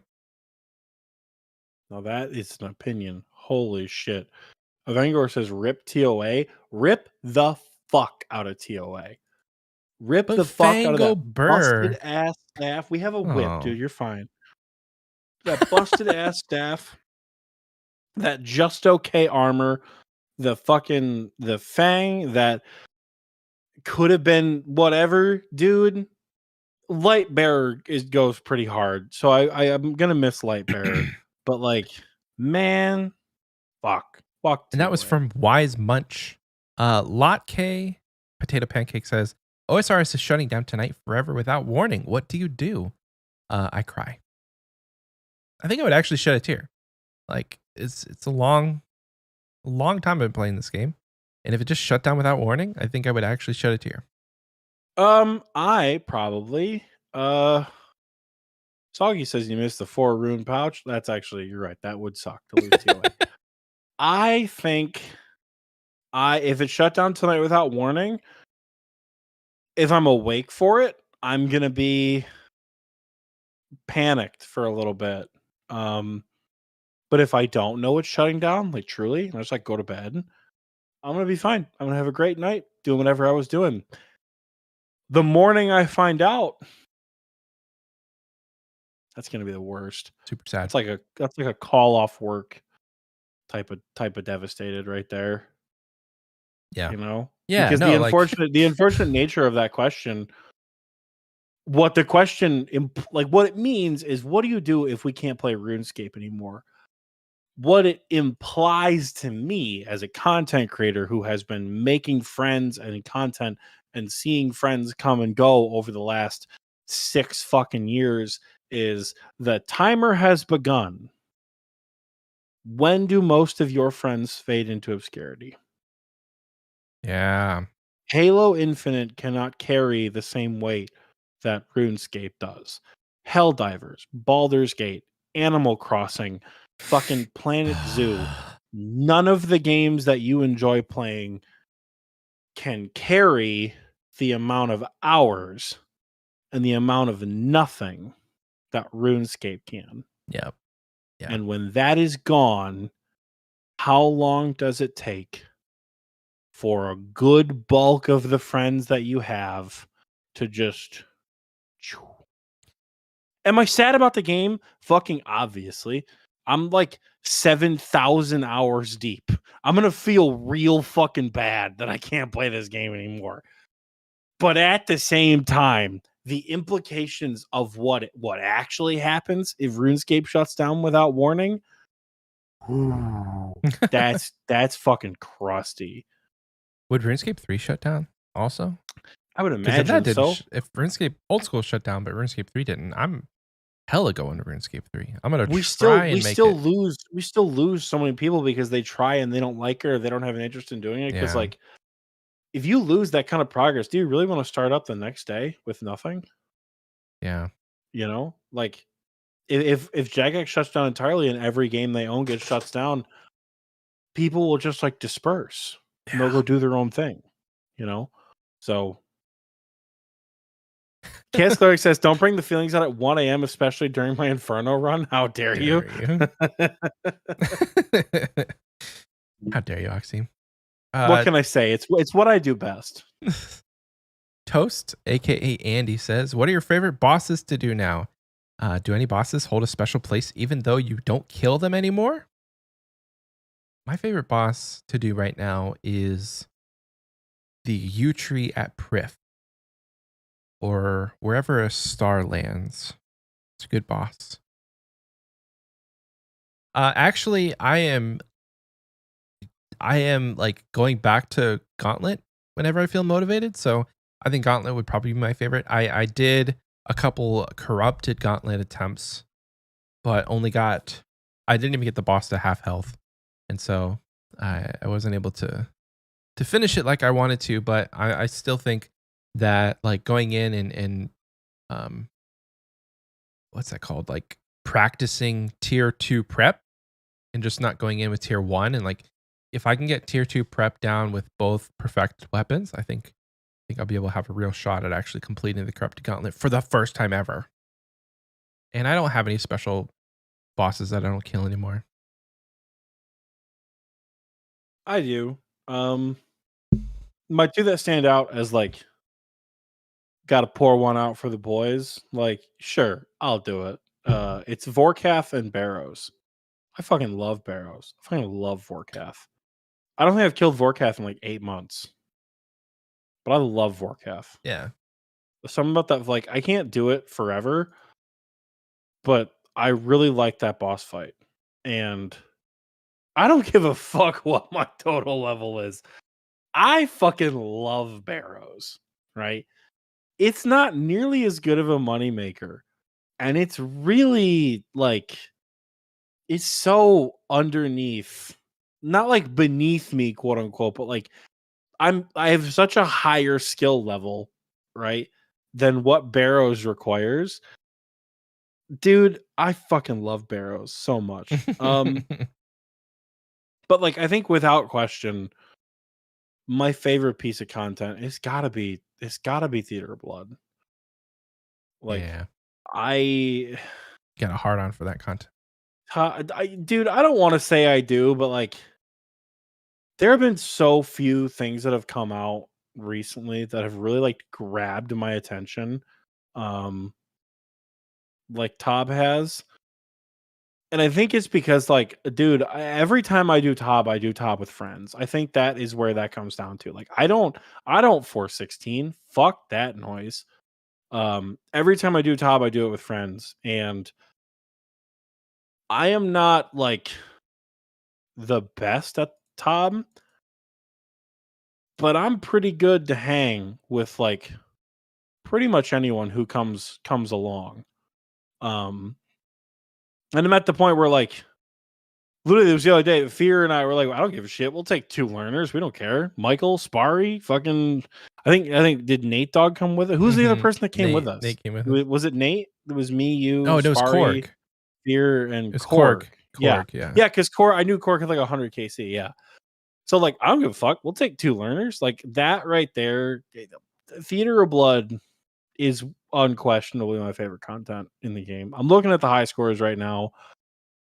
There are bosses I get nostalgic for, and there are bosses like I don't mind killing every now and again. But as far as like will do every time without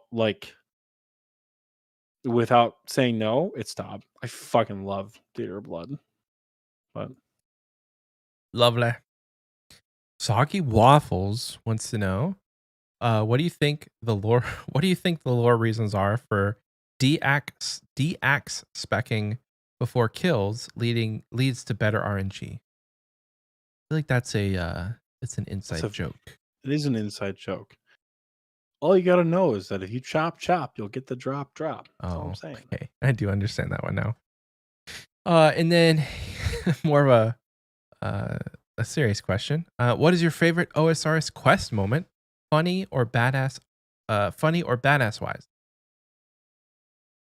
I really like that moment in A Kingdom Divided where you go inside the house and you click on all the shit, like the very early part of the quest, and you grab a book and you pick up the book and the chat box pops up and it's like, this is a book about summoning, but that's not really your thing. I really appreciate that little like jab right there. That for me, that's like a stupid little like fun thing I really like. And then I also really I enjoy the realization that there's no plague. I've always really liked that. Yeah. So Yeah. this is a bit of these are the most two most recent quests that I've done in the game, kind of without a guide, but with a guide. And there's spoilers ahead for Kingdom Divided and Desert Treasure 2. So Kingdom Divided, that moment at the end of the quest when you're meeting with King Hosidius and he just dies.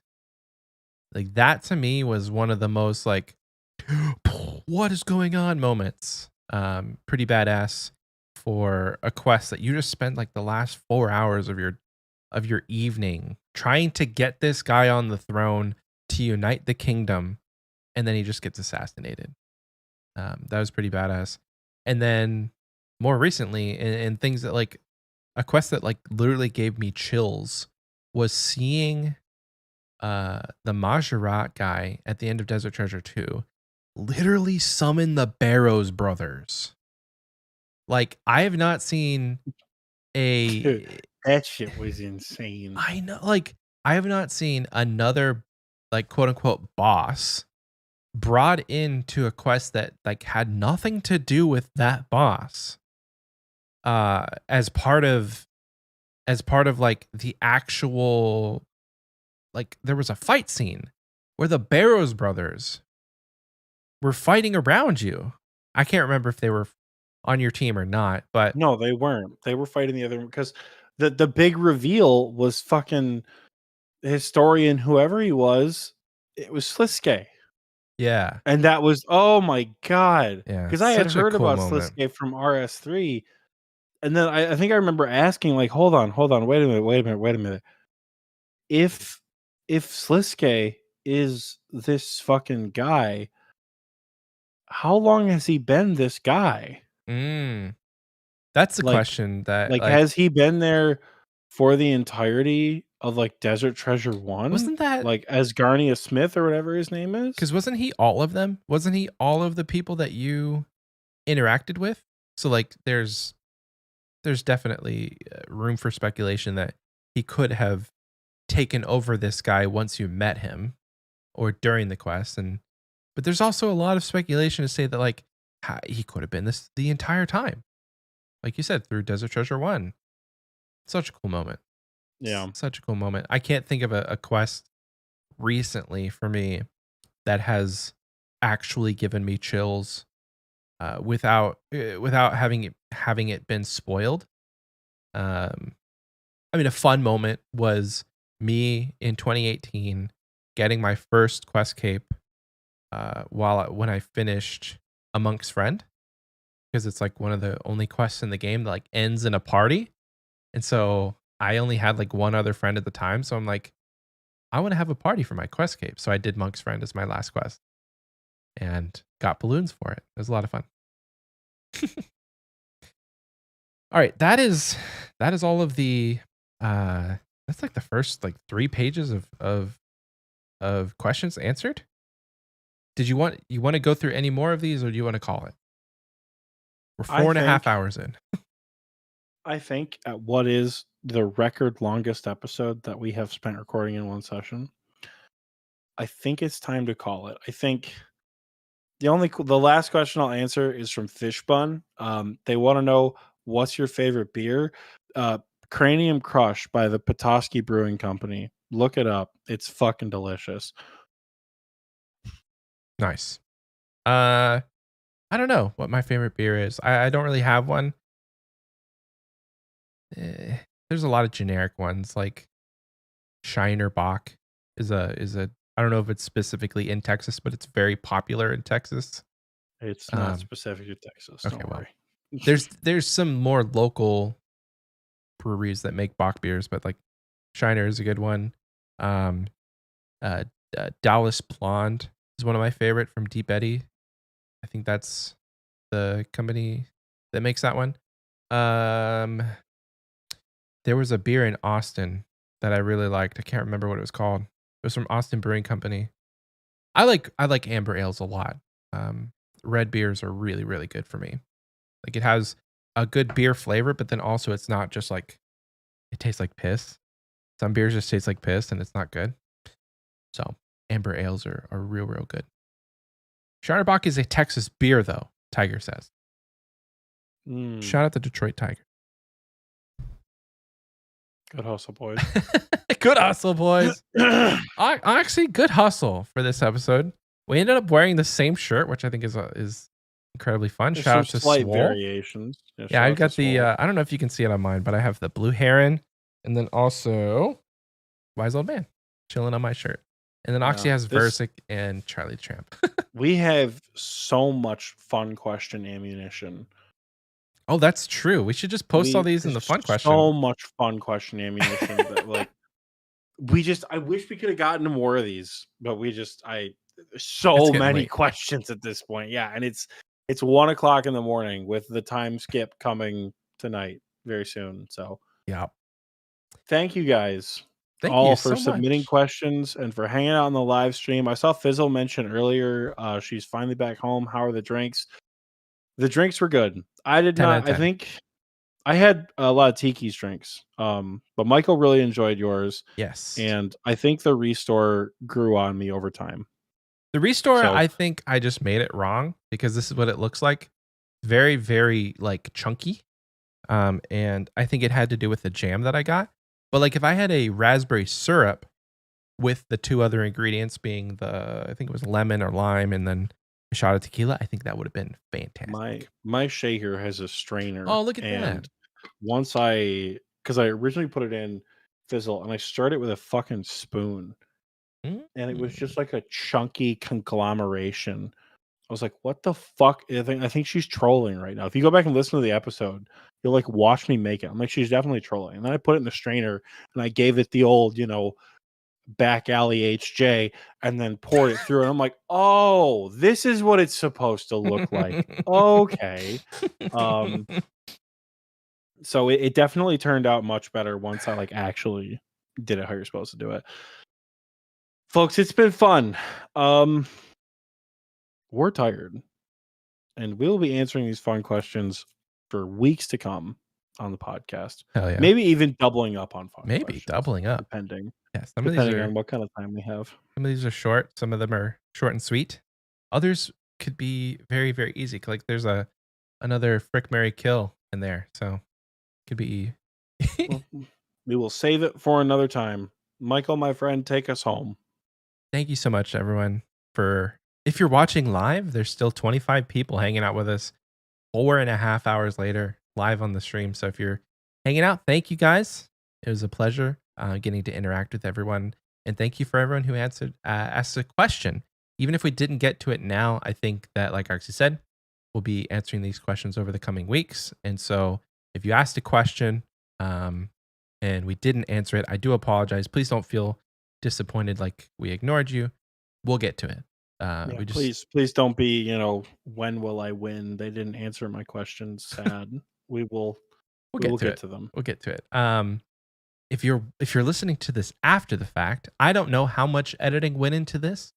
I really don't. Michael could just raw dog this and put this bitch right on Spotify. Could just send it. Like, yes, it is.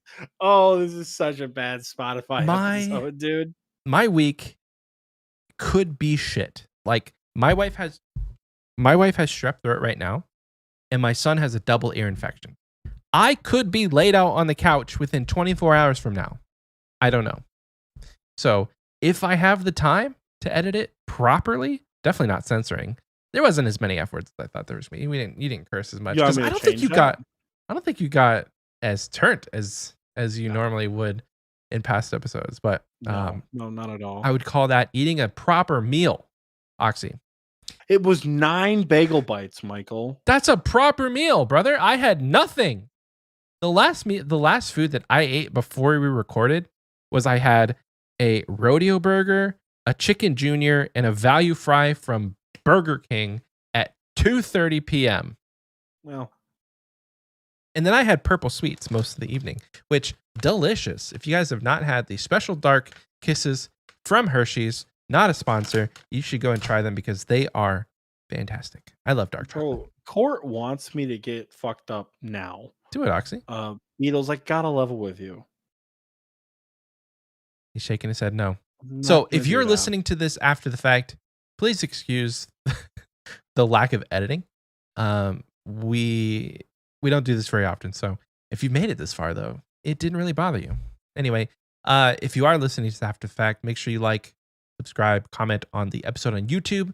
And there's a thing on Spotify where you can rate the show. We recently hit 666 ratings. Shout out to SatanBot. And so if you rate the show, you can follow us as well on Spotify.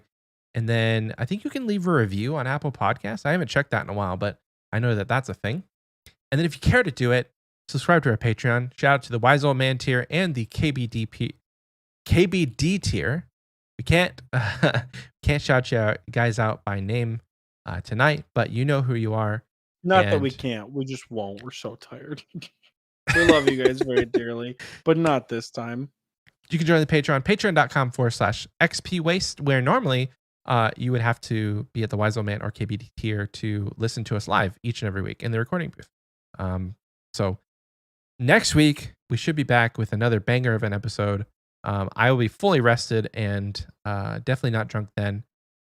I feel like I went through this like roller coaster of I was super drunk and now I'm back to planet Earth. I'm just tired. If you go back and watch this episode, if you do end up editing it, there's a part where you're like, entertain the people, Oxie. I gotta put my fucking potatoes in. And you walk back in the room and you look absolutely fucking blasted drunk. You're like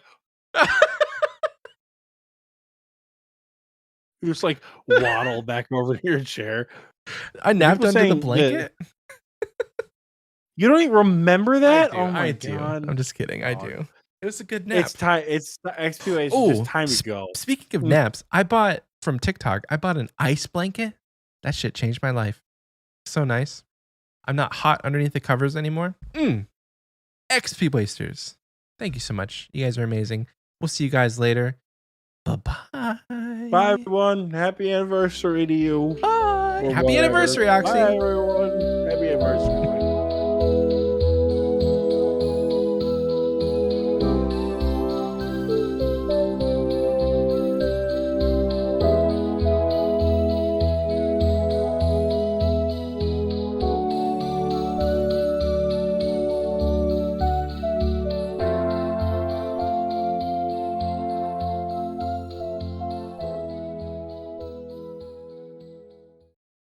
Stinky Wawa says, Stimky Wawa says, what's your favorite thing about Iron Man?